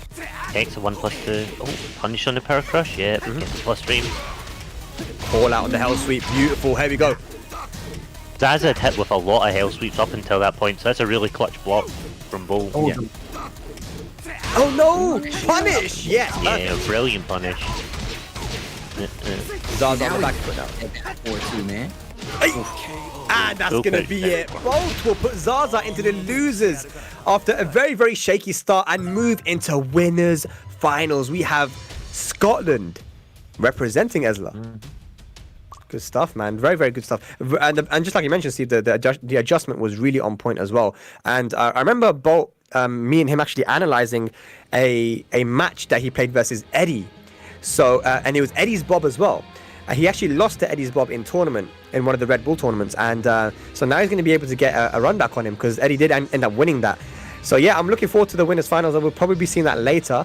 But man, we have to go down to the Shark Tank, don't we? Because we've got a lot of strong players down there, man. So Shirdel beat Blackkazama. That's one you probably wouldn't have heard of yet, because it was off stream. Duh. Yeah. And Yeah. Hiyab is fighting Epic Stopper. I can't stop laughing when it. What's a stopper? Did I Google it? I don't think I'm going to Google what a stopper is. Just for Don't do that. Let's keep it PG, bro. Yeah. Steve says that like he knows what it is, you know, like we'll tell I've him. been hit by a stopper before. I don't know, man. I don't know, man. It just sounds kind of iffy. I ain't playing with. Oh my gosh. So there. I really want to Google it now. I just really want to know. It's a name. It comes from Christopher. Don't worry about it. Guys, you're watching the ICFC. That was the winner side of thing. I'm here with Esler Spag. Of course, this is the inaugural ICFC. This is the European version. I said the European version, the UK side of things. And honestly, I cannot be more excited to be here to launch this. And on top of that, some of the best players in the region representing. And I believe we have the bracket coming up. Yeah, with the bracket. Of course, the Matcherino as well. The Matcherino. So if you guys want to donate towards the prize pool, absolutely do that. I believe we can also donate free money as well. 50 cents. It's free money, man. You just go in there, put the code in, and then you can help to support the ICFC, man. And of course, this is going to be happening every week, man. This is the content that we needed, man. Absolutely, this is the content we needed. And it's worldwide as well, man. We started in Asia, we're in Europe, and then after this, we're going to be heading over to the west side to USA and America, man. So it's exciting stuff, man. So I like to tell people, I like to tell people that like they really want to get involved. I know you guys are watching at home, and we appreciate you guys watching. If you really want to get involved, head on over to that Matcherino. As much as 50 cents can help, and I guarantee you it makes these players come out and play their best. And you actually get involved not only with just watching, but you get hands-on, especially because these guys really appreciate it. So shout outs to everybody. Shout outs, make sure you donate to that Matcherino, because personally I do it no matter what game it is, but it definitely helps out these players who are spending their time playing these tournaments online. Yeah, the code's still available. The ICFC EU pre-1 is still available, so it is 50 cents to the pool, and there's already $157 in there, with Nice. a massive thanks going to Chris Seik for his $100 donation. So they're making it happen, so show that you appreciate it, incentivize more people to be part of it. The more money, the more people you'll see, and the more people you tell about it. As Markman, Steve, Spag have all pointed out, this is the first of 4 weeks. There's 3 more weeks to come, and that means you can contribute to it and you can be part of it for free. So all you need to do is put that money forward. It's free money, man. It's free, literally. Nothing comes out your pocket. Tribute. And on top of that, you're helping out this scene. You're helping out the scene. You're helping out Tekken. And man, just shout outs to 10 for as well for like this happened. This has actually been really cool. First one looking really sharp, and I'm already gotten to see a bunch of players that I am not familiar with, as well as just being able to look through the bracket to see some of what this region has to offer. So shout outs to everybody involved, in all honesty. 100%, man, because look, from the beginning of the year and with all the stuff that's happened with the COVID and everything to where we are now, I think that we're in as a Tekken community, we're in a beautiful place, and it's because of the efforts of Tenno and people like that have put on events that we desperately needed, man, because we haven't had any offline stuff. People have had to adapt and really be innovative, and I think this is the culmination of the group effort of everyone coming together and putting on something like this. Not easy to do, man, but we have worldwide Tekken. If you think about it, guys, we have season 4 now, which allows for a way better online experience. And you've also got like the world playing these tournaments now every week. Like we're going to be having this. It blows my mind, honestly. It's crazy. I'm so thankful, man. The bracket's just been updated. Epic's. So would it be Stouffer then if it's Christopher? If it comes from the name Christopher, Epic Stouffer. He won his game against Hiyab, so you could count that as an upset as well. Yeah, Stouffer. No, Stouffer is actually also a player from Sweden. So that was a Sweden versus Sweden match. I believe he plays Hwoarang. So, oh no, wait, is he from Denmark? No, he's from Denmark. Sorry, I think he's from Denmark versus Sweden. So that was a bit of a rivalry there, maybe. So yeah, and both Nordic guys. So good stuff to Stouffer, man. Yeah, it's great, and it's Zaza and Shirdel will be starting soon, won't they? That'll be who we have next. Zaza Shirdel, that's going to be an exciting one because Shirdel has been playing very well today. But Zaza, maybe not expecting to go into losers there. He was kind of in control versus Bolt till like what Steve said, the adjustment that was made from Bolt, that was very, very clever. Yeah. So what do you think so far, Steve, having watched some of this European Tekken, man?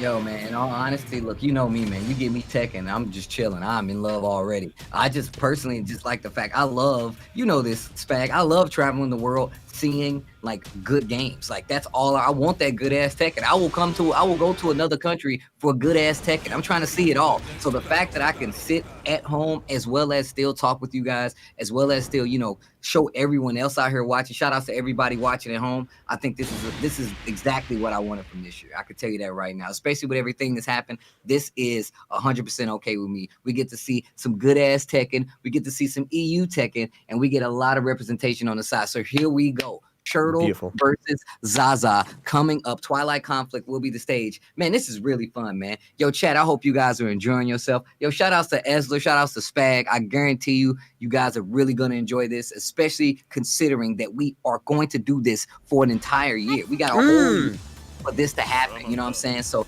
get settled in, get strapped in, buckle up. We got some good ass Tekken coming for you guys for quite some time. Let's go, man. Oh, beautiful. Initially there, Shirdel sidestepping left, which is the way to go versus the mission, was beating that health tip and gets a launch. So Shirdel continuing on his good performance right now. Yeah, straight out the bat as well, and he's remembered to stop walking to block the rest of the health sweep. Yeah. Something that I've fallen victim to. Just hold the button too long. Yeah. Great as well. Okay, Zaza. The question here is, does Zaza know Alisa well enough? Because even though Shirdel is very, very strong, he is the kind of player that will try to really expose your lack of knowledge of Alisa. Especially with the chainsaws, as we've seen countless times. Oh, he's shining them shoes. Yeah, that low. Are the new toys that everybody has started using with like with Alisa, because it's really good. It's like a lot of situations people don't know how to deal with. It's a lot of plus situations as well, and you're really gonna have to call out like this right here, right? Ooh. That's exactly what I was talking about. What do you do with chainsaws outside of making them whip and like understanding how they work? Almost like the wall bounce right there, and another shoe shine to close out Shirdel on a tear. Yeah, man, and it's like that's only -11 as well, man. So he's not really too scared of using it. It's one of the best lows in the game for sure. Shirdel using it beautifully. Oh, the power crush as well to end the momentum.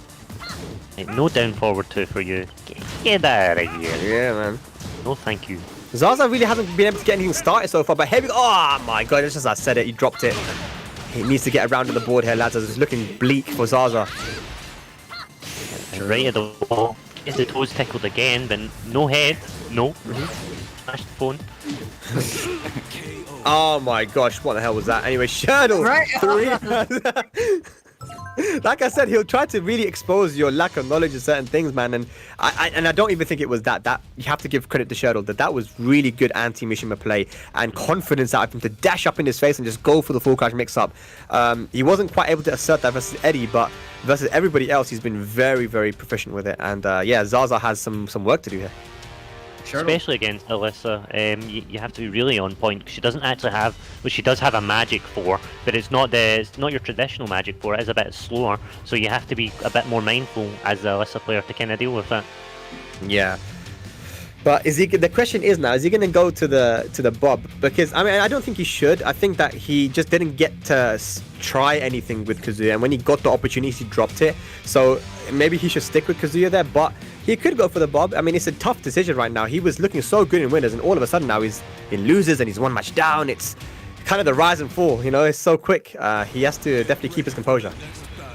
Well, we're getting ready for this next one. It is definitely about keeping composure. We saw what happened, like how Bolt can turn a lot of things around just by changing up the pace. I mean, it's kind of universal, but we all know if you've ever played in a tournament, you know what I'm saying, being able to get momentum back is not an easy thing. I love how Shirdel is attacking Zaza at this point, because you can tell Zaza's kind of on tilt dealing with what he's coming from Alisa.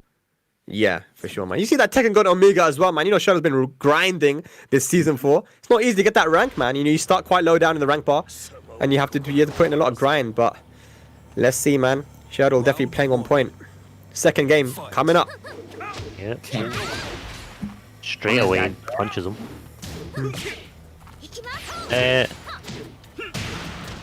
Oh no. Custom, isn't it? Oh, is it? So we have to do to do this again? Because I was seeing the grass. I'm like, this stage ain't got grass. What's going on? Wait. That's a custom, my bro. Oh no! And it started so good as well. If Shadow wins this round, he's gonna be so annoyed. Hey, look. Yep. Exactly, right? Somebody better tell Shirdel right now that this match don't Stop. Shadow's usually quite good at that stuff as well, because he plays so many online tournaments and offline tournaments. Like, if he sees any discrepancy, he's gonna be like, stop, I'm not gonna play. But this time he didn't realize. I think he's too much in the zone. Nah, that's what happens. Shirdel's playing really well, so I don't blame him for not paying attention. But no, we still have rules here, ladies and gentlemen. You cannot run your custom outfit. So you might have, you know, a little tank, a hawk flying around. You can grow grass from your feet, but you're not doing it in the ICFC. No. You keep that at home. And at home, I mean, not in this tournament. I think there's enough presets anyway, man. You know, the Bandai Namco Entertainment has been very, very graceful with giving us all these different presets. I haven't even seen all of them, bro. There's some presets I see, I'm like, right, I haven't seen this before. So many options, man. You know what my favourite preset is? Shaheen's double denim. It takes a really bold man to wear double denim, and Shaheen pulls it off perfectly. Therefore, it's the best. I'm gonna tell you right now, I wear double denim a lot, right? But it's not like the full button up to the top double denim. That's why I respect Shaheen, man, because he's wearing jeans and he's got a button-up jean shirt. You know what kind of chafing that does? I'm just saying, bro. I'm not made for it. I'm not made for it at all. What's the strategy for that baby powder? Baby powder, lots of baby powder. Or you wear not wearing double denim's a strategy. Actually, you know what, Asler? A smarter man than I. Yeah, but definitely, man. I think we're going to be getting back into that match. But yeah, it's interesting from Zaza. He stuck with the Kazuya. They didn't go to any of the other characters. He plays Paul. He plays Bob. You know, he plays Devil Jin as well. What do you guys think about Devil Jin? I mean, it's been a bit of a controversial character, right? Like, he's been given his up forward 4 back here. It's been buffed. Down back 2 with a counter hit. So what do you guys think? That character's stupid. That character's dumb. I mean, like, don't get me. Look. First off, I'm probably over exaggerating a little bit because I fight Devil Jin regular, but. All I'm saying is that the character's definitely, I feel like, a lot better and a lot more around it. At first, I'm like, man, that's kind of dumb. But as I fight the character, I'm like, in these instances, back forward 2-3 is really good because you see people use laser scraper all the time. But that back 2-3 gives you an option as well. You talked about the down back 2 being back to normal. Also adds to the game plan of Devil Jin. I think Devil Jin is definitely a lot better season 4. But this goes in line to what I said, right? All these characters have things that they can do now across the board, and giving Devil Jin back those things really helped them out. Yeah, for sure, man. I think Devil Jin is kind of like the forgotten character because Kyudan's done so well with Devil Jin, and it's not like Devil Jin got nerfed to the ground. Devil Jin was still pretty great. You just didn't see him. You didn't really see many Mishimas until season 3, and they've constantly got more buffs. So maybe we'll see a lot more. Maybe we'll see the rise of Kyudan's again this year, just with season 4. Well, not this year. It's 2020 and it's almost done, but 2021. Yeah, maybe. And you know, one thing that we need to also mention as well when it comes to Tekken is it's the player that makes the character, not the character that makes the player oftentimes, right? So we mentioned it, man. Rangchu, Tekken World Tour champion, Panda, right? And you know, Panda wasn't OP, you know, at that point. It was the player that made the character, right? And I feel like it's the same with Devil Jin. Even if Devil Jin was a strong character, in the hands of Kyudan's, it's a different character, man. Completely different character, yeah. Yeah, and you know, the Tekken Online Challenge, he was the final boss and did really well. So I mean, I don't know, man. It's I feel Kyudan's will make any version of Devil Jin look super strong, but this one, yeah, man, in his hands, oh, I don't know, man, it'd be strong. say that, I'm actually kind of afraid. I haven't seen, like I said, I've been fighting Devil Jins on the regular. I have a Devil Jin that I fight all the time. The fact that we have, cooldowns coming back might possibly have an even stronger Devil Jin. We've seen what he's done with, a regular Devil Jin, a not as good Devil Jin, but now we got kind of even across the board season 4 Devil Jin. I can't wait to see what happens on his side of things when it comes to like some Devil Jin. And you know what also is very scary? You know what's really scary? Ulsan Bob. Dude, that's one of his main characters. And he's already dumb too, so he's already dumb good. So it's like, wow. Imagine this guy with the safe down 2-1, the crouch dash 1, and the new 15 frame launcher. Someone Bob in the hands of Ulsan will be insane, man. I just want to see more Tekken, man. I can't get enough of this. I can't get enough of it. My man Slick Evan called it the meat electric. He said the meat electric. The actual one is electric. Yo, what's up, Slick Evan? That is true. That is is the extra frame then for the speed and weight that comes behind it, or? He's definitely thinking speed and weight. He was like, yeah, I don't got a regular one, but speed and weight makes it so I can get this tailspin combo off. Like, that's exactly what's happening. It's insane, man. What a great change. So, I think we're getting ready to get back into this now. So Zaza, Shirdel. Okay, not quite yet. So it's a bit of a break, man. So like this happens sometimes, What is this going to do to Shirdel, who had all the momentum, right? And we get this sometimes, right, where there's like a bit of a break between the match. This probably, if anything, is going to be in Zaza's favor because he has more time to think through. Because he got bodied in that first match. He has a lot more time to think about what he did wrong. Got the most infamous version of it when Sonic Fox put Goichi on ice, didn't he? Evo Grand Finals. Oh man, change sides. And you seem like that was kind of free. Goichi was busting mans up, and then Sonic Fox, I want to change sides, and then it completely changed the pace because what Shirdel would have gone in with there is a lot of momentum. He knew what worked. He knew what was going to happen, and then you get, so I wasted that round. What did I give away from that one round that we played? How did he adjust to that? And that kind of works out in Zaza's favor. Get a moment to breathe. Maybe he was flustered. Maybe he was a little bit panicked. You can get and this time he could have made himself a coffee, just settled the nerves and kind of got into the swing of things with a little bit extra caffeine in his step. I mean, it happened in Tekken World Tour final, the LCQ, right? Remember AK versus Bilal in the finals? We were commenting on that, Steve. We were like, okay, this is over, man. AK's bodying his Brian. He's gonna go to Akuma and he's gonna try and make the comeback. He goes to speak to Imran and he's like, bruv, what do I do? And he tells him some stuff, and then he goes back and just bodies AK. But it was a long break, though, wasn't it? He took some time, bro. A very long break, in all honesty. That makes a difference, man. Like, I've definitely been in a situation where it's like, hey, man, stop down. Like, bro, I was in the groove. I was in the groove, and you just gonna tell me no? But this definitely could hurt Shirdel. But Zaza has a chance now to think about, like what Esler said, what did he give away to me in that match that he won, as well as the second round that's not going to count. That's what you're looking at. You're looking at things that you can carry over to take advantage of your opponent. You know what's crazy, yeah? So going away from that into another topic, it just reminded me because the diversity that we've seen already in this European version of ICFC, I've played against so many different people season 4. I'm so gassed because I played Nashi from New Jersey, 75 games on a solid 4-bar. I played against Dengo Jin and other people from Saudi Arabia in solid 4-bars connections. I played against Pakistani. I played Bilal, because we were talking about Bilal. I played him online. It was good connection.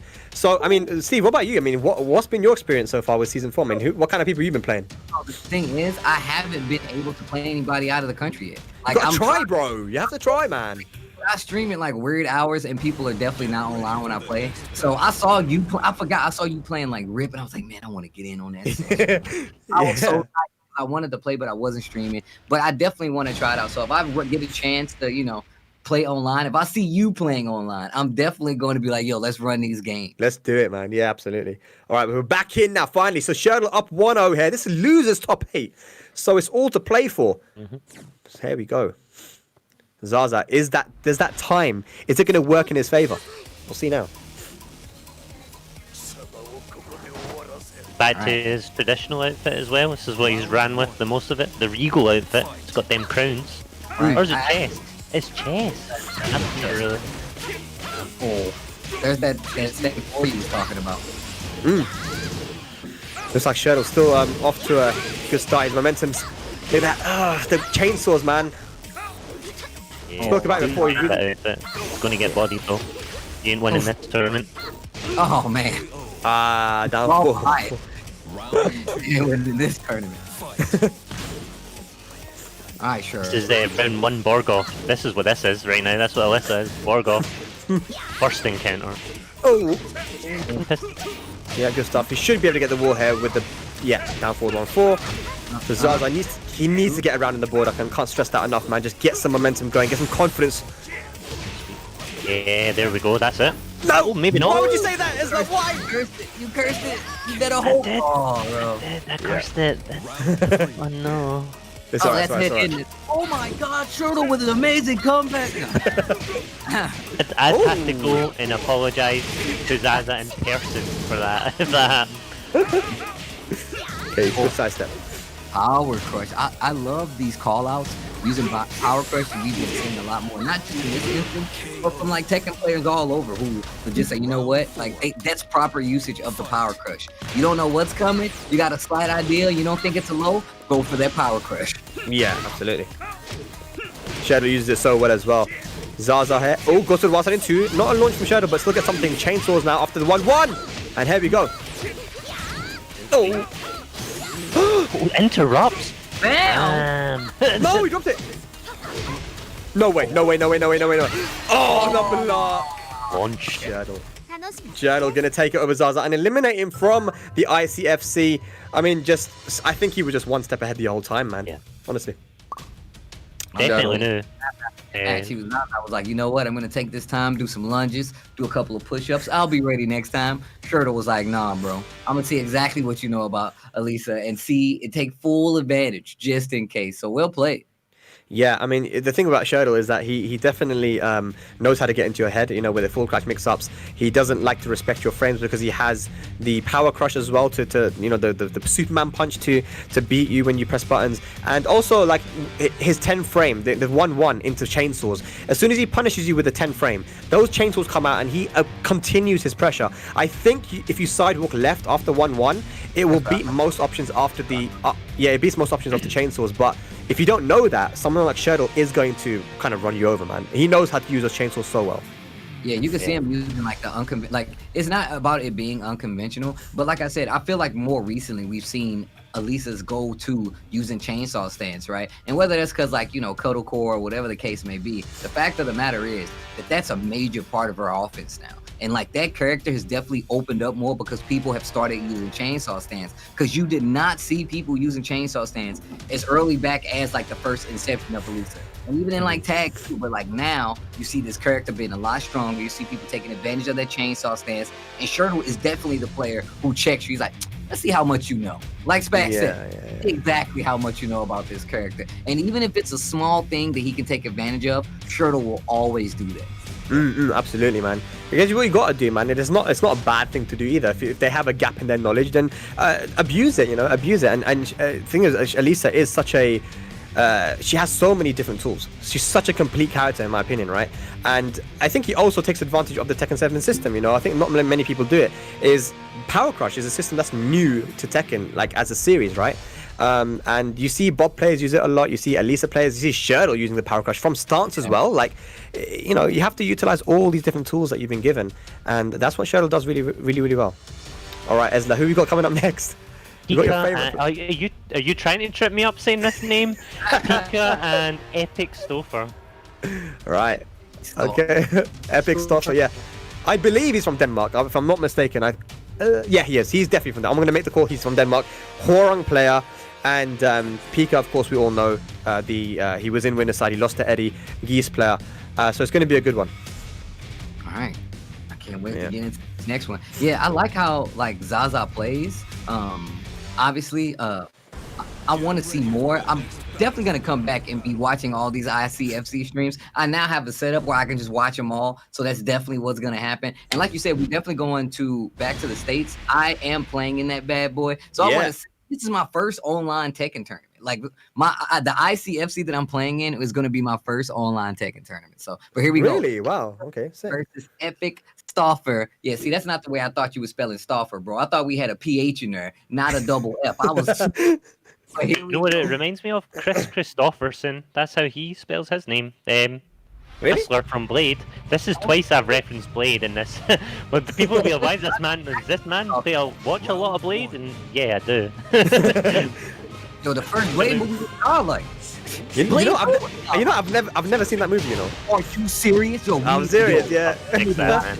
Bro, we need to watch it together. All right, here we I'm down. But look at this though. PiKa going with the Steve. So Steve historically known to be a quite good matchup versus Hwoarang, but Epic Stopper does not give a damn. Here we go. First round to him. Oh my God. PiKa's doing his dirty as well, wearing them UK trunks and losing. What's this all about? It's just I don't know, man. It's okay. It's alright. We got the back one now. Here we go. Represent. Oh, I like this. Give me more. Yo. More. Give me more than that, bro. And you got the, you know, part of those colours of Scotland as well, bruv. You know. the blue, I know, I'm ashamed. Yeah. No. Oh wow. Raid! Oh, sidestep raise drive. Yes. The blue stuff. No. Oh, good. I went to see it. Oh my God. Yo, did you see the slow-mo on the fist? That was godlike. Okay, nice. PiKa. This is like a really conservative ult for Hwoarang. I've never seen any Hwoarangs picking like a nice Hwoarang outfit. This is very strange. It looks like he's going to meet family. Meet family. This is the Baked Dosan outfit, bro. This is like modern Baked Dosan right now. If they put Bake in the game, he's gonna be dressed just like this. But he has to have a hat though. Oh! No break on the throat. Sizing him up for that tuxedo to put him in a casket because you're dead. No, let me stop. PiKa doing really well here, man. Like showing his Tekken fundamentals, man. He can pick up any character and just be instantly good with them. And look at that, back two, gonna get the full combo. Oh, doesn't get the wall round. Oh, good brain. take. Oh, you're dead. Oh, Yeah. you're dead. Yo, PiKa going in with the Steve Fox. Ask him, you want to try me, Gov? Hey. PiKa. Yeah. Like I'm right in saying that no one says Gov here anymore, isn't it, Ezra? Like no one says Gov here. Why not? When you get No one ever said Gov up here. That's an England. That's a very what do London you guys thing. what do you guys say in Scotland? I can't say the words we say in Scotland. They're not That's suitable. true, yeah, that's true. But yeah, I can tell you right now, no one says that. We need to get an update. We got to get him saying bravo or something else, man, like or fam. I don't know. You want to try me, bruv? Yeah, but that was good. See, like when it comes to Steve versus Hwoarang, that's always a matchup that Nee has always went for. Whenever he played against a Hwoarang player, he went for the Steve because Hwoarang's high crush options aren't the best. He only has really down back 3, right? And yes, he has the JFSR as well, but I mean, generally speaking, his best moves do not high crush. The down 3-4 and you know other stuff like that, down 4-1. So you know, Steve has always been a quite dangerous matchup for Hwoarang, and we're seeing it here for PiKa, man. He's 1-0 up at the moment. Do you think this was a very conscious counter pick then, knowing something about Epic Stoffer? Yeah, 100%. I think that when it comes to Epic Stoffer or just Hwoarang in general, it was a very intentional pick from PiKa, and he could see that his combos and his offense with Steve are really on point. He's got quite a few wins on the board, as you can see from his wins. So yeah, he's definitely got some experience with his character. All right, here we go. PiKa, Epic Stoffer. Oh, now that he's winning, he takes the UK trunks off. I see it. PiKa. Yo, I am such a fan of this Bake outfit. It's this Bake Dosan Hwoarang outfit. Oh, nice. It's been a while since I've seen one of them. That's unblockable, baby. And one's an outfit. What a duck. Oh, nice sidestep though from Epic Stoffer. If you're gonna sidestep versus Steve, you know, left is the way to go. Beats quite a few of his moves. Oh, parry. Oh, the parry? Yeah, I guaranteed. On it. Very, very, very good. Yeah, first round to Epic Stoffer. Here we go. Losers quarterfinals. Gonna get the counter hit. Next damage to the wall. Oh!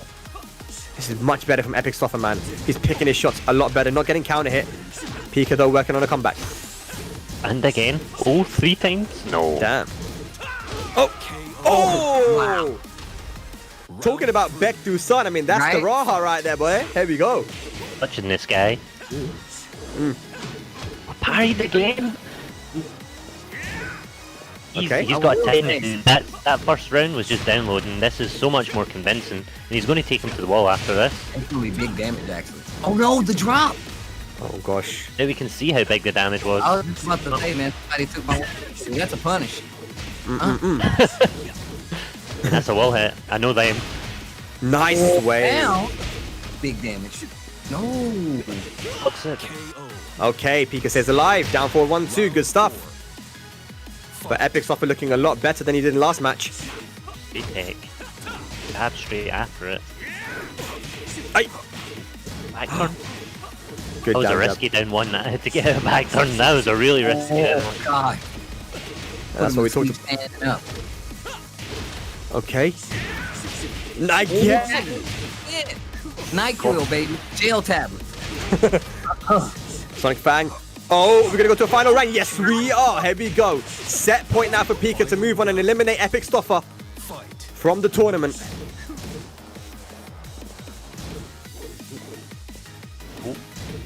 Wonder if we'll see any more parries after another cheeky down forward too. Oh, Does it punish? This is Pika's woke up. yeah, definitely. Using that sway so Great beautifully. set. The patience from PiKa. Ooh, punch. Oh, can't do this stop because of the power crush there. Uh-oh, Epic Stoffer, one more hit. Yes, the mid option. So good. And my heart was in my throat. That was tense. That was so back and forward.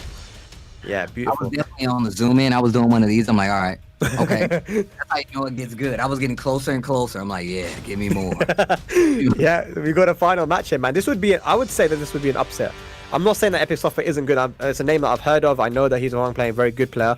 But I mean, it's just the fact that PiKa has been performing so well in online tournaments for years, actually. You know, yeah, people have only figured out about him this year because of all the stuff he's been involved in. But I mean, he has been at a high level for a long time, competing and winning online tournaments for ages. So I would say this would be an upset if Epic Software could take this. Definitely, and we were talking at the beginning of the stream. We thought it was going to be PiKa or Edddyy to win it. So Yeah. it's not what you'd expect, but it's Yeah. exciting nonetheless, and that's why you'd have to tune in again next week as well to see how Yeah. this plays out. Just want to give a shout out, man, to the Nordic scene, man. You know, the Nordic scene has really leveled up. I'm proud of him. I always love going down there for tournaments, especially head stomping, man. It's a great tournament there. But yeah, I mean, Denmark, Sweden, Finland, and Norway, man, these guys have leveled up like crazy, and we're seeing it here. And I hope that for the next week in ICFC, we'll get a lot more of the Nordic guys, you know, signing up. But here we go now. PiKa going to the Geese. Nah, man. Shout outs to everybody that joined, man. Shout out to everybody from the region. And make sure you guys come back next week. Seriously, get in on the action. If you play Tekken and you live in this region, it's a free-to-enter tournament that will be backed by Matcherino. So that means all your friends, they can cheer for you by donating, as well as just showing love and support to the Tekken community. So here we go. Yep. We're only $31.50 away from $200, so that is what, 63 people. So there is 300 odd people in the chat. So if 1 in 5 of yous go and donate right now, you'll reach $200. Or Look at that whoever quick math from Esla, boy. You love to see it. Get donated, mate. Oh, mathematician over here. I got it completely wrong early on, so I had to redeem myself. Man, it's working out since the last time. Nice, no break on the throw, and of course, one thing that's very underrated about Hwoarang is his throw game, man. He's basically a grappler. Massive damage from his throw. It's like disgusting. They should have nerfed it. Just delete it, please. I like how you- disgusting. They should have nerfed it. Okay, that could have been launched there. That's minus 14. PiKa doesn't go for the back U2, but he gets an opportunity. Here we go. Instant EKEX fireball. Hey, Damage. And this is what I was talking about on the wall to like keep that momentum down for a 1-1 to stop all of that. To Yeah. stop all of that. he did that little sidestep, but you have to sidestep left against the Geese down forward 1-1, and that it tracks to the way that Epic Software went, so gotta be careful. The amount with the fireballs. Playing 2D. No Trying way. to go for the hunting cork. I mean, it says it under PiKa's name, man. 2D is all you need. Oh man. Well, all I need. The little deviled egg is all Epic Stopper needs, apparently. A little bit of the devilish. Oh, good break. And again. Get Kicks again. off the jacket, bro. PiKa being a lot more offensive. PiKa being a lot more offensive. So Hwoarang can't get started. The thing is about Hwoarang is that like you're going to get lost somewhere in those strings unless you're a Hwoarang player. So I love the offensive take on it coming from PiKa. Yeah. Nice low parry. Great Ooh. in parry. But gotta be careful because PiKa does have 2 bars of meter to work with, and that can hurt. Catches him with the jump. Oh, he tried to time out. No longer. Free follow up, yeah. No longer. Goes for okay. Yeah, you can't get the follow up anymore. So here we go. Final round. I feel like this might be the first final round we've seen today, and it's top 8 losers. Oi. Yeah, I think it is. Chat, who's going home? Real quick, give me a 1 if Epic Stopper's going home. Give me a 2 if PiKa's going home. Real quick chat. Give me a 1 for Epic Stopper and a 2 for PiKa if you think PiKa's gonna win. Oh God.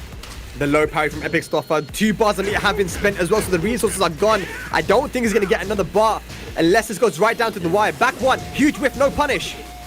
Oh. Oh, 2, that's for me to you, and that is going to be the set. Losers quarterfinals is done. PiKa is going home. Epic Stopper takes it and goes on further in the ICFC week 1. Let's go. Yo, shout outs to Epic Stopper. Yo, PiKa, of course, always performing a good top 8 finish for him. Not what he wanted, but that was an upset. Because, you know, I'm telling you, PiKa is always so consistent. He was one of the favorites to win the tournament. Epic Stoffer from Denmark.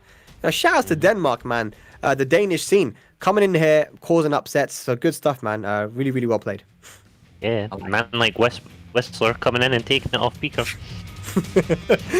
See that stop being bit by a vampire, bro. That's crazy. Now he's here playing in ICFC. It's crazy. See, I don't know what you're talking about, innit? So, Exactly. yeah. I know. That's Astronauts. That's cool. Yeah, all right. So we must move on because I believe we are going back up to the winners side. We are going to be getting our winners finals now, which will be an all UK affair. It's going to be Edddyy going up against Bolt, and Bolt has had such a great tournament. We've seen him multiple times now on stream, and that last match where he had versus I believe was it Zaza, he put him into losers with a really good comeback. So he's playing on point right now. But Edddyy and Bolt did play in a tournament as well, online tournament for Red Bull, and it went Eddie's way. It was Bob versus Noctis, so I'm wondering, are we going to get the same matchup? Bob, of course, a lot better in Season 4, but I know that Bolt wants to run back because he analyzed that match specifically. We talked about it together. I'm excited. I think it's really cool now that, you know, we're having events this way because you can see, you know, PiKa as well as, I believe this is actually Bolt in the chat. And like they're still like talking to each other as well as Shirdel as well. I think that's really cool. It still gives you like a chance to see these people talking, like interact as well as just playing a tournament. So I know this is like far from what we're used to when it comes to like tournaments, but I think this is really cool because you still kind of get that feel for who you're playing. We're still in that region. We're still getting to see a lot of these players, and it just gets better from there. And Bolt back in the game, pulling out the Noctis and the run back versus Edddyy. Okay, so Eddie's gone for the Fahkumram here, and this will be first to 3, right? If I'm not mistaken. First to 3.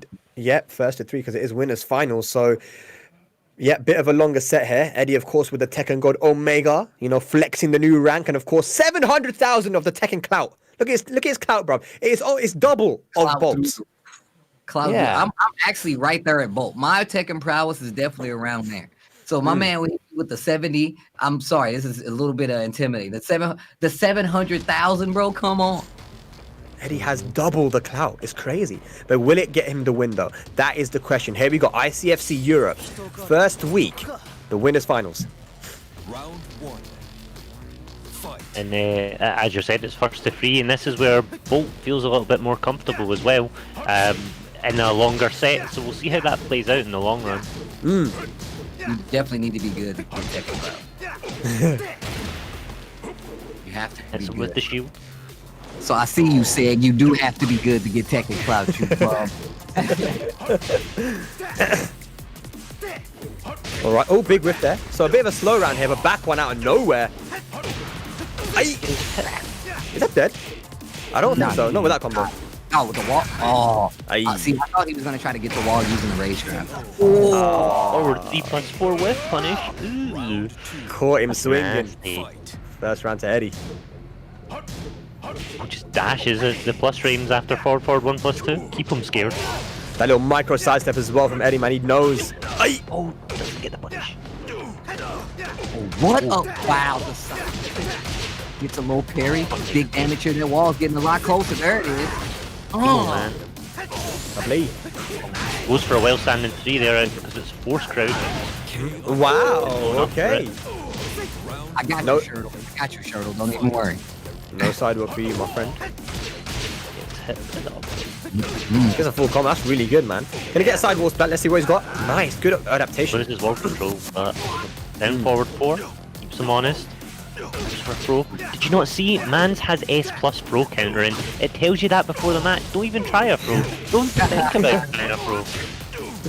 That's really intimidating, right? That's really intimidating. You see that they're like really good at throw countering. But sometimes it says that and they're really bad at it. So you never know, it's a mix-up, man. Okay, That's here we where go. the real mix-ups begin for online tournaments. How can you fudge your stats? That's That's the real strat. You gotta make sure you like 100% S plus on everything. Oh man, that was a beautiful sidestep from Bolt, but he was late on the punish, and Eddie is going to take it to a final round on the first game. in the perfect This is adjustment very on the combo there for the spacing from Eddie for the max damage is back. And I've noticed that a lot. Eddie does the max damage combo almost every time, aside from when he goes from Oki. Yeah. Oh, Or 1+2. get off it. Oh, counter hits. Can he get the wall here? Clean wall splats? No. Get off Grabs me. him out of the power crush. Yep. Breathe. Uh-oh. Oh no. Goes for the easy mode. Oh no. Ow. Get out of there. Oh man. 2 down 4. The 3 string strikes again. Give Eddie an inch and he'll take a mile, man. All he needed was that little change in positioning. The 3-4, that's all he needed. And the Oki was on point. And the decision making afterwards, he wasn't ready for the string. So yeah, Eddie taking that first match, I think was very important, because if he had lost that, maybe he would have gone to the Bob. But yes, it's good that Eddie has that win now. Yeah, Bolt playing good though. Yeah, there's no real major adjustments you'd need to make there. Yeah, but again, like, you know, Bolt doesn't really make use of the wall too much, right? If he gets the wall splat, it'll just be the classic emo man ender. He does prefer to have the space there, and again, ultimately, it was the wall that killed him in the end, right? He had the life lead, so we know 100% that Bolt is gonna go to an infinite stage. It should be the infinite Azure, and we'll probably see a different match. I find that quite interesting as well, especially that Bolt not maximising the wall, because he wrote the playbook on some of the options at the wall with Noctis, so maybe it's a little bit of choice paralysis when it comes to that. He knows so many options that he just doesn't do any of them. Yeah, one of those ones. Too many choices. It definitely happens. I've literally dropped combos that like I didn't know what combo I wanted to do right there. Kind of got lost in the sauce right there. Sorry. You just do half of one and half of another one. It's like, oh shit, this don't work. Need a combo. What am I thinking? And then you lose. Everyone thinks you're sick though when they see them, like, that's such a cool combo. Then they go to the training mode and like, no, that's what was he doing? Okay, big whiff there. 2-2-2-2-2. Uh-oh. 3-4. Oh, It whiffed? what? No. What? That's not meant Big to happen. Oh, I thought was coming. Yeah, me too. Oh. Big ol' leg. Fight. And I love Fahkumram's free. It's just so long range. It shouldn't have that range, but it does. It has mad range. It's got so many options afterwards as well. It's one of the better moves in the game for sure. But Eddie running away with it right now. Bolt did miss a couple of big whiff punish opportunities in that last round. He's gonna have to tighten it up. Forward one. Acing him. Yeah, Eddie just Eddie's got biting. playing solid. Yeah, he's playing solid. He's not trying to give up anything now. Instead of opting for the punish there on the down 2 as well, he forced the full crouch mix up, which is dirty. Oi. Sweet bang, Eddie. It's up 2 rounds here on Bolt's stage pick. It's the big aura. Oh my gosh, he just ran Oh straight my to that. gosh. That hurts. That physically hurts, man. Doesn't opt for Oki, opts for the damage. Forward 1+2. Why are you using that in open, bro? That must have been a misinput for forward 1+2 for Oki. Yeah. There's no walls. Why are you using that, bro? Oh, what a conversion of the combo. Misses the tail spin, but one hit will do it here. Rage Drive has been spent, and a wild standing forward to finish it. No round, brown. 3 rounds straight. Eddie up 2-0 now in this winners finals. This Major Eddie conversion. smells blood in the water. You said it was a Shark Tank, bro. We get into this top 8 positions, and you can definitely tell that Eddie's playing a lot more compact, right? A lot safer, and just not even putting himself out there to be in danger a lot of these instances. So I like what I'm seeing. Yeah, for sure, man. Like we said, man, at the start of the stream, Eddie was seeded #1. He's won so many tournaments, man, and he's just in form at the moment. He took a long break because he said that he got Tekken God Prime with every single character in Season 3, and he goes, it just burnt him out. Of course, as it would do, right? And then he said that once he took a break, he came back fresh. You know, Fahkumram really drew his interest. He said he loved the design of the character. He's running with it, winning everything, man. And here he is now in winners finals, up 2-0. One more game to go on to that grand finals and be our inaugural champion ICFC on the EU side. This is gonna be cool. He kind of reminds me of Glaciating, man. You know, this kind of young yeah. prodigy who hasn't The really young gone guy? to too many offline tournaments, but like whenever he plays online in any tournament, he just bodies people, you know, and he has all the potential. Like Eddie and Glaciating are just like, and they were both like, I think very early to get Tekken God Omega, I believe. Like this kind of dynamic of player is really interesting. All right, one more chance for both here. Yeah, this time he's gone for the Forgotten Realm, so he wants to have the breakable floors. He's trying everything right now, man. How do you feel? How do you guys feel Fahkumram does in these, I guess, breakable floor stages? I guess Forgotten Realm specifically. I don't know what exactly he has to break the floors or if they even make much of a difference, but I mean, he just does damage everywhere. Yeah. It doesn't matter where he is, man. I think that when it comes to Bolt, he'll have access to the Emo Man, which breaks the floor and gives you a launch. So that's pretty good for him if he can get into range.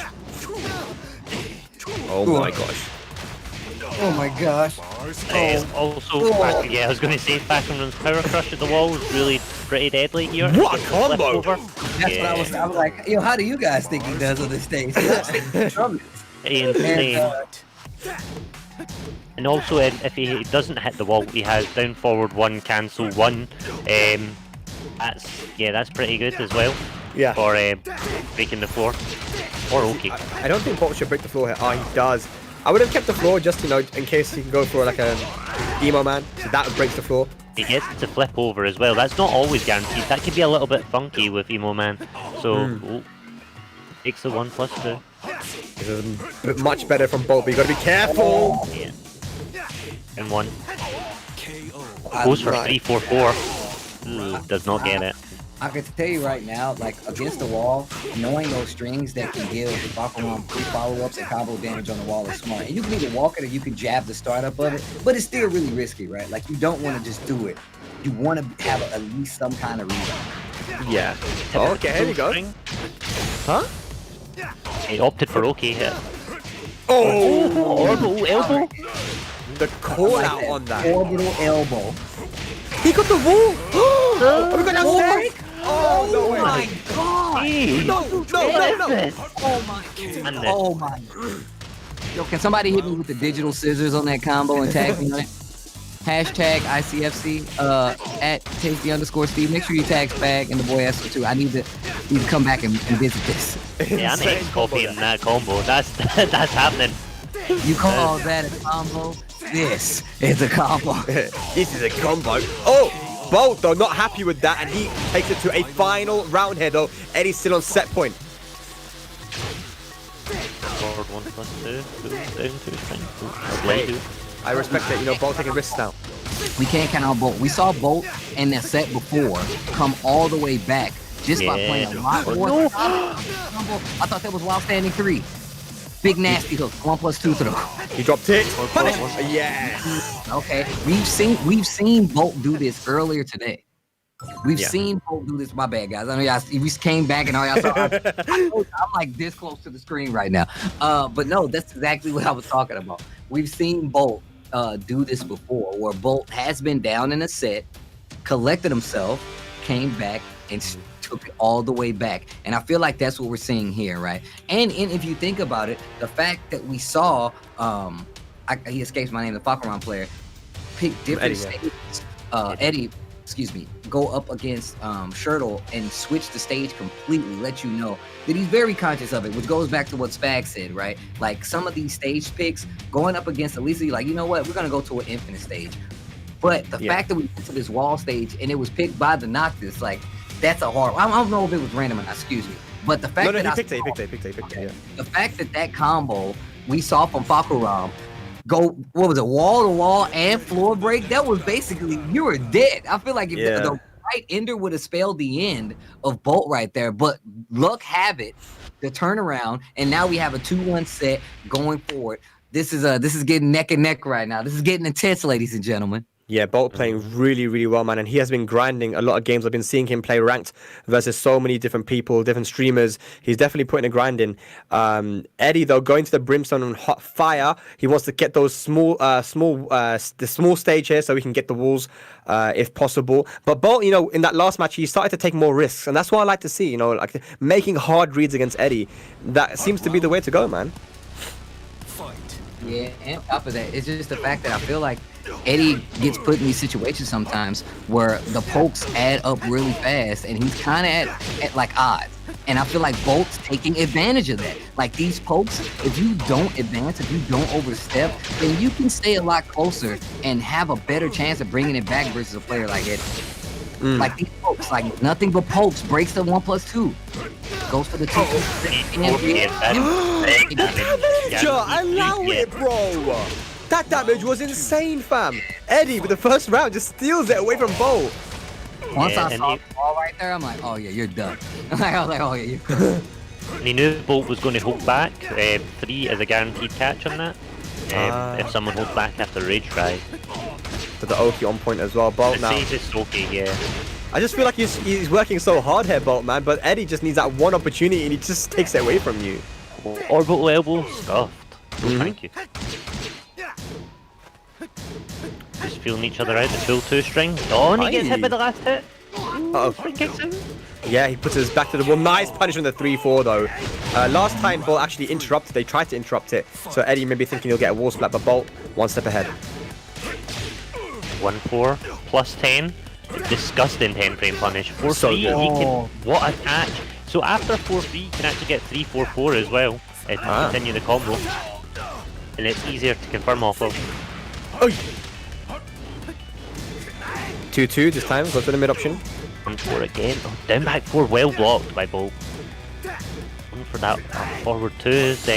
Eddie makes such brilliant use of it. Oh, finishes the string of down forward 4-3. That is hit confirmable, but changes to the whole string on block.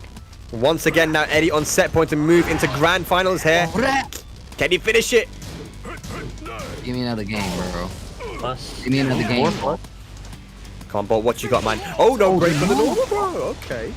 Damn, you see him dodge lightning before it can hit you. Fahkumram's been struck by lightning before. That shouldn't even hurt him. Oh, he counted him. Powered him up, if anything. Right? It powered him up. Perfect. Another. Final Fantasy 15 Lightning. Let's go. Bolt, one more round. We get one more game. ICFC, let's go. Oh, yes. Do that fun. Eddie playing a lot more conservative now, just, reserved, staying back, waiting for something. Doesn't want to get counter hit because he's been counter hit a lot. 3-4. Yeah, big damage. Oh my gosh, the damage. Oy. Stop getting hit. Oh! Forward 1+2 counter hit. It's going to take him to the wall. What's for breakfast? Emo man. No flip over though. Doesn't get the optimal Loki. Oh! Doesn't get a wall splat. Lucky for him. Rage available. Plus frames now. Rage has been spent. Gets out of the wall. No, sidestep the jump. Nothing coming from it though, and that's gonna be that. Eddie able to stop the advancement of Bolt. Eddie goes on to grand finals, and it is definitely well deserved. Bolt's gonna go down to that loser side. He's gonna be waiting in losers finals, but there you have it, man. Eddie's gonna be going to that grand finals, awaiting whoever comes out of the Shark Tank. He's just so good, man. Like Eddie, he has I first got to see Eddie back in Tekken Tag 2, right? Online, and he was a grinder, man. He's a grinder. He'd stay up like all day just playing Tekken, just getting getting better at the game. And then near the end of Tag 2, he was one of the highest ranked players in Europe. And then obviously carrying on that momentum in Tekken 7, grinding the game, getting every single character to Second God Prime, to the point where he just knows every character inside out. And you can see the fundamentals, you can see the defense, the decision making, the composure. He's played so many online tournaments now. He's so good, man. But yeah, we must move on. We're in losers now. This must be, if not close to, Eddie's 20th online tournament of the year or something like that. Nah, or bro, he's played a lot. He's played a lot more than that, man. I'm pretty sure, bro. I feel like this guy's always playing online tournaments, man. He'll play multiple per week. It's insane. Yeah. But we are going to move into the losers, where we're going to be playing. And we're going to get Stoffer, your favorite player, Esla, back on stream. I'll stop making Blade references, I promise. Nah, man. Look, while I'm here, you're good. I'll catch them all. It's all right. It is all right. It's all right. I'm going to watch it, man. Don't worry. I got shouted at the last time I told someone I ain't seen Blade. So Cool. it seems like I have to. Single sickest glasses scene in any movie ever, including in Top Gun, the movie. Top Gun doesn't even... They did it 2 times. They did it in Blade 1 and Blade 2. 2 of the dopest scenes ever. What do you mean by glasses? Like glasses, like the drinking glasses, or Actual glass. Oh, my man Blade does a giant swing, bro. Like he gets hit by a giant swing. And I'm telling you right now, those movies are sick. There's only 2 Blade movies though, so okay. Only 2 of them, so you don't need to worry about that. All right, okay. The third one? Yo, bro, what are you talking about, Ezra? I like you. We'll go down this path. I like Blade so much, I thought the Sticky Fingers TV show was okay. I'm really sorry, but... Oh, bro, we gotta talk about this later. We need to cut the camera. Cut the camera! Well, here we go. Shirdel versus Epic Soffer now. Epic Soffer causing that upset in the last match versus PiKa. Can he do it again versus Shirdel, who's been playing so well today? Oh, good dash backdash. out there. Oh no! You trying to punish Alisa? Get out of here, man. Too many chainsaws. More chainsaws than Ash from The Evil Dead, and he gets a new one every movie. Hey, that's definitely true. Yeah, but Shirdel really utilizing his intricate movement, man. This is the kind of player who likes to sidestep, get those whiff punishes in, Oh, backdash as well. Oh! Foul, you're dead. Yep, once again, Shirdel making sure if you don't know the chainsaws, he's gonna massacre you, man. I wonder how Epic Stoffer kind of adjusts. Does he just go more ham? Like, is that how you do this? Because Shirdel's not going to let it up. Shirdel is technical. There you go. Chest frame, skyrocket. This is wall 2. Oh no! Brilliant. Good tech. brain. Yeah, that's a mix-up as well from back turn. It's either 1+2 or 2, so good stuff. Mix-ups now. Yeah, the full crouch mix up. Oh, and again. And look at that, classic. Go 2? Yep, sidestep left into down forward 2 after that full crouch mix up the mid. He likes to go for the sidestep to try and bait out a reaction, because there are moves in Tekken which make your opponent want to press and take their turn, and that is definitely one of them, because it's quite slow, right? You think, okay, it must be my turn now. Shirdel, sidestep into launcher, into dead. So 3 rounds straight there. I don't think Epic Soffer played badly. I just think that, you know, the chainsaws was definitely something that he struggled with, and then the full crouch mix-ups kind of got to him. So just like you said, Ezra, if Stoffer actually starts to get his offense off, the down 3-4s, and start getting in there, it could be a different match. Yeah, and the winner of this will go on to fight Bolt for their troubles. Crazy stuff, man. You know, have these Shirdel or F? They haven't played Bolt, have they yet? They haven't. I want to say Bolt fought a Hwoarang at some point, didn't he? Yeah, but it was the Macedonian one? Maybe, I don't know. Yeah. But yeah, I don't think any of these players that are playing now have played against Bolt, so that'll be a fresh new match there. But yeah, it's not over yet. Stoffer did lose the first match versus PiKa, but got the comeback, so let's see if he can do it here. Yeah, it was Rogue Identity. It was Rogue Identity Bolt fought. Yeah. Oh, okay. From Macedonia as the MK. We all know that now. MK stands for Macedonia. Dang, I didn't know that. MK is Macedonia, huh? Wasn't it a sick ass song called like Knights of Sidonia or something like that? Yep, Muse. I love that song. Yeah. No one's gonna. I love that song. I actually love that song. You said it and it instantly it started playing in my head. All right, here we go. Can Epic Software make the comeback? And once again, falling to the full crash mix-up. It's going to definitely get to his head. Whoa, Shirdel is partying. Shirdel is feeling It's himself here. Oh! Big damage. Wow. Nice, good punish. I think that's what Epic Software has to do as well, man. If Shirdel is using a lot of things to try to beat Epic Software in terms of knowledge, you know, Hwoarang has that stuff as well. So I mean, just get in there, you know, go wild, man. Both just swing for the fence. You have to. You saw that Just Frame Skyrocket workout, you know? Yep. Interrupt for Shirdel's flow. That's what you want to do when someone's feeling themselves. You want them to second guess. Just interrupt their flow. Keep them guessing. If they can, they shouldn't be able to enforce all. Wow. Back three? Nice punish, Shirdel. Keeping it tight. Great Good backdash now. Wow.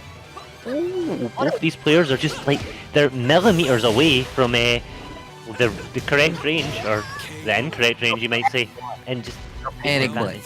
Yeah, the classic setup in it. Down forward 1-4, or down for 1-3 into back one, because that does beat jabs. If people try to jab challenge, that will beat it. Yep. Aye! Ooh. Shirdel must be extremely familiar with his ex-teammate K-West as well, being arguably the best Hwoarang in the UK, or the best. Yeah, for sure. Oh my gosh, but that's 7 golden there. Yes. And this off a 1 round away from taking it to a final match. Shirdel off to a quick start once again, while sending 3 into the guaranteed plasma blade. Backdash once again from Shirdel, man. His intricate movement is really on point right now. Full crash mix-up, rage available now for Epic Software. What can we do? Oh my gosh, we got set point now for Shirdel to move into top 3. All right, gentlemen. Yo, gentlemen, I want you guys to have fun. I got to go handle some business, but I will be watching ICFC from the rafters. I had a dope time, and I will definitely be back. Yo, you guys be well. Finish out strong, and I'll see you guys next week, man. Come watch the US one while you're at it. Always a pleasure, bro. Take care, man. Be careful, guys. And that's going to be a final match. Shoutouts once again to Steve for the commentary. Take care, my friend. But that is going to be a final match here to decide who is going to make it into top 3. But it's just like we said, Ezla, like, Epic Software, he did the same thing versus PiKa. He lost the first match quite convincingly, brought it back in the second and third game. So at least the one thing we know for sure is that Shirdel is going to go to that infinite stage. Yep. Definitely make the most use of his movement. So while we wait, what's the likelihood that Steve's actually just away to watch Blade now? He seemed really hyped. Man, I might just go watch some Blade. It's very likely, man, knowing Steve in it. But nah, he's a... Yeah, definitely, man. Okay, so yeah, make sure the guys to donate to the match arena. All the proceeds, of course, will be going to the players that you guys are watching.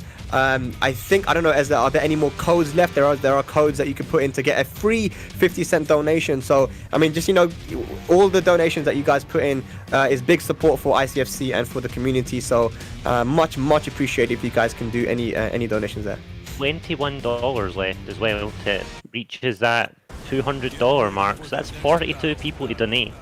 Yeah, we've got 42 codes left, guys, and that's free money. So can you guys head over to Matcherino and get donating, man. It doesn't cost a penny out of your pocket, but it does add to the prize pool. So much appreciated for all of you guys. And just for tuning in, man, much appreciated. We are winding down now. It's final match to determine who is going to make it to top 3. It is Epic Stoffer versus Shirdel on the Infinite Azure 2. Let's get it. And Infinite Azure 2 again, is it colour-coded outfit? Yep, Shirdel's going for the colour-coded outfit. He knew he was going to pick this stage, and knew he was going to pick that colour of Alisa. Down 3 blocks. Yeah. Okay. Big damage combo coming. Oh, goes for the OK. Yep. Down 3-4. Oh, man. And this, look at Epic Stoffer. Yeah, it's... damn. Yeah, exactly. Damn is all you can say. I mean, we said it, didn't we? Once Epic Stoffer can get going with Hwoarang, Hwoarang is also a character that, you know, once he gets you in the strings, in the vortex, it's hard to stop. Is that another deliberate OK there? Not sure. Over? If that was some tricky stuff. Nice. Baits out the standing 4. Epic Stoffer in the driver's seat right now. Shirdel maybe panicking a little bit. Rage available. Just one more hit, all it takes. Yep, well standing 4-4. Round And three. just like that, Epic Stoffer moves on the set point. He does this every single time, losing the first match and just steamrolling the next two. Shirdel, though, back in it with the full clutch mix-ups. Oh, goes for the grab, but Shirdel doing really good to backdash out of the spacing for quite a lot of things. It's something that Shirdel's made a great use of throughout every set we've seen. Just backdashing, creating enough space, and then going full in. Yeah. Backdashing once again, trying to force a whiff out and then full clutch mix up. You notice that when Shirdel is on the back foot, he does like to go to those chainsaws. He uses forward two to transition and sees where he can get started, and it's working out for him. Is he I'd going like to to do it? see then Epic Stoffer, because of Shirdel's like tendency to backdash in a lot of situations, some more lows. Push the offensive with some more long range and lows, which can be hard at times. Lows can often feel a little bit stubby, and then if Shirdel's doing the option select Korean backdashing, you're gubbed. But Yeah. you've got to make sure. Yeah, absolutely. Once again, the chainsaw's coming out from Shirdel. He's going to do it again. Goes for the mid option.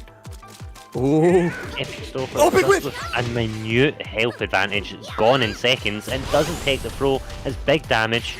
That was season 3, he would have been dead. Yes, and just like that, Shirdel working on the reversal. We have another final round here in top 8. No Doesn't punish, get the what? punish. Ooh, is that range dependent? It might be, yeah. That's kind of crazy. It looked like he was going to get the punish there, but Shirdel now takes the lead. There we go, goes for the slide. More lows attacking the creps. Yep. Shining those shoes. Maybe that's what Shirdel's working on for when we come out of COVID. Just shining shoes. He seems to get a lot of practice. Oh man, this is crazy. No way! No way, that's dead. That's Yeah. going to be dead. Shirdel with the comeback right at the end. Beautiful stuff there, even with the back turn opponents. So That was- Shirdel is going to move on to top 3. And he'll move on to Bolt next, which is I'm sure we've seen that a lot online. Was he? I think it was in East London Fighters Tekken League. Were they not in the same bracket? What are the Might be lockdown? misremembering. I'm sure they've fought each other. Yeah, I'm sure. No, if not at that tournament, then I'm sure they've definitely fought before at some sort of tournament. These are guys that are very common players in online tournaments over here in the UK. But look, man, good stuff to Epic Stoffer. Again, this is a player that is known in Denmark, but to have such a strong performance here for the first ICFC, getting a top 4 finish and almost making it into top 3. I mean, shouts to you and shout outs to the whole Nordic scene for coming and signing up strong here. But hopefully a lot more of you will sign up, because this is happening every week, man, every week for the whole year now. ICFC is going to be taking place every Wednesday. So it started off in Asia. We had Book, who was the champion, and we have now Europe, and then of course after this we're going to be having America. So this is happening all the time. Shout out to 10-0 and everyone that made this happen, because this is exactly what we needed, man. Just more worldwide Tekken, more opportunities for people to get their tournament practice in, and opportunities for players to come out there and show what they're made of. We've got Macedonian players today. We had Turkish players. We had Serbian players. I want to see these countries start to come out there, especially with Season 4 now, because we have much better netcode, much better connections. The tournament games will be a lot better as well. So yeah, I'm hopeful for the future. Yeah, definitely. And the best way to show that you appreciate them is filling in that matcherino. Get those 50 cents in. It costs you nothing. It shows everyone that you care. It takes you 2 seconds. You can link up any social media you want. I'm sure it even says you can link up your Battle.net. Like, whatever. Like, there's no excuse. Let's put it that way. There's no excuse not to donate to this, because it's 2 seconds of your time to add a little bit more, to show these players that you appreciate what they've done, and it incentivizes everyone. If people think they can earn more money from these, they'll definitely make an effort to attend more. So what else can you do if you've already donated your 50 cents? Next week, signed up. Tell some other people. Tell your friends. Tell your people in your local scene with a PC. Tell everyone. Get them involved. Absolutely, man. But here we go now, losers final. So what are we expecting here, man? I mean, it's an all UK top 3. I mean, UK's done pretty well here, huh? I'd also like to point out, it was until very recently, Glasgow was above London, and you made a comment about London being the best, but it's Birmingham that's #1 right now, Spag. Yeah, you're not wrong. We need some more London players signing up to this tournament, otherwise, it's going to be a bit deep in it. But yeah, look, man, Scotland coming in strong here, man. Glasgow, Bolt doing the job. But that's exactly why there's so many people in the UK that could join these. So I do hope we see them soon. No, But for 100%, now- 100%. I think this will be really close because Bolt, when offline was a thing, had a lot of time to play Eunice or Shudusti or. Oh, okay. He's Yeah. gone under a million other names. Eunice, Some Eunice, I'm probably not allowed to repeat, but he plays a lot of Alisa, so they'll definitely be very familiar with the matchup outside of even playing each other, which they have done a lot. So I think Bolt might have had a long set with Shirdel as well, so it'll be interesting to see how they play into each other's tendencies as this goes along. Bolt has been doing a lot of those first to 20s right on his stream where he plays against top players, and it's very important because someone like Shirdel, look at that duck, he knew that it was coming. That's what I'm talking about. Shirdel has not really been challenged on using those chainsaws, but for the first time, Bolt is really showing that he knows. And just, yeah, is this first to 3? Yes. It's this one. I was going to say it favours him in long sets, and if Bolt can take the first one, I feel like it could be a runaway train in some regards. Yeah, and again there, you know, using that low to interrupt at the right time, sidestep right duck, beating that running move, and Bolt is just looking in control at the moment.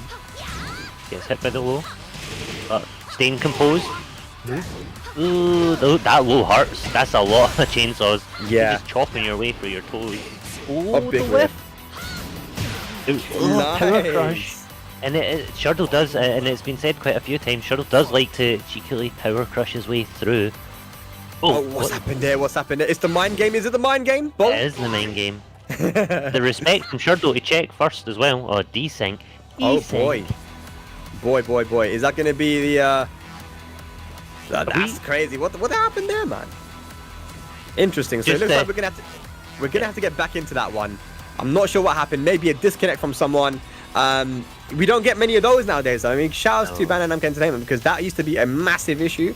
You know, it's still there here and there, but like, I think in general, like the stability of online has been a lot better. Of course, the connections we all know has become a lot better as well in Season 4. But these things happen, man. It is online at the end of the day. But it was final round. So I guess when we come back to it, we're going to be going back into the final round of the first game on that stage. But yeah, once again, ladies and lads, if you're just tuning in, ICFC, thank you so much for tuning in. It's the first week. We just had Asia. We're in Europe now, top 3. And after this, we're going to be heading over to America. It's a worldwide affair of tech and action. Going to be happening every week for a very, very long time. So if you like what you've been seeing, if you want to get involved, no matter where you are in the world, so many countries are eligible to enter, and it is free. And of course, if you guys are also watching Match Arena, man, we have codes left for free money. You guys able to put in a code, put that 50-cent donation in, and it will contribute towards the prize pool for some of these players, you know, and it supports the scene, man. So please do that if you can. I'm just curious to how Seik got his way into the grand finals when he didn't make it out of pool 2, but everyone's saying it's desync. It's definitely desync, so it's quite interesting.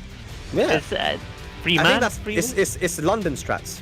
London I don't know. strats. Yeah, but I don't live in London anymore, so I don't know. I'm gonna have to ask someone. But yeah, I live in Birmingham now, so yeah. I don't know. Cheeky London guys, man. Oh dear. I'm sorry, that's the worst one I've had with all day. Righto. Yes, we're going back in straight away. I like that. Do we know if we're going to concede some rounds quickly? This is Shirdel knows his speedrun strats as well. I think everybody. Oh, they're happy to. So we're playing from the start.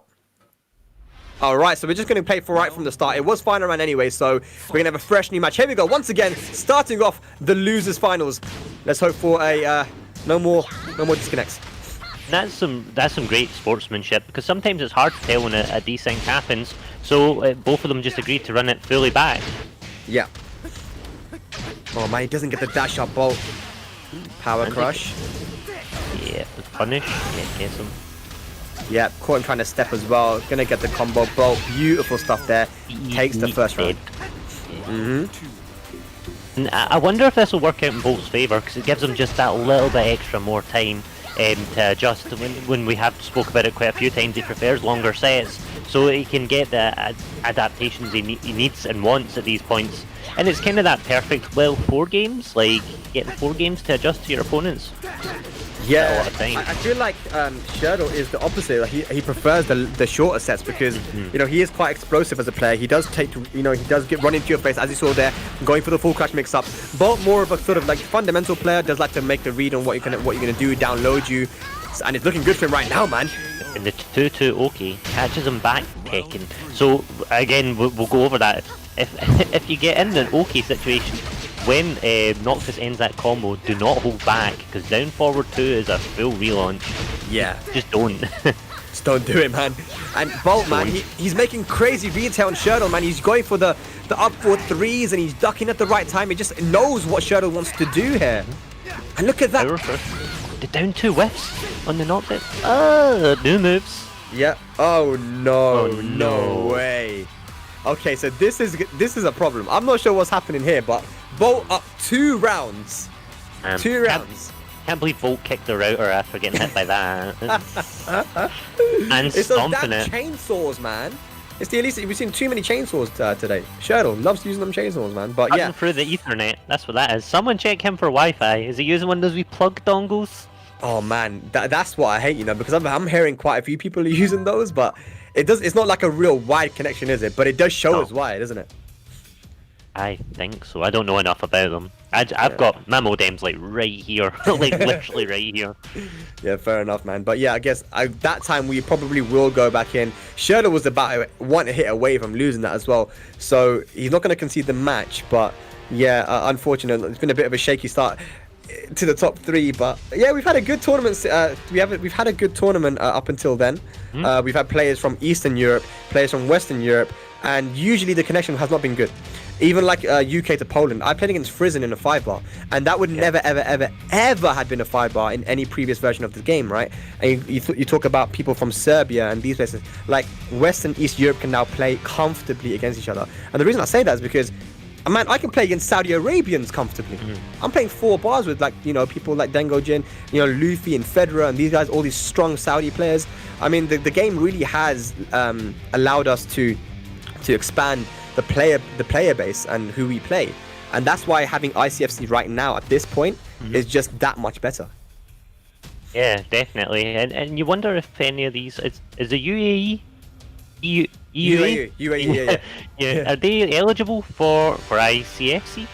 I didn't see if they are actually, yeah. Maybe give them a wee nudge then, Spag, if you're playing with them.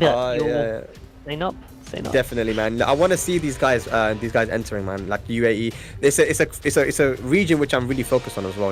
Of course, last year we had the Dubai event, and the players in the UAE are very strong. Saudi Arabia, and that region has. I went to Jordan last year, man. And this is crazy. It was me, Gosain. We flew down to Jordan. It was a Fate invitational, and there were Pakistanis there, so Bilal Arslan Khan. And Koreans, so Puma, Ni, Ulsan, and I Musician. Yeah. Right, so we got some very good players there, right? Now, the Jordanian scene is only apparently they were telling me there's only like 25 of us, right? That play. There was a little kid, 8 years old, walking around, with a black PS4 pad, and he was getting like perfect electrics on Ni.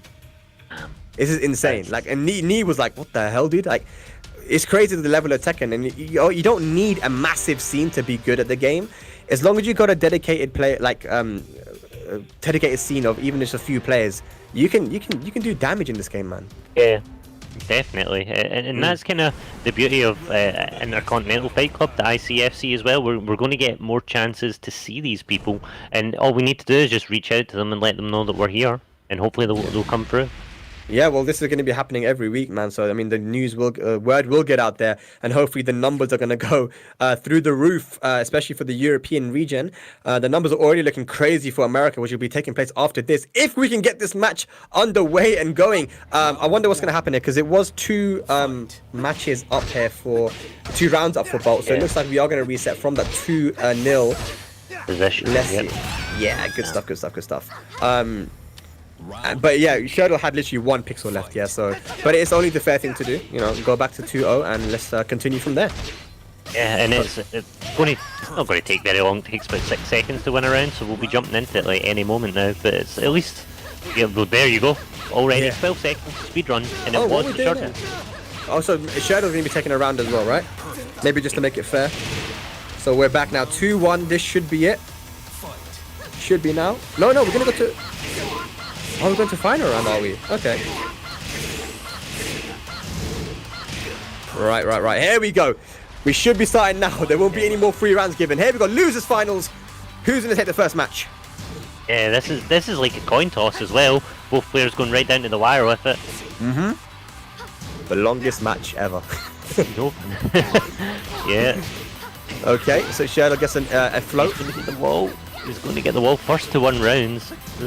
Bolt can bring it back though. Just needs to do the right thing. Obviously. Oi! Try to go for the tailspin. Yeah. Wonder if Bolt's fuzzying that there, because you seen what a whiff punish. You seen just a tiny little duck, just minuscule for the low.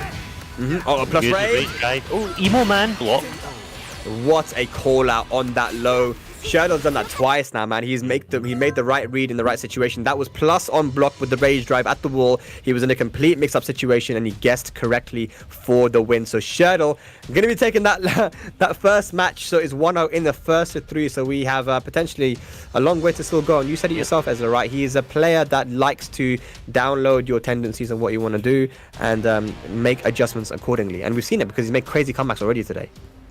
Yeah, and that's 5 rounds of information. He might not have won that, but still 5 rounds of information. That's enough to kind of push forward and understand exactly what to do. So we'll see how that plays out in the long run here. But as you said, after Rage Drive, Shirdel has blocked Demo Man or Emo Man like 100% of the time. Because when he's seen it, when he was against the Paul player. Yeah, exactly. Yeah, exactly. He did the Rage Drive at the wall and he blocked the Demo Man. So that was, I believe, his first match on stream as well. So Shirdel making some good reads here. The mind game is strong, but Bolt definitely looking good. Definitely looking good though. It's going to be a close one, just like you said. These guys probably have played each other quite often as well. Being both of them from the UK, there's a lot of online tournaments that do happen within the UK itself, like UK only tournaments. So I'm sure these guys have had a lot of experience against each other. But here's where it counts, man. First of 3, losers final. Who's going to go up against Edddyy? Will it be Shirdel or Bolt? We're going to the Noctis stage as well. He's purposely picked that. He doesn't go to the Infinite. That's an interesting choice there, Ezra, because of course Shirdel also likes to go to the Infinite stage with his superior movement. Of course, Alisa with a crazy backdash, probably top 3 backdash in the game, and sidewalks are on point too. Like Bolt just doesn't want to do that, right?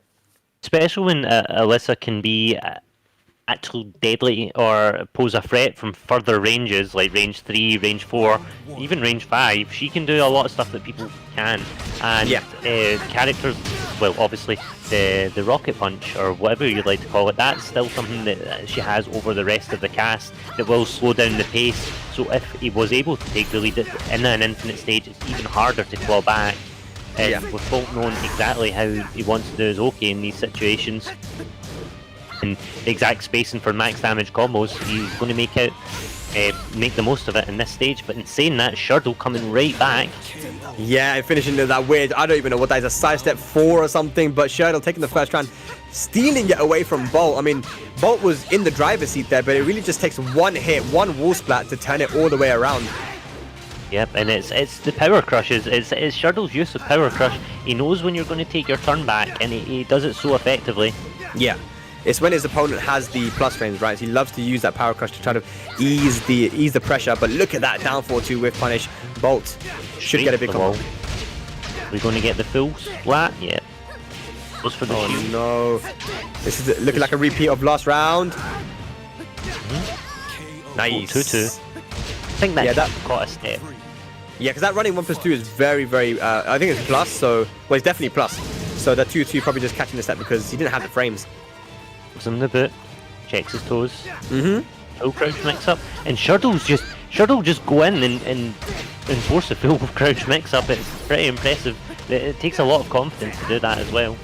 Yeah, you really have to like condition your opponent not to press buttons, right? Because Edddyy wasn't having it. Edddyy would press buttons whenever he saw Shirdel crouch, but he's made Bolt respect it. And look at that, goes for the mid this time into the guaranteed down 3 Shirdel. Looking good, man. He's stealing these rounds. Bolt's starting off these rounds very strong, but Shirdel just brings it back. He claws back. Forward 1+2. Safe counter hit launcher. Yep. Crazy range as well. Yeah, it's actually a brilliant move. I like it. It's hit by the 4 counter hit. Yeah, to the wall. That's not a true combo. Oh, that was interesting. Yeah, I think Bolt didn't tech roll there, and Shirdel now has Bolt in the corner. He sidewalks out of it. But what the hell was that? We got 3 side switches in 1 move. Like, what the hell? Shirdel now up 2-0. Crazy stuff there. Ezla, what does Bolt do now, man? Because it seems like he's playing well. He's actually getting the life lead at the start, but when he goes for certain Oki situations, he puts his back to the wall, and Shirdel just takes full advantage of that. Yeah, I think a little bit more active play, because Shirdel's going for a lot of fancy baits. He's jumping back, he's then charging, then cancelling to the full crouch.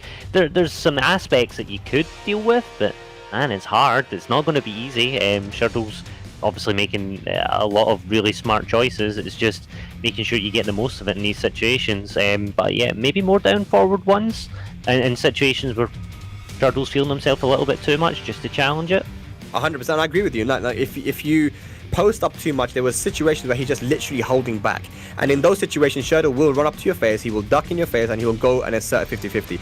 If you're using the jab, using down forward 1, you know, something simple like that will keep out the opponent, will stop him from running in and being able to assert that full crouch mix-up, of course. But the Okizemi situations at the wall, though, Ezra, I feel like every single time he's tried to go for something, he puts his back to the wall with the life lead, and then Shirdel just does something to get a wall splat and wins the round. I mean, it's very explosive gameplay from Shirdel. He's taken full advantage of the stage, but I mean, Bolt definitely has to do something here.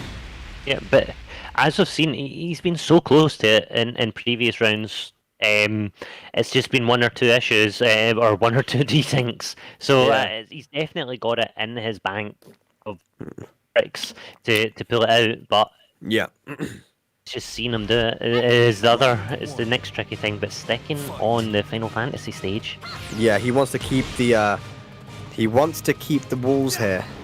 Let's see. Ooh, great duck on that forward 1. Bam, bam, bam. Again, once again, Ezra, a quick start. But look at this! Just like I said, every single time he gets the life lead, he gets the initial hits, but he puts his back to the wall. Now he's gonna have to fight out of there, and he does that. And I think it's a bit of the linearity of Bolt's play there coming into it, because Shirdel was basically allowed to walk out for free, and it's no way. So obviously, you've got 4, haven't you? Forward 4 with Noctis. Maybe more of that. Stop it. Yeah, he's been using forward 1+2 as well, the homing mid-counter launcher. So, you know, you just got to do a better job in just keeping your back away from the wall, because Shirdel knows how to capitalize. No respect. Great mileage out of forward 1+2, quite a lot. It just deters stuff. But I've not seen much. Oh, not a launch punish. We've not really seen many parries, but I guess what happens with the parries with Alisa and the chainsaws? Do they work? It should work, because it's an all parry, isn't it? Yeah, it should work. It does need. But the thing is, when it comes to the chainsaws, that's not even what's getting him killed. I mean, Bolt's done a good job in beating the chainsaws, but it's everything else. Here we go. Can Bolt make the comeback? No. Shirdel will finish it off there. Yeah. 2 rounds away now, Shirdel, for the 3-zip to move into grand finals against Edddyy. Ooh. Shirdel wants that run back, and he wants a slice of that top 3. Is it top 3 payout pie? I believe Is that so. what we've got? He's already in the money, but he wants more money. Of course, who would say no to more money, man? And of course, it is to be the first ICFC champion. I mean, it's a lot to play for. Fantastic challenge from Bolt there. Oh no, that's it. Shirdel, oh man, it's going to be so hard to beat Shirdel in that situation. He has so many pokes that he could kill you with. And there we go now. Set point for Shirdel to move into grand finals here, ICFC Europe. Counter hit. Oh. We got We keep it. Toe kick. Forward 1+2. Oh, shields. Slam. This is much better for Bolt, man. Much better. Shirdel manages to get himself out of there. That was vital. Get the guarantee. Goes for the full crouch mix up. Ooh, no blue stuff. Down 2. Catches him. Watch your tootsies. Yeah, here we go now. Final rank, and Bolt bring it back like he's done all day today and get the match on the board. He puts away the chainsaws. See, Shirdel doesn't even want to try to do the chainsaws anymore, because Bolt has dealt with it so well. Shirdel knows that he knows about the chainsaws. Noctis is a man with weapons, so it makes sense. You would understand other weapons. What is a sword if not just a really rubbish chainsaw? Absolutely. Here we go. 1 pixel remaining, another 5 HP from Season 4, and it's not going to be enough. Bolt will stay alive here. Takes his 2-1 first now. game. Yeah. And this could be exactly what we want. Bolt wanted, just the adaptamantations, just getting there eventually. Absolutely, man. And he's gonna. I think Shirdel will go to the infinite stage now, which I don't think that Bolt's gonna really mind because both these guys have been going to the infinite stage, so it'll be a different dynamic for sure. But what Bolt did a lot better there is just kept the positioning. Positioning is actually something that's very underrated when it comes to Tekken. You'll often see that the best players in the world, I mean, they have awareness of their back being to the wall, so they'll sidewalk to make sure that in certain situations their opponent can't push them into a corner, right? So I want to see some more of that if we do go back to a wall stage. I don't want to see Bolt with his back to the wall too much because he did lose a lot of rounds, in those situations. So I'm more curious about those Bolt when given the option to pick the infinite stage. He avoided it. So does he know something that we don't? Or is he not like fighting Shirdel on those stages? That's what I'm pretty curious about right now because we've seen him almost consistently go to that stage when he thought it was a chance to get away. So, not an infinite stage? Is this? Oh, jungle. Yes, so Shirdel now goes for the jungle outpost too. The first time today that he has not chosen to go to the infinite stage, and again, like you mentioned, as these guys have both played each other quite often, so there is prior knowledge here about what works and what doesn't work. We're going to the jungle outpost. The walls are going to be in play. Let's go. And both characters do have pretty good wall carry, so I'm wondering if there's any specifics to it. Is it a better starting position for Noctis? Is it a better starting position for Alisa? It really depends, but to go that niche into a matchup, that would show true character mastery, if anything. So it's interesting. I'd love to understand why they chose these stages, or is it that Alisa can side switch under and do a double wall break? I don't think so, but yeah. Yeah, we'll find out afterwards for sure, man. We're going to ask him. Oh, the special get up. In a long time since I've seen that. Oh my god, oh my god. Oh, the chainsaws again, and that should be dead. Yeah. Yes. Shirdel will bring it back once again, clawing that round. That should have been Bolt's round, man. He's not going to be happy with that one, but he's got to stay composed. Here we go, full crash mix up again. I'm just still trying to get my head around that unique get up. Like, what on earth? I've not seen that in a very long time. Yeah. Can we go downstairs? No, doesn't get the wall. Spring kicks punished. No splat though, but it gets it now. Ooh, this is a feed? No. Ooh. Is it a launch? Yeah. That's really good presence of mind. This is big damage, and he steps just to get the full combo. He's going to get the wall break here if he does it right. Oh, he could have got it. Oh, but the special get up again. That's 2 in a row. Shirdel now once again on set point. Bolt, man, he's not going to be happy with that. That could have been another comeback. But Shirdel staying composed. Shirdel down 3 and beneath the get up kicks. It's going to break the wall and just keeps him grounded. Dumps in the chainsaw. Ooh, Yeah. Shirdel is going ham. He senses blood and great tech on the run and grab. Yeah, he's pulling all the tricks out the sleeve now. Bolt in desperation mode. He's got to make something happen. The down 3 comes in. The mix up from full crouch, power crush, and the power crush once again. And Shirdel is going to take it 3 rounds straight. Beautiful stuff. 3-1 to him to move into grand finals.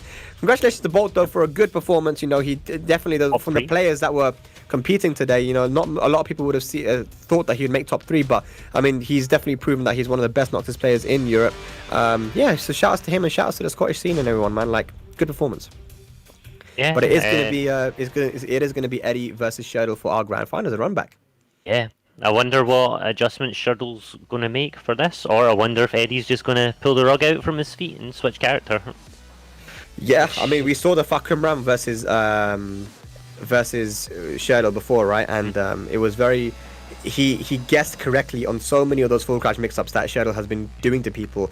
He also interrupted, like what you said. He didn't let him get into range that easily. Of course, with standing 3, I mean that is something that can really just stop you from trying to do anything.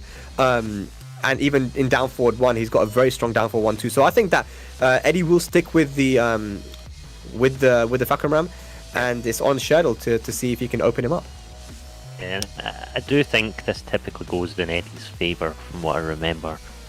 From what I've seen of online ones, Eddie is a monster, an online monster, but I want to see Shirdel make the adjustments.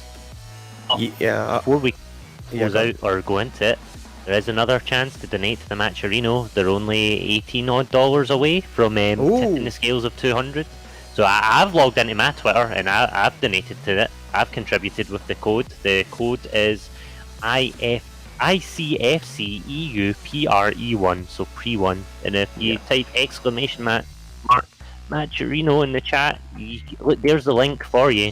Yeah. Just click the link, let it go into your Twitter for like 2 seconds, and give these people $50, imagine.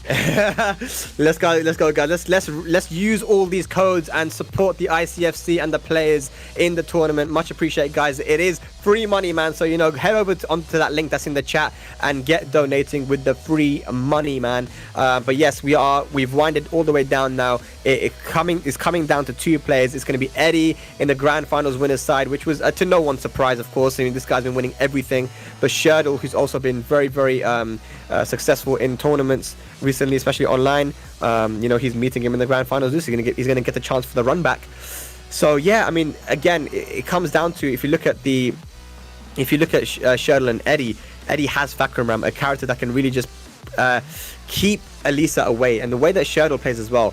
Eddie knows the kind of stuff that he likes to do. So Shirdel's going to have to really change up his playstyle, not play the way he usually does, and really make Eddie doubt himself.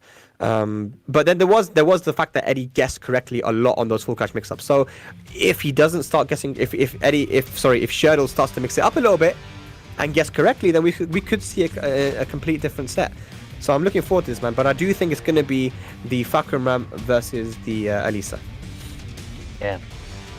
And man's calling me out for my polo shirt on stream. Didn't even get it right. What would he say? Huh?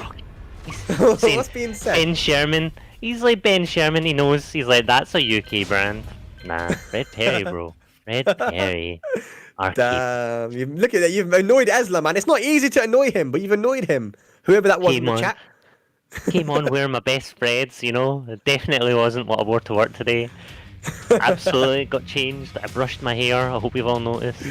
Yeah, me too, man. You can see my totally brushed and clean hair, man. It's been a good day of Tekken. How have you found it so far, Ezla? Great. Yeah, I've loved it. I've really enjoyed myself. There's some great matches on stream. I think we've picked some fantastic matches. We got to see so much character diversity. We've got to see so much diversity in Europe.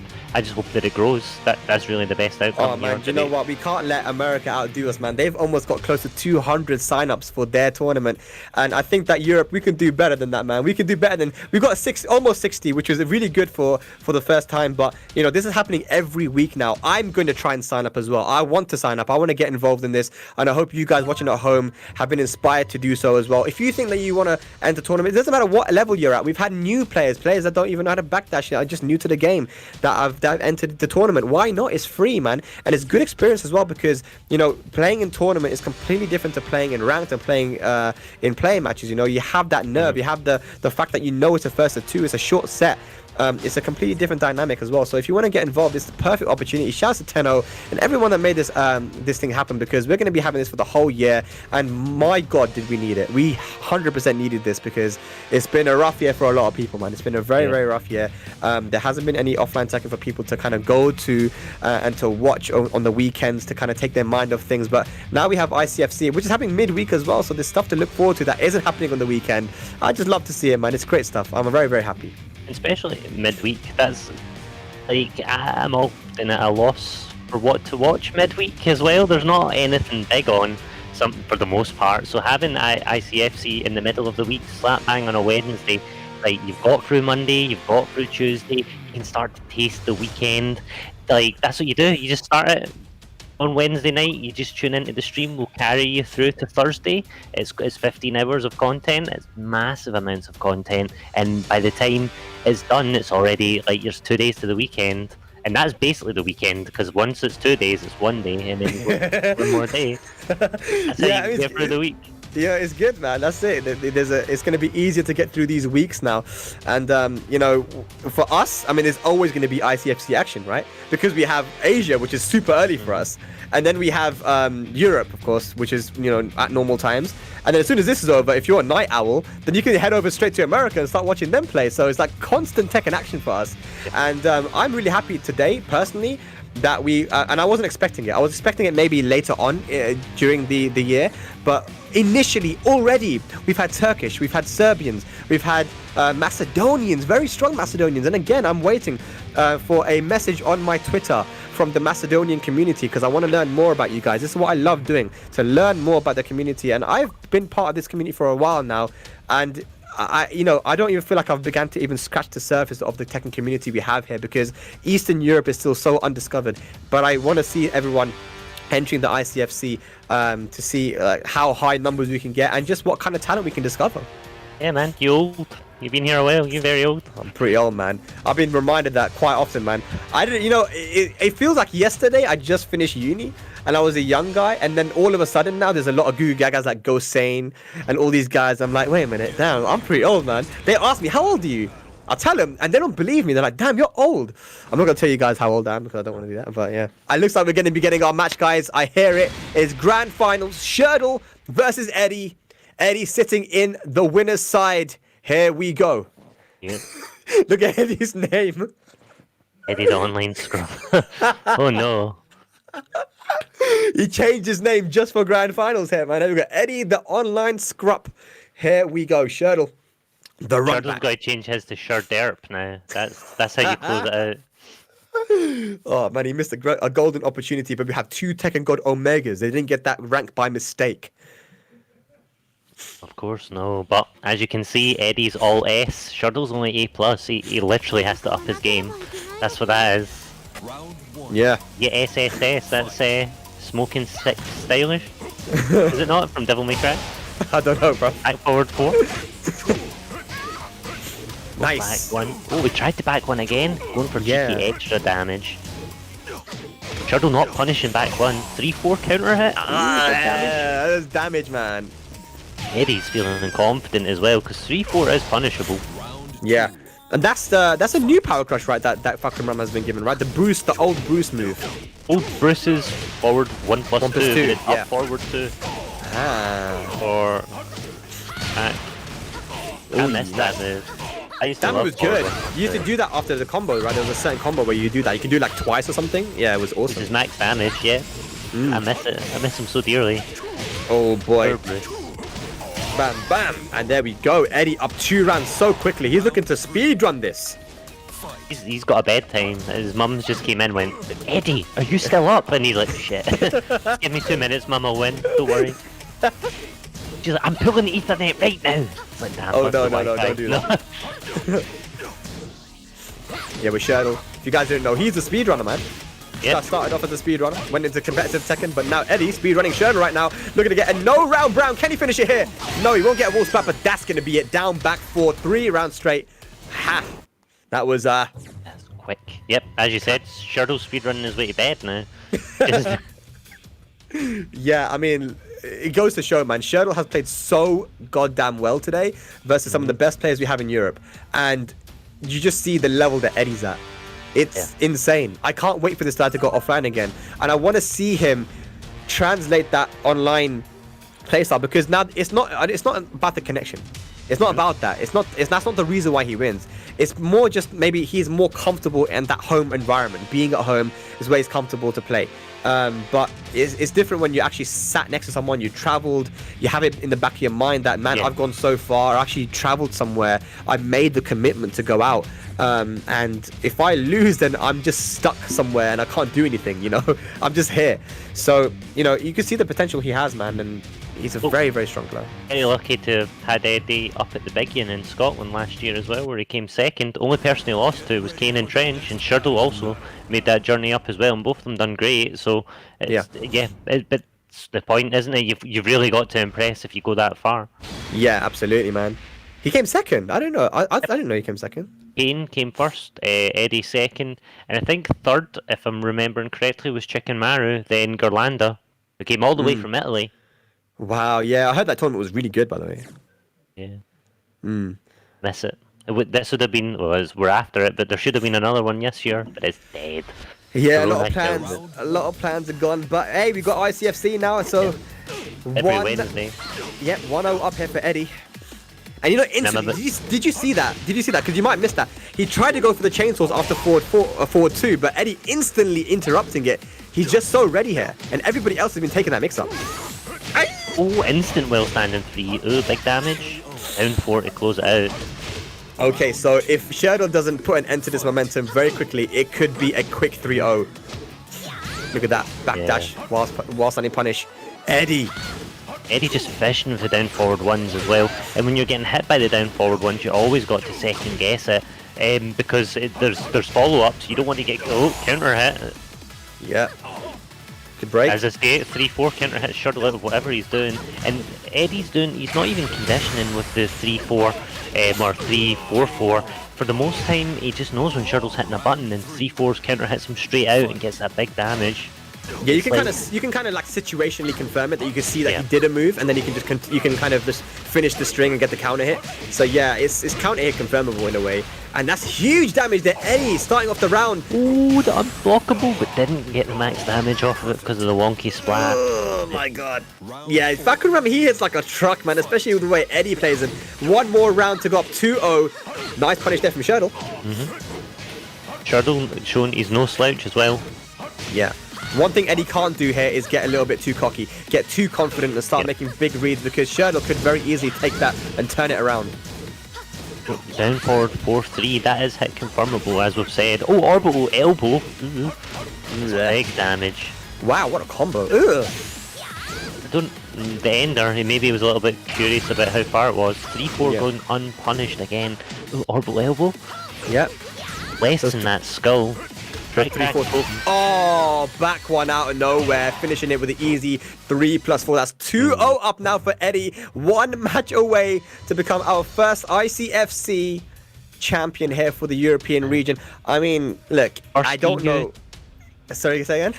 He was the first EU Tekken Omega, God Omega. In fact, was he the first in the world? So now he wants to be, well, he'll be the second ICFC champion, but... He was the first in the world. You just reminded me of that. It wasn't even just Europe, but he was the first Omega in the world, man. Insane stuff. And I think he was also the first person to get Tekken God Prime with Fahkumram as well in the world. So yeah, insane stuff there. 2-0 now. Does Shirdel switch character? What's he going to do here? The stage doesn't seem to be doing anything for him either. Like, it's not like he's losing to the stage. It's just Eddie just seems so on point. He's not letting Shirdel get anything started. And of course, using that standing through that long range 13 frame mid, it's just like you said, Esla, man. You're like using these moves to kind of stop his offense. He's doing it perfectly. I feel like that's one of the great things about the matchup between Alisa and Fahkumram. Fahkumram, although Alisa tends to go for those big moves at quite big ranges, Free seems to stuff a lot of them. Free is the great equalizer when it comes to Alisa range. So it's a great button just to kind of throw out. And we've seen it, 3-4 into forward 2-1 or 3+4. Either one of them does chunks. And 3-4 is only minus 13 if I'm not mistaken, right? Yeah, if it was minus 14, then Alisa would have been able to get a big launch on it. And but you know, for now we haven't even seen a Shirdel get a single punish on it at all. And look at that, instantly Eddie ducking under the standing 4. He just knows what Shirdel wants to do. Yep, and he goes for 3-4-4 into back forward 4. And again, like how is he getting these? How does he know? He knows something. Shirdel has to be a bit more consistent though. Here we go, 4-2 into chainsaws once again. Can he get something started? Nice block, no launch. Should have launched that on down forward 4. It is one of those, you blocked it so fast. Oh my god! Wow, he's seen the blue. He reacted to the first frame of the startup. That is like, man, I gotta get me whatever Eddie's on. Bro, I don't know what they're doing there in Birmingham, but Eddie is on point right now, man. He is... Oh man, he is twisted. This is crazy. Yeah, it's just like, if I was Shirdel, I'd have been like, yeah, okay, GG. Oh my god! I'm gonna go now. He dashed up in his face and ducked under the standing 4. This is too much. This is bullying at this point. Eddie, stop it. He's already dead. 7 golden letters. Eddie now dashing in his face. 1 round away to become ICFC first champion. And look at that, Shirdel getting desperate. Oh. Starting the round with a snake edge, that is the Hail Mary of Tekken, isn't it? Yeah, he's trying everything right now, man. Eddie. This is disgusting right now. Got the massive life lead. Good punish. Oh. Could this be it? Could this be Shirdel's round? He doesn't punish the down forward 1-4. Ooh, that's that. Ooh. Yeah, no. the unblockable. And the sweet bang to punish the chainsaw. And Eddie is going to be your first ICFC champion here for the European region with a 3-zip against Shirdel. What a performance. Oh my gosh, this guy is too good. My condolences, Shirdel, but you played very, very well. You played very well, man. You got to give it up to Shirdel, man. Look, shouts to him. He played very well, but I'm telling you, man, we said it at the start of the stream. Eddie is just, he's the favorite to win here, and you can see why. He's so on point. There are things that he did, intricate things that you might not have seen, like the little sidestep ducks, the little challenges with down forward 1 and down 4. Even just punishing the chainsaws with the sweep. I mean, very, very, very well played by Eddie, man, and he is a massive prospect for Europe here, and we can see why he's so consistent. Yeah, definitely. And Fak main, which I like Fak. I like seeing Fak win. I know, one of the rare ones. So it's impressive to see just how well Eddie pilots them, and sometimes opting just not to go for punishes, going for mix-ups. So yeah, it's been a great day. It's been a long day. And we'll be passing on to America. It doesn't stop with us. It moves on. Yeah, absolutely, man. And it's going to be every week as well for a very long time. So if those of you at home were watching and you enjoyed it, please let everyone know that this is going to be happening every Wednesday. ICFC. Shout out to 10-0. And, you know, to all of you guys that tuned in, please, I want to see the numbers go up. I want to see more and more and more people entering in the European region. We can't let America outdo us, man. They've got almost 200 entries, and let's get pushed and see if we can match that as well. But yes, Ezra, it was a pleasure to once again commentate with you, man. We did Tekken World Tour back in 2017. So it was good to do that again. Shout out to all of you guys that are watching. I think that's going to be it from us from Europe. And yeah, so look forward. The action does not stop as America is going to be coming up next for ICFC. I hope you guys enjoy the show, and we will see you next time. Peace.